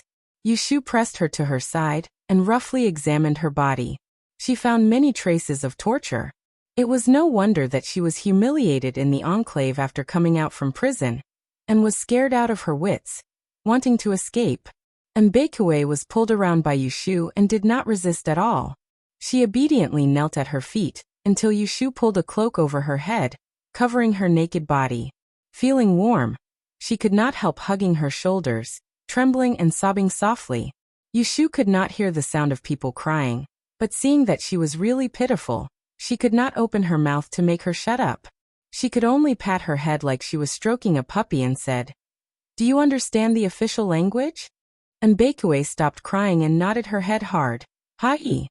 After saying that, she found that it was not right and quickly changed her words. "I understand." Yushu made an sound, patting her head from time to time as her mind wandered. She didn't know why she would take this child in. Rather than saying that she suddenly became kind, it would be better to say that it was a spur-of-the-moment action. If she really brought him out, she would owe Xiang Prince Fu a favor, and it would be too late for regrets. "Alright, I'll just treat it as doing a good deed every day." Her hand paused on the top of her head, and she tried to tell her as succinctly as possible. "The envoy from Donging committed the crime of deceiving the emperor. You are a criminal, and you were supposed to be locked up in that place just now to suffer, but I bought you out. From now on you are my slave. Your life is mine. I can keep you, but you have to listen to me. Otherwise I'll send you back. Do you understand?" The head under his hand shrank for a moment, then he replied, "Kuezi understands." Yushu was satisfied with her tactfulness. He didn't try to scare her anymore. Returning to the mansion on Baochang Street, Yushu brought Mbekue to her courtyard and called Yindo over. She handed the person over to her to clean up before going to Zhaohui to ask for some ointment for her. Exai and and Lin had just arrived. They were eager to show off in front of Yushu. Without her instructions, one fetched water and handed her a handkerchief. The other brewed tea and fanned herself, then helped Yushu change her clothes and shoes. When she sat on the couch, they knelt on the footstool and massaged her shoulders and legs. Yushu felt very comfortable being served, and she wanted to take a nap. She closed her eyes and actually fell asleep. This sleep lasted until the evening. It was Yindo who came in to wake her up. Yushu sat cross-legged. Just as she stretched, Lin tactfully added a cushion on her back. When Yindo saw the actions of the two newcomers, she felt depressed. It was originally her business, but now it was taken over by others. Looking at the girl enjoying it, how could she be happy? No, she had to work harder. She couldn't let the newcomers be inferior to her. "Miss, that person has been washed and the ointment has been applied. Do you want me to bring her over for you to take a look?" Bring her over. Under Yushu's command, Abe Kue was brought before her in a short while. The Japanese girl who had changed into a maid's dress was not as exquisite as the one she had seen at the Landwater Conference. However, her fair skin and light eye color still made her stand out from ordinary people. "Master." Once Abe Kue entered the room, she knelt down with both knees on the ground. Her hands were pressed against the side of her face, and the tip of her nose was touching the ground. She knelt without any hesitation to show her respect. The maids in the room looked at each other in dismay when they saw such a great gesture. Yushu waved her hand and asked them to leave. She then called Abe Kue to stand up and ask her questions. "You're called Abe Kue. Is that your real name?" "Master, my real name is Kuezi. Abe is a fake surname they gave me," she said with a face full of shame. "I'm a lowly commoner and don't deserve to have a surname." "Lowly commoner?" Yushu asked suspiciously. "Then who taught you to speak Chinese? I see that you speak it more fluently than that envoy called Yamada Jiro." "It was my mother who taught me. She used to be a prostitute and was very smart. She learned Chinese from a benefactor. When I was young, she always told me about the Da and dynasty. She even taught me how to write calligraphy. Speaking of her mother who was a prostitute, Abe did not feel ashamed of her inferiority. Instead, she revealed a sorrowful expression. After listening to her background, Yushu suddenly suspected how she had followed the Japanese envoy to and to kidnap people. Was it because her eyes looked demonic and made it easier to bluff people? Yushu recalled the first time she met this child. Her hair stood on end when she was stared at by her eyes. That was why she paid attention and did today's good deed. What's wrong with your eyes? Was it hereditary or a disease? After asking this question, Yushu saw fear appear on Abe Kuei's face. She suddenly lowered her head and curled her body into a ball. It was as if she wanted to disappear in front of Yushu. What's wrong with you? Yushu was puzzled by her reaction. I beg master to let me stay. Don't send me back. I beg you. Abe Kuei suddenly kowtowed to Yushu with her head on the ground. Yushu was startled by her actions. Then, she straightened her face and scolded. What are you doing? Shut up and get up. Abe Kuei was obedient. She shivered and held back her crying. She obediently got up and buried her head in her chest. She did not dare to look up at Yushu. Whatever I ask you, you answer it. Don't cry. Do you hear me? I asked you what's wrong with your eyes. Why are you crying? Kuei is an inauspicious person. The more Yushu listened, the more confused she became. What do you mean by an inauspicious person? My eyes can see the souls of the dead. Mbiki's voice was almost inaudible as he sobbed. Yushu was startled. Inyang eyes. Abe Kuei didn't see Yushu speak. She was very nervous and whispered.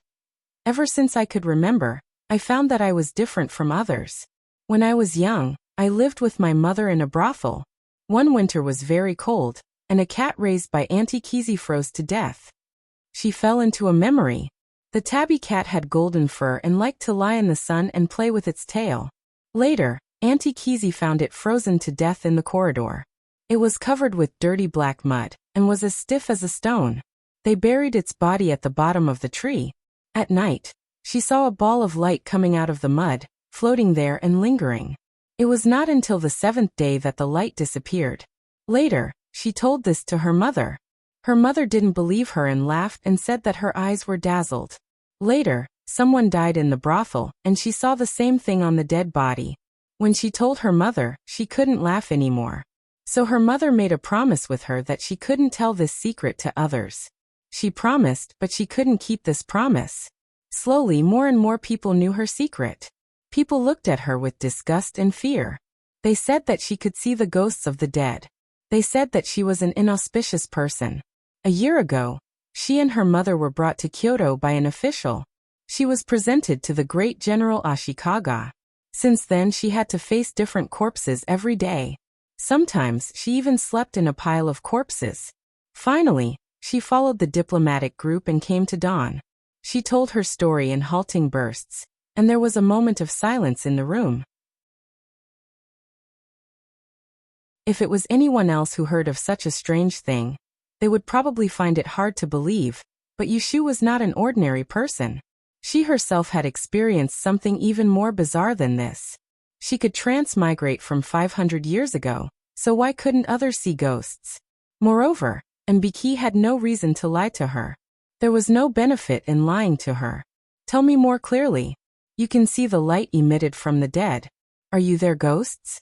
What do the ghosts look like? Can they see you? Yushu's interest was completely aroused. Mbiki was originally prepared to be despised by her. When he heard this, he quietly raised his head. But when he saw that there was no fear on her face, he immediately let out a sigh of relief. He told her timidly, when a person dies, the soul will leave the body. They will stay around the corpse and only dissipate after 7 days. Ghosts don't have a shape. They are just a mass of light. They can't speak and they won't run around. Only their colors are different. Yushu thought for a moment and asked, then at the Land and Water Conference, how did you know the name of the condemned person and what crime he had committed? The trick of letting the dead come back to life was exposed by Zhu Qingjue because of the knockout drug, but Mbiki accurately told the identity of the deceased, which became a mystery. That's because Mbiki stuttered. Half a year ago, I discovered that not only could I see the ghosts of the dead, but I could also see the souls of people who were about to die. The day before the Land and Water Conference, Lord Yamada bribed your officials and brought me around the prison. He let me see some condemned people, and asked about all the prisoners whose souls I could see. That's how I knew who the prisoner was. Yushu suddenly understood. And then she was surprised. Mbiki could see the ghosts of the dead. To put it bluntly, it was useless. But she could see the signs of the souls of people who were about to die. That was the key. Her heartbeat sped up. She sat up from the couch and paced around the room barefoot without wearing shoes. Suddenly, an idea flashed in her mind. She suddenly stopped and turned her head, staring at the trembling Mbiki. The corners of her mouth slowly opened, and she almost jumped in excitement.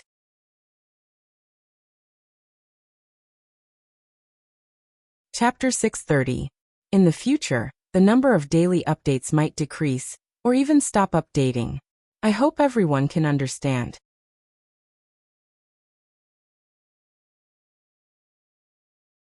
Chapter 631. On the last day of the month, the August book of the Great Land finally reached Empress Rueishi's hands.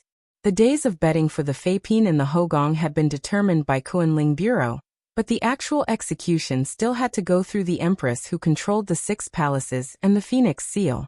Rue Empress opened the book of the Great Land and read through it. She didn't find any problems. After thinking it over, she found the ingenuity. For example, Lu Fei had lost a day for nothing. For example, Xu Fei's 3 days weren't good days. Also, Sun Guiran, who was in favor, didn't seem to have lost a day, but had bumped into Xu Fei and Zhao Pin. Ha! Rue Empress snorted and handed the book of the Great Land to Zheng Shanggong. She took a sip of tea and said, "It looks like the Hogong is going to change. Someone has waited patiently for all these years and finally can't sit still anymore. They even want to interfere in Bengong's business." Zheng Shanggong was older than Rue Empress by a decade. She was an old servant of the previous emperor. It was said that she had saved the previous emperor when he was patrolling the north. After the ascension, she had been sent to Perching Wu Palace to guide the mistresses of the 6 palaces. In this palace where there were servants and masters, her position was special. Even the 4 Zhengfei had to amiably call her Zhenggugu when they saw her. Even Rue Empress could see the clues, much less the experienced Zheng Shanggong. "I heard from Yongla Palace that not long ago, Yu of Kuanling Bureau was summoned into the palace. She first went to see Gui Fei Nyang, and then saw Xu Fei and Heng Fei. This old servant had thought that this Yu official wouldn't offend anyone. I didn't think she would be so daring." A newly appointed official dared to tamper with the Book of the Great Land. Zheng Shanggong really wanted to praise her for her courage. Rue Empress furrowed her brow. The wrinkles at the corners of her eyes revealed the traces of time. She had a disdainful expression and bit her lower lip.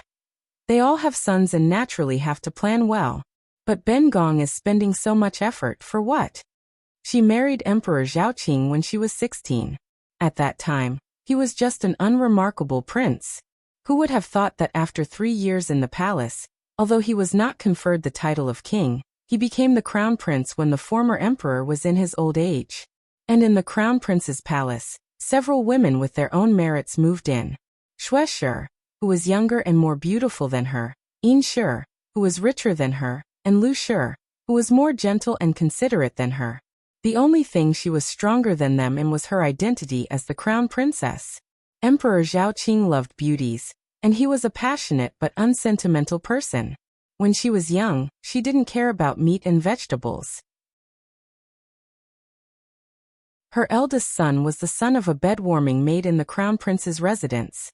When she saw the child being born, it wasn't that she didn't hate him, but he was just 1 year old. That child would die the next day. His eldest son had died early. Because of this, Emperor Zhaoqing was depressed for a period of time. But very quickly he had a second son, the 3rd prince, who was the 3rd of his children. He was born to a concubine that he was very fond of. Not long after the child was born, he became the crown prince, so he loved the 3rd prince very much. He even asked for the title of concubine for his birth mother, Lu. But good times didn't last. The 3rd prince didn't live to see the day he succeeded the throne before he died of illness. In these 2 years, the inner courtyard of the crown prince's residence was no longer under her control. Emperor Zhaoqing had a few more children, and 3 years after giving birth to the second princess, she became pregnant again. In those days, she was extremely careful. She always felt that the women in the crown prince's mansion all had bad intentions towards her. They coveted her position and wanted to kill her and her child. Later, she gave birth to the fifth prince's son and finally had a breather. It seemed that her position as the crown prince's imperial concubine was finally stabilized on the day her son was born. The former emperor bestowed the name of the crown prince's fifth son, Lu Su, symbolizing the beauty of the rising sun. Those women who didn't have children suddenly became insignificant in her eyes. Even Xue Liangdi, who Emperor Zhaoqing was infatuated with for a while and lingered for several months, didn't seem to be scary. Under her attentive expectations, her grew up day by day. Emperor Zhaoqing finally sat on the dragon throne. Following the ancestral tradition of mourning for the former emperor for 3 years, he changed the name of the country, pardoned the people, and conferred titles to the 6 palaces. She smoothly became the empress, the motherly model of the country. But good times didn't last. When her suitor was 4 years old, he drowned and died. She was extremely angry. Even when a young concubine provoked her in front of her, Emperor Zhaoqing's cold and heartless attitude couldn't compare to her anger at that time. She thoroughly investigated the 6 palaces and alerted the court. She wanted to find the murderer who murdered her son. Unexpectedly, in the end, she didn't find anything. It looked like the 5th prince had sneaked out to play and accidentally drowned. Other than that group of damned servants, there was no one else to blame. She went from anger to resentment. After all these years, she still couldn't forget it. She coldly watched the women in the inner palace fight openly and covertly, and guess which slut had killed her son. However, it was as if her eyes were shrouded in a layer of gauze. Layer after layer was pushed away, making it impossible for her to see clearly. Xu Fei Yinshi was the daughter of the minister of the left. Her ancestry could be traced back 300 years. She was a branch left behind by the founding elder, Duke Pei. It could be said that her family had a long history. Her birth meant that as long as the Yin family didn't fall, Emperor Zhaoqing would never lack a place for her in the inner palace. Yinshi had been born beautiful and talented, but she wasn't good at business. Her personality was cold and rigid, and she always liked to make trouble for Emperor Zhaoqing. So even though her family was the best, she had never received Emperor Zhaoqing's favor. She couldn't compare to Xue Shi, and she couldn't even compare to the ordinary Lu Shi. But what made people envious was that she had given birth to a good son. The 7th prince, Lu Hao, was skilled in both literature and martial arts. He was righteous and easy to approach. Adding on that he was studious and hardworking, he was the type of son that all parents in the world hoped for. So Emperor Zhaoqing greatly favored this son, and had endlessly rewarded him from a young age. When the 4th prince's birth was low, and the princes before him had all died by the heavens and didn't have a son, he naturally paid the most attention to Lu Hao. Empress Rui felt that the most suspicious person was Xu Fei. But with Xu Fei's personality, she didn't seem like a woman who was skilled enough to kill without leaving any traces. Then there was Xue Noble Consort. As the daughter of the right minister, she came from a prestigious family and had 3 generations of loyalty. She had been arrogant for a while in the crown prince's fu. This had to do with her father's prestige in the court, and the fact that her Tanhua older brother had been recognized by the previous emperor. But later, bad news came out of the Xue family. First was old Madame Xue's death from illness. Then that great young master Xue suddenly died on his way out of Jing. She had been in the fu for 3 years without any news. Because of this, Xue Shi became well-behaved, until she entered the palace and gave birth to the 9th prince. Before she could be proud again, Emperor Zhaoqing gave her another blow. Using the excuse that his body was weak, he sent the young Lu Tan to Mount Longhu to recover. This trip lasted for more than a decade. It was so long that Empress Rui couldn't help but feel sympathy for Xue Noble Consort. Who would have thought that in the blink of an eye, the 9th prince would be summoned back to Jing and shock the world at the Double Yang gathering? Even the 7th prince, who was older than him, had suffered a loss at his hands. Shueshi was a person with the position of Guifei on her head, but she was able to endure for so many years under all the rumors, and be mocked behind her back. This kind of shrewdness, to be able to unknowingly kill her there was nothing wrong with it. But the problem was, when the fifth prince had his accident, Shui noble consort had just been diagnosed to be pregnant. Rui Empress had given birth to more than one child and knew the perseverance of a mother. When she was pregnant, her only thought was to protect the child. Even if it was for the sake of the child in her womb, she wouldn't allow any danger to appear by her side. Where would she have the extra thoughts to harm others? Nyang Nyang, your body hasn't been well recently. It is best not to think too much. Zheng Shanggong saw Rui Empress's thoughtful expression, and guessed that she was thinking about the incident of the fifth prince's death. As he advised in a warm voice, he put the book of Quran into his sleeve, saying, Nyang Nyang doesn't have to worry about Sun Guerin. Maybe you will hear good news this month. As to the imperial lady of Kuanling Bureau, since the Holy One gave her a title, it is to honor this person, rather than going against her. Why don't we invite her in to form a good relationship, and see what kind of person she is? What can Zhong Chui Palace give her? We don't lack for her.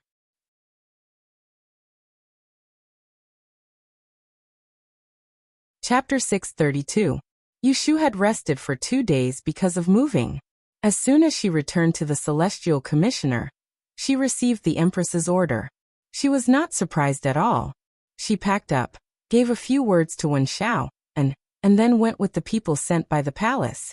The Phoenix Perching Palace wasn't as cold and cheerless as Yushu had imagined it to be. Golden-colored glass, colorful paintings, exquisite skyflowers, and green-potted plants filled the corridors. In this early autumn season, there wasn't the slightest bit of desolation.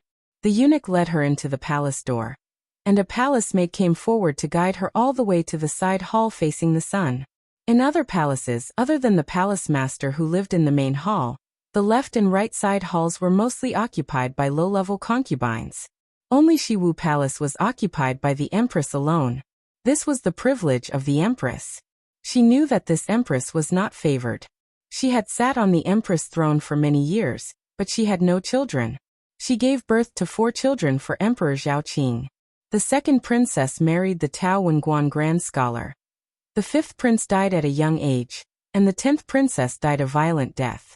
Now there was only a 9-year-old 14th princess by her side. The process of meeting the empress was much more complicated than when Yushu visited noble consort Shui. She first changed clothes in the incense room in the side hall, and only had a thin shirt left. Her hair was almost scattered, and she had to comb it again. She had a special palace maid check her belongings and register them one by one to make sure there was nothing she shouldn't bring. Then she rinsed her mouth and lit a stick of incense in front of her. She sat quietly for a while, and waited for an experienced old mammy to speak. Then she put on her clothes and went out. Yushu had already looked through the books in the Celestial Commissioner. This set of rules for meeting the Empress was passed down from the time of Emperor Anwu. In other words, it was made by Empress Ningxin when she was alive. Thinking about it carefully, it was not difficult to understand. Empress Ningxin was not only the mother of the country, but also the chief officer of the Celestial Commissioner. To say it disrespectfully, a large part of it restricted the behavior of the emperor. At the beginning of the founding of Da'an, the customs and culture of the previous dynasty influenced the generation. Women's status was not as good as men. Many people thought that women should not interfere in court politics. There were many officials who attacked Empress Ningxin. By establishing such a rule, a lot of trouble was avoided. For example, this stick of incense in front of him had a purpose. It was called 3 Thoughts Fragrance. It was said that in the past, there was a minister's wife who had some friendship with Empress Ningxin, because her husband and son were convicted. She entered the palace to plead for mercy. With the determination to die, she smeared poison on the hairpin. Originally, she thought that if Empress Ningxin did not agree to her request, she would commit suicide in front of her. Empress Ningxin had heard the news early and did not refuse to see her. But after she entered the palace, he had someone lead her into a room and burned a stick of incense in front of her. He told her to sit motionless until the incense was extinguished. Only then was he willing to see her. In the end, the minister's wife calmed down while waiting. When the incense was finished, she gave up on the crazy idea. In the end, she didn't do anything stupid. This was how the incense got its name. This was a psychological tactic, but it was used in the rules of the palace. Yushu flipped through this piece of unofficial history in the collection of Taisher Library. She had to admire Empress Ningxin's wisdom. Of course, Yushu didn't have any bad ideas. She leaned against the back of the chair and closed her eyes to rest. She didn't care about the old nanny who was staring at her. There were a few palace maids standing in the room. They quietly raised their eyes to look at this legendary messenger Miao Ling, and secretly thought that she was really extraordinary. Those who came to Phoenix Perching Palace for the first time to visit the concubine were all trembling with fear and trepidation. However, this one in front of them was very relaxed and didn't even have a drop of sweat. Seeing that her eyes were closed, they wondered if she had fallen asleep. After half an hour, Yushu finally saw the current empress, Lady Rue, in the side hall. As a former commoner, seeing the noblest woman in the world, Yushu didn't feel particularly excited. Empress Rue's body was slender and thin. At first glance, she looked extremely weak. She was wearing a beautiful gold and luan robe, her long silk tail hanging on her feet. Large gold pearls and bright jade hung from her heavy bun. She wasn't as beautiful as Lady Shui, wasn't as arrogant as Lady Yin, and wasn't as amiable as Lady Lu. There was a faint smile on her face. When she spoke to Yushu, it seemed intimate, but there was an indescribable indifference. This subject greets the Empress. Long live the Empress. Yushu knelt down. After kowtowing, she heard Empress Rue speak. No need for formalities, grant a seat. Two palace maids carried over a chair. It wasn't a stool or a block, but a chair with a backrest. Yushu glanced at the chair and instantly understood. The Empress had summoned her into the palace, not to make trouble for her regarding the Koan book, but to express goodwill. Thank you, Nyang Nyang, for your grace. Yushu sat down on the chair. She raised her head and looked at Empress Rue. She didn't behave like those female officials in the books and the chambermaids. The old mama on the side saw that she was so unruly and frowned. She was about to scold her when she was stopped by a look from He Shanggong, who was standing behind Empress Rue. Ha ha! Empress Rue laughed and said to Yushu. I heard that envoy Miao Ling was originally from the south? Yushu replied. Yes, this subject is from Yiyang. Yiyang? Ben Gong has never been to the south. What are the customs of your hometown? Tell me about some interesting ones. Even though Empress Rue appeared to be approachable, her words couldn't help but contain a sense of superiority. Yushu knew that she was trying to find a topic to warm up, and cooperated by talking about some of the things in Yiyang City. Empress Rue was very interested and occasionally asked questions.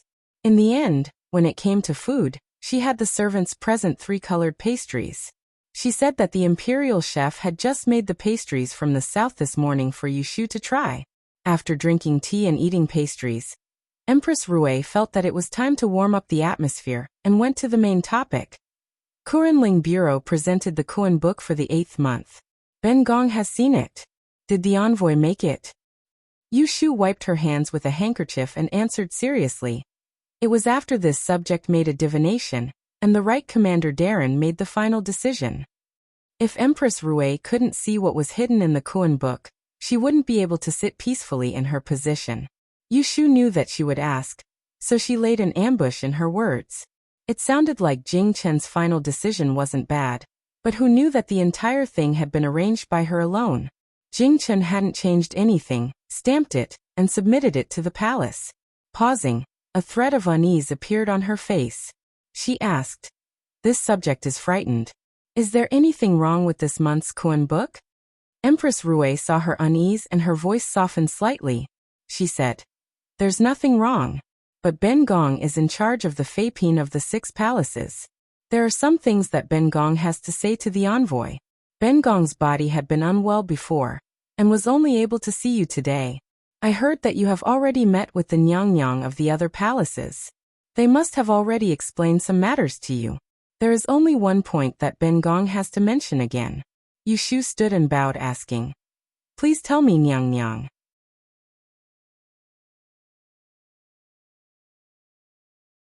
Chapter 633. Yushu knew in her heart that the Book of Earth in the 8th month would definitely be against Empress Rui's wishes. Before entering the palace, she had speculated what countermeasures Empress Rui would have. Would it be like Xu Fei to intimidate her? Or would it be like Lu Fei to move her with emotion and lure her? Or would it be like Shui Gui Fei to not hide anything and clearly wanted to win her over? She hadn't thought that Empress Rui didn't threaten or entice her. Instead, she started to talk to her about great principles. His Majesty has a myriad of affairs to attend to every day. During the day, he has to meet with the civil and military officials and review memorials from all over the country. Only at night will he be free. Only when he returns to the inner palace can he take a short rest. If he is exhausted and meets some insensible and unlikable palace girls, wouldn't that be troublesome? The female envoy should know that the creation of the Book of Earth was a rule passed down from the time of Emperor Shengzu. The original reason was for the Emperor's dragon body's health. If she blindly followed the rules and disregarded His Majesty's likes and dislikes, wouldn't that be putting the cart before the horse? His Majesty is the ruler, the female envoy is the subject. The subject cannot understand His Majesty's heart. How can I share the burden of the ruler? Rui Empress raised her voice in the last sentence. That slightly displeased expression was clearly questioning Yushu. But she didn't directly blame Yushu for tricking her in the Book of Earth in the 8th month. It wasn't that she didn't follow the rules, but that she was too well behaved and didn't care about the Emperor's feelings, so she lost her role as an official. Hearing this, Yushu couldn't just sit there foolishly. She lowered her head and left the chair that she had just warmed up. Your Highness is right.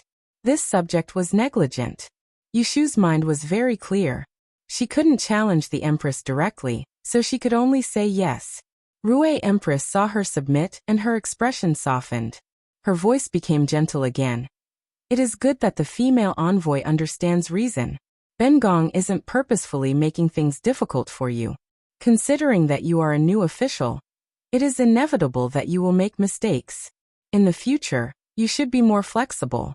Being rigid isn't a good thing. Just take the Kunling Bureau's Kun book this month as an example. There are some arrangements that aren't suitable. Speaking of this, Yushu certainly had to ask the Empress to point out which parts were inappropriate.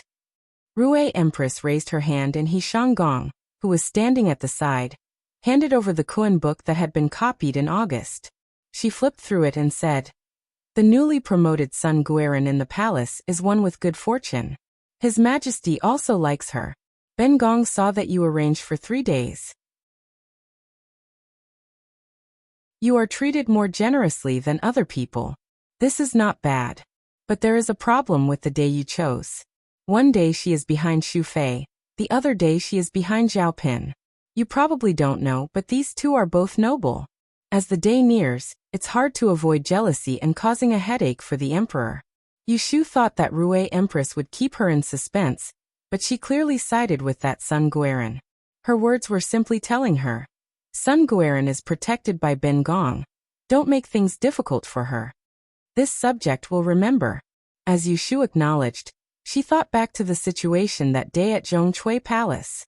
Shui Guifei had hinted to her that Rui Empress didn't have a son, and there weren't any young imperial sons in the palace that could be adopted. So she had the idea of using someone else's womb to have a child. She trained Sun Guiran, the little palace maid, and sent her in front of Emperor Zhaoqing. Once Sun Guiran became pregnant, Rui Empress had ways to make her fall out of favor. When she gave birth to a son, the son would naturally be adopted under her name. As it concerned the future throne, Rui sure would have the power to fight.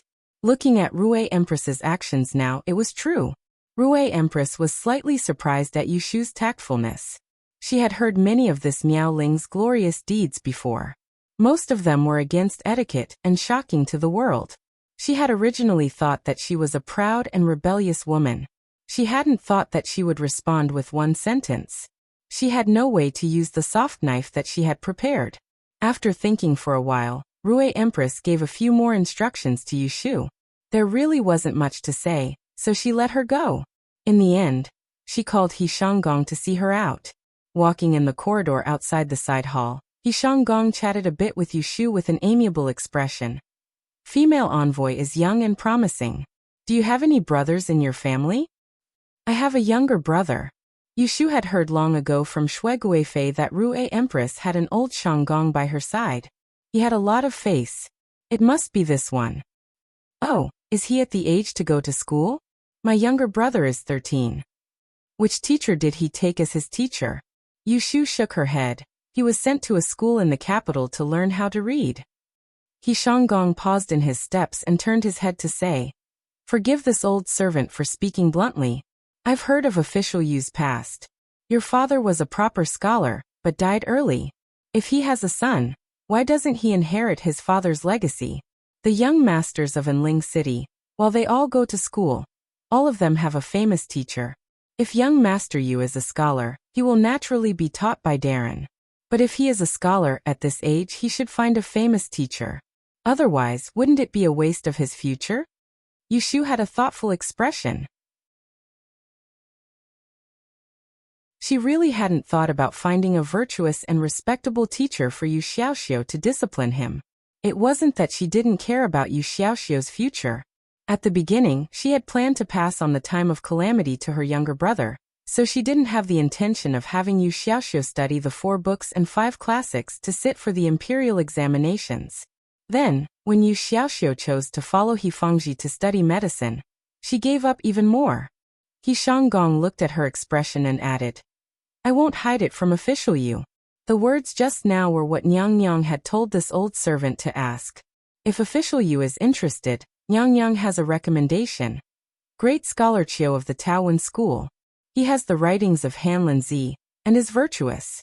His Majesty has praised him several times as an example of a scholar. Many scholars in the capital have come to pay their respects and hope to receive a few pointers. If young Master Yu can take him as a teacher, it would be the best. Yushu understood. Just now in the side hall, she had lowered her head to be a teacher. But Empress Rue wasn't one to make empty promises. This was the benefit promised to her. She had heard Shui Rue mention great scholar Chiu before. He really was a virtuous and respectable scholar. It wasn't that she was belittling herself, but with Yu Xiaoxiu's family, background and age, he wasn't even good enough to be a scholar boy, much less a disciple. But once Empress Rue opened her mouth, the impossible became a sure thing. The second princess was the Empress Di daughter, and was married to great scholar Chiu's eldest son, Chiu Hengji. With this layer of relationship, it was no wonder Empress Rue dared to promise her. Yushu only had this one younger brother. Naturally, she wanted to give him the best environment and education. Empress Rue had grasped this point well. If it was anyone else, it would be hard not to be moved. It was a pity. She smiled inside, but her expression was cautious. He Shanggong, who was waiting for her to answer, said, Let me go back and think about it. He Shanggong glanced at her, nodded and didn't say anything else. After sending him out of the palace gates, she turned back. Empress Rue was still in the side hall and hadn't moved. Seeing her return, she asked, How was it? What did she say? He Shanggong replied, She said she needed to think about it. Empress Rue was surprised again. Just now, she had thought that Yushu was tactful. How come she didn't know what was good for her? To be able to become Qiu Luanxi's inner disciple, other people couldn't even pray for it. And this person was so picky? Based on what you think, what is going on with this person? Empress Rue hesitated. Today's matter had gone smoothly, but why did she feel it wasn't right? Even He Shanggong, a shrewd person, couldn't tell if Yushu was good or bad. He thought for a while before speaking. She doesn't look like a short-sighted person.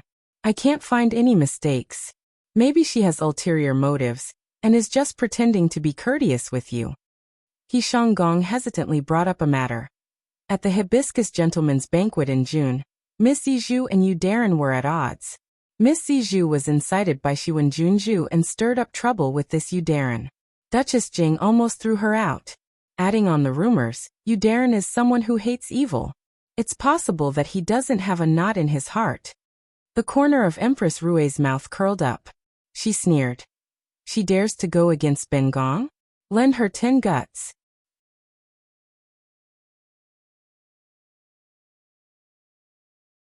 Chapter 634. Yushu came out of Perching Wu Palace. The little eunuch led the way. She followed behind with her hands behind her back, thinking about the instructions she had just received from Empress Rui. She was in Kuanling Bureau and was a female official. She had to interact with the consorts in the Hogong. She couldn't just stay out of it, she couldn't curry favor from all sides, so she had to choose a good teammate. Of the 4 heavyweights of the Hogong, Consort Lu Xian had been implicated in the Imperial Envoy's headless case and had lost. Lu Yi, that boy, had no hope of inheriting the throne. Xu Fei didn't need to be said. Her Lao Qi Ningguang was a good son, but Yushu had been ambushed by him multiple times. He was an enemy and not a friend. In the future, it could be a life and death situation. The possibility of turning an enemy into a friend was almost zero. As for Empress Rui, even though she was the mother of the world, she pitifully had no children. Seeing that Emperor Zhaoqing was getting old, she was forced to think of using someone else's womb to have a child. Even more, that Sun Gui might not even be able to have a son. It was very risky to stand with her. As for Imperial Consort Xue, she had the support of her maternal family, the Xue family. Lu Tan was a good boy, unlike Lu Yi, who was a pile of mud that couldn't be helped. Most importantly, there was the unspeakable relationship between Yushu and Xue Rui. All in all, there was the possibility of being on the same side as Imperial Consort Xue. So Empress Rui's speech to her in Perching Wu Palace was a waste of words. Yushu thought it over again, and felt that it was best to be on the same side as Imperial Consort Xue.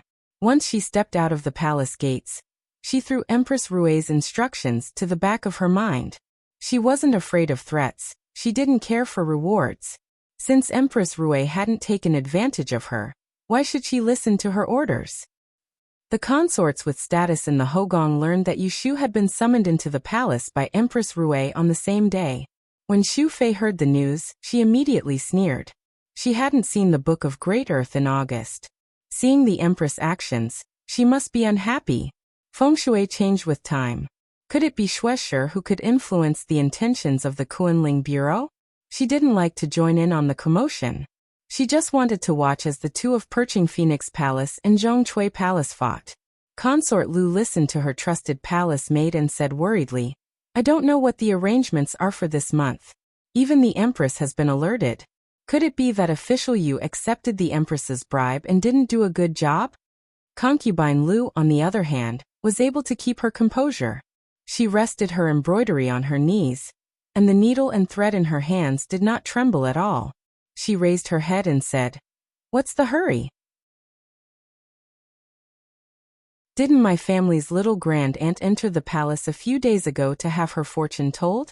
Compared to the other palaces, the atmosphere at noble consort Xue's side was obviously much better.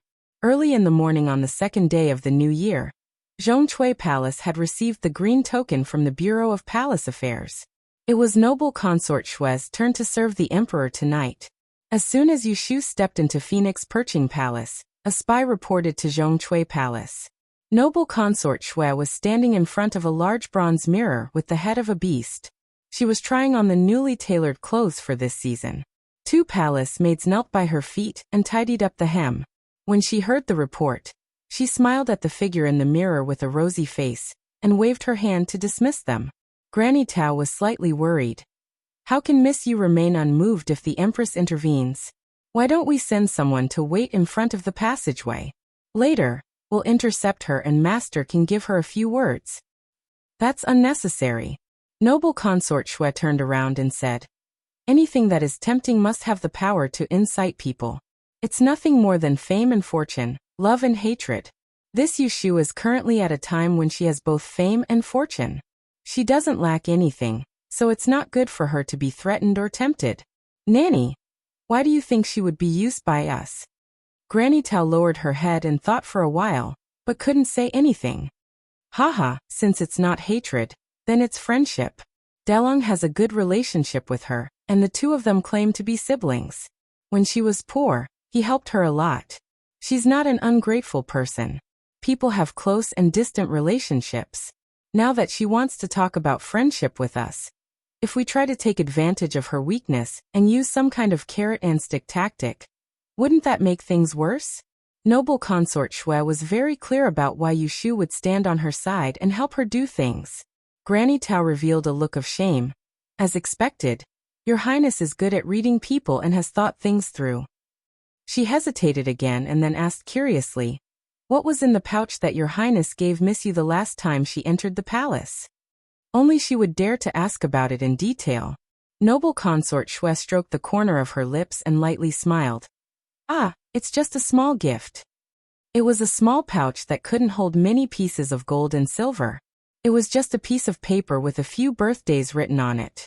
It had been half a month since Yushu moved to Baochong Street. Her family had settled down, so she was ready to bring Aunt Chui over. Aunt Chui had already separated herself from the Ji family, so there was no need for her to hide anymore. Yushu took a horse carriage and went to the east side of the city with Yu Xiaoxiu to bring her back. Speaking of which, after Aunt Chui and Yushu opened their hearts that day, she had more or less figured out some things. After waiting for a long time, Yushu finally came to pick her up. There wasn't much to pack, so she had her maidservant take 2 bags and left with Yushu. The horse carriage went through the main gate. Although Yushu didn't want to take Aunt Chui back with great fanfare, there were people watching her all day outside. If people found out that she didn't go through the main gate after taking her mother, they would criticize her again. Aunt Chui got off the carriage and looked at the large courtyard. It was even more luxurious than the one in front of the Ji family's ancestral home. She was immediately stunned. For the past 2 months, she had been confined to the small courtyard by Yushu and didn't go out at all. Thus, she had never heard of Yushu's reputation, and thought that Yushu was just a female disguise master who had passed the exams. She didn't know that Yushu had become an official in the imperial court, and had even received a title from the emperor. After entering the main gate, there was a row of neat and tidy maidservants and manservants. 2 rows of people stood on the flat stone-paved path and bowed to greet her. Welcome foreign back to the Fu. May foreign have good luck and good luck. Aunt Chui's legs turned to jelly. Even when she was helped into the hall and sat on a completely new armchair with a soft mat under her, but and fragrant tea in front of her, she still couldn't come back to her senses. Yushu glanced at the crowd of servants outside and frowned. This lineup wasn't arranged by her in advance. She didn't know whose idea it was. Sun. Aunt Chui took a long time to say these 2 words. She grabbed Yu Xiaoxiu's hand and stuttered. Is this our home? Those people outside, are they all our servants? I heard them call me husband and foreign just now. Don't tell me I'm dreaming. Quickly pinch me and see if it hurts. When Aunt Chui was young, her dream was to be the wife of the second master of the Yin family's concubine. Later on, she got married to Yu Xiaoxiu's father, and became a pitiful scholar's wife. When Yu Xiaoxiu's father died, she was chosen by Ji Laosan. He didn't mind that she was a widow and brought her back to be a concubine. From beginning to end, she never dreamed of becoming a proper wife one day. She didn't expect that after so many twists and turns, she would be blessed by her children. She sat in the main seat of the hall, and was respectfully called foreign. Yu Xiaoxiu, on the other hand, had a mother-son relationship with concubine Chui. Seeing that she was in a trance, he didn't dare to pinch her. He quickly turned his head to Yushu and gave her a pleading look. Yushu coughed and gave Yundo and Lin a look to leave. She closed the door and dispersed the group of people outside. She sat down on the other side of Aunt Chui, pulled the back of her hand and patted it lightly. Mother, what's wrong with you? I already said that I would bring you here to enjoy life. This residence is our family's, so you can rest assured and stay here. Daughter now has an official position. From now on, you are the proper foreign you. Mother Xiaoxiu and I are no longer someone's concubine, and have no relationship with the Ji family. Aunt Chui blinked a few times and asked hesitantly, what official position? What are you talking about? Yu Xiaoxiu interrupted and said, Mother, older sister has become a high-ranking official of the Celestial Commissioner. She is now a female official. You haven't seen older sister in her official robes and black veil. She looks so majestic. Hearing this, Mistress Chui reacted after a long while. She couldn't hold it in for a moment, and with a sob, she raised her head and actually cried on the spot. My God, you're finally willing to open your eyes. You've made me suffer for most of my life. I've been a slave and a maid. And I've even married a short-lived ghost. I've been betrothed to a heartless man. You evil heavens, you heartless person. Your family's ancestors must have accumulated good karma in their previous lives to have a wife like me. Not only did I continue your family's lineage, but I also raised a good daughter. Boo-hoo. Yushu almost laughed when she heard concubine Chui's tearful voice. However, she could also tell that concubine Chui had thought it through and didn't intend to go against her anymore. Zhao Hui knew that Yushu was going to pick up Aunt Chui today, so she prepared a welcoming banquet in advance. She wanted to leave a place for the mother and children to talk, so she didn't go to the front to welcome them. Hearing that they entered the gate, she led the two maidservants to the East Stride courtyard. Yushu arranged a small courtyard for Aunt Chui. She assigned maids to clean, and the bed and quilt were newly changed yesterday. As soon as Zhao Hui entered the courtyard, she heard voices coming from the main room. A woman spoke with a southern accent. Before she reached the door, she saw a thin woman walk out in small steps. She stood in the corridor in a hurry and looked around. Yushu and Xiaoxiu followed behind her. Zhao Hui glanced at her roughly. She saw her arched eyebrows and almond-shaped eyes. Her face was somewhat similar to Yushu's. She knew that this was the mother of the siblings. She was 1 or 2 years older than Zhao Hui, so she walked forward to greet her with a smile. Aunt Chui didn't know Zhao Hui, but she knew that this pair of children had recognized a foster family. On the way here, Yushu told her something again. It was nothing more than telling her not to be petty. The two families were a family, and they could live in harmony in the future. Aunt Chui didn't want her children to find other parents and show filial piety for no reason. However, she didn't care about Yushu's affairs. Now that her daughter had entered this big house and became an official, she felt like she was dreaming. She didn't want to find fault, so she just responded to Zhao Hui with a smile. The two women struck up a conversation. You praise my daughter's good looks. I thank you for taking care of the children for me. Sister and sister immediately called each other, not at all distant, which surprised Yushu. In the afternoon, Fangji didn't come back from the clinic. Aunt Chui followed Zhao Hui to see old Madame He. The family of women and children sat around the table and had a banquet. Aunt Chui drank a few cups and got drunk. She pulled Zhao Hui and cried, telling her how hard it was for her to raise the two children. Although Zhao Hui knew that this woman didn't treat the two children well, and especially didn't care about her daughter, Yushu, she couldn't help feeling sympathetic when she saw her complain. Her previous prejudice against Aunt Chui also faded a lot.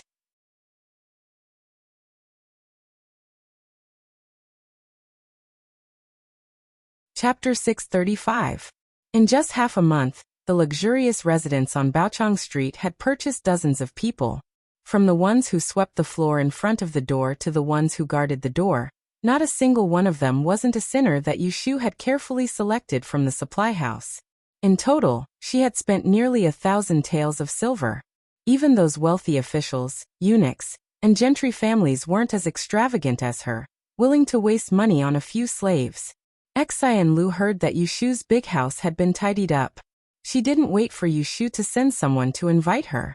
She felt a little puzzled from the moment she entered the door. The gatekeeper ran an errand and led her to the living room. Two maids came in to serve tea and cold dishes, and then quietly left. When the servant from the front yard ran to the backyard to invite Yushu over, she suddenly realized what was strange. The servants in the Lotus house were too well behaved. They did not have the shyness of a small family, nor did they have the timidity of a newly bought servant. They treated people and received guests in an orderly manner. It really made people mistakenly think that they had entered an old mansion. Xian Lu was surprised by Yushu, and then she knew why. You mean that all the servants in your mansion were bought from the conferred courtyard, that black-hearted place? Xian Lu was surprised. How much money did you spend? For a family like the Xian family, every year they had to replace the servants, buy new ones and sweep away the old ones.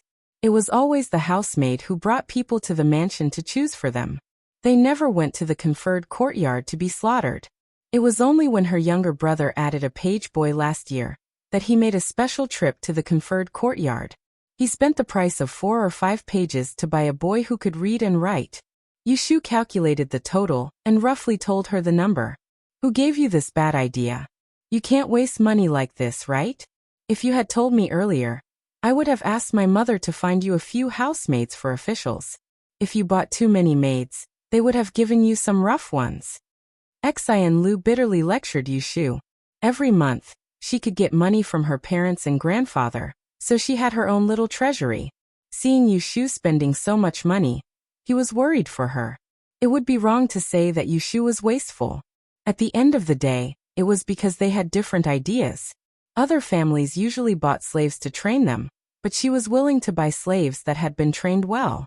This mentality was similar to the hiring of most modern companies. They were more willing to hire people with qualifications and experience than those who had just entered society. For the sake of efficiency, spending a little more money was worth nothing. What's more, she was not short of money at this time. Not counting the debt she won from the Chui family's big gambling house, she still had tens of thousands of taels of profit from the crystal business in Jubiozai. That's not how the accounts are calculated, Yushu explained to Xian Lu. I used to be a poor commoner. How would I know how to discipline my servants? Instead of buying an ignorant one to give me a headache, it's better to buy a ready-made one.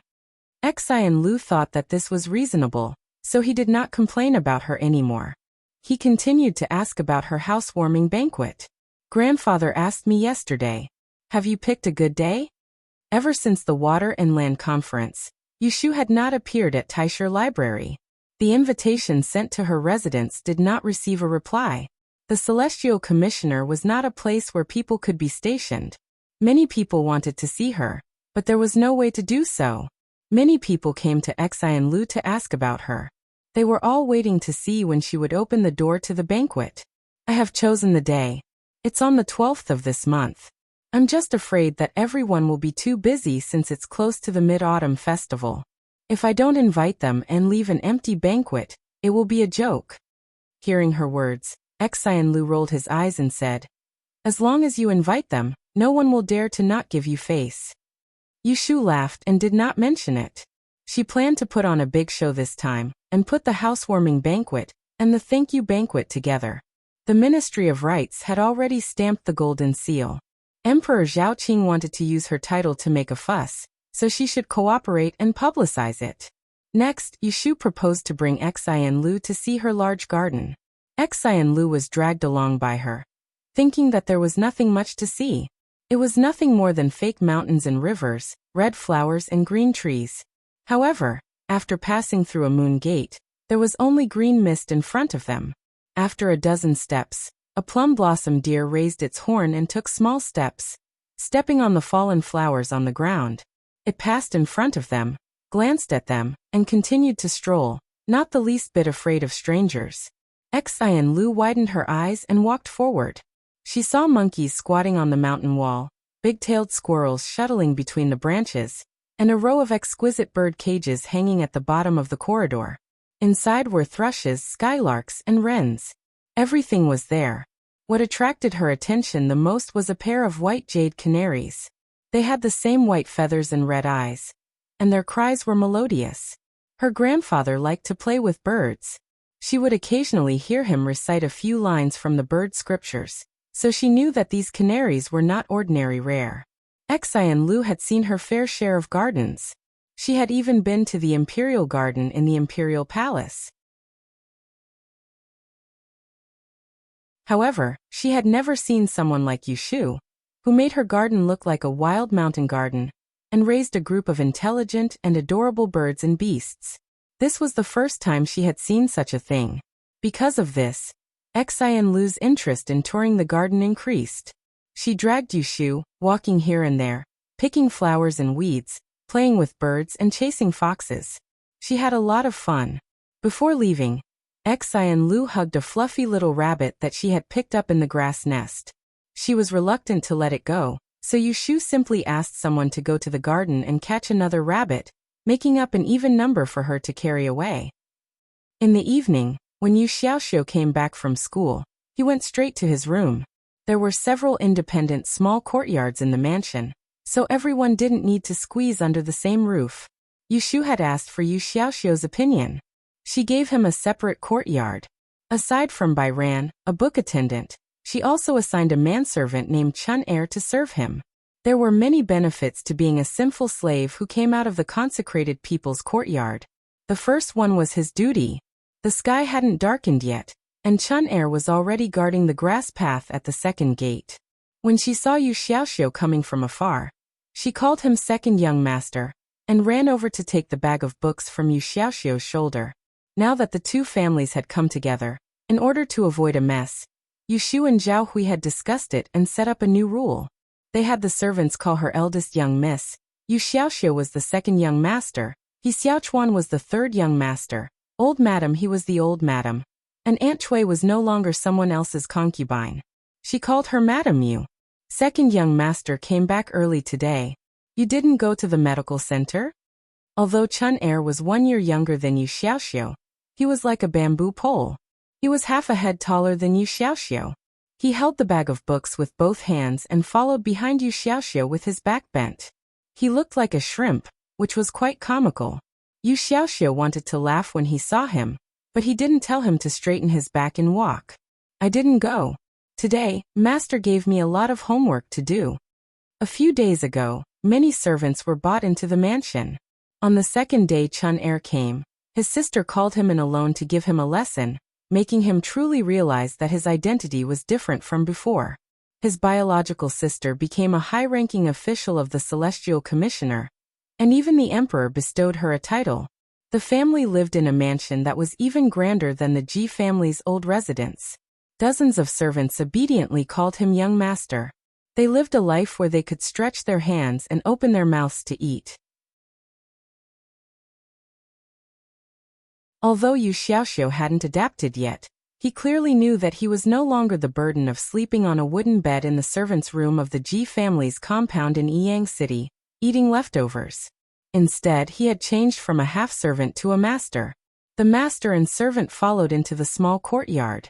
Bai Ran, who was wearing a brand-new silk gown, came out of Yu Xiaoxiu's study with a stack of red paper dotted with gold. When she saw them, she stopped to greet them. Second young master, school is over. Yu Xiaoxiu nodded and walked over to pick up the top invitation in his hand. He looked at it and asked, "Have you finished copying the name list my sister gave you?" Yushu had already sorted out the guest list for the 12th of August. Because all the servants in the mansion thought that Bai Ran's handwriting was the most pleasing to the eye, she gave him the task of copying the invitations. As a result, Bai Ran didn't follow Yu Xiaoxiu to Baichuan Academy to accompany him in his studies. Instead, he woke up early in the morning and stayed in Yu Xiaoxiu's small study to copy the invitations. He wanted to finish the task eldest miss had given him as soon as possible. "I've finished copying. I'll send it to eldest Mississippi." Bai Ran had grown a lot darker than when he was first bought. His originally weak little pretty face had a bit more heroic spirit. "Then go quickly and come back quickly. Don't delay dinner." Yu Xiaoxiu affectionately patted him on the shoulder. Even if there were many servants in the family, Bai Ran was different to him. This youth was smarter than him, and was also a good scholar. He had once been a young master of a wealthy family, so there was no way he could order him around like a servant. Bai Ran softly snorted. He glanced at Chun Er, who was following behind Yu Xiaoxiu with a hunched back. She was wearing the same short-sleeved shirt that the mansion had just given to the servants. His heart was slightly bitter. He lowered his head and quickly left. Not long after Yu Shu sent Xian Lu away, Bai Ran sent over the invitations. She randomly picked a few and was very satisfied with the neat and beautiful writing. She called Yun Do, who was at the side, to give Bai Ran a piece of silver. "Well done. In the future, I will add another set of paper and ink to Xiaoxiu's room. You should practice more when you have time. Don't delay it." A trace of happiness appeared on Bai Ran's slightly reserved face, and she quickly thanked Yushu. After receiving the reward, she withdrew and didn't stay for even a moment longer. It was dark outside. Lanterns were hung under the eaves of the courtyard. Bai Ran walked along the porch. He saw two people coming out from the opposite corner of the door. He recognized the one in front. She was the new maid of eldest Mississippi. Her name was Lin. The one behind had her head hanging down.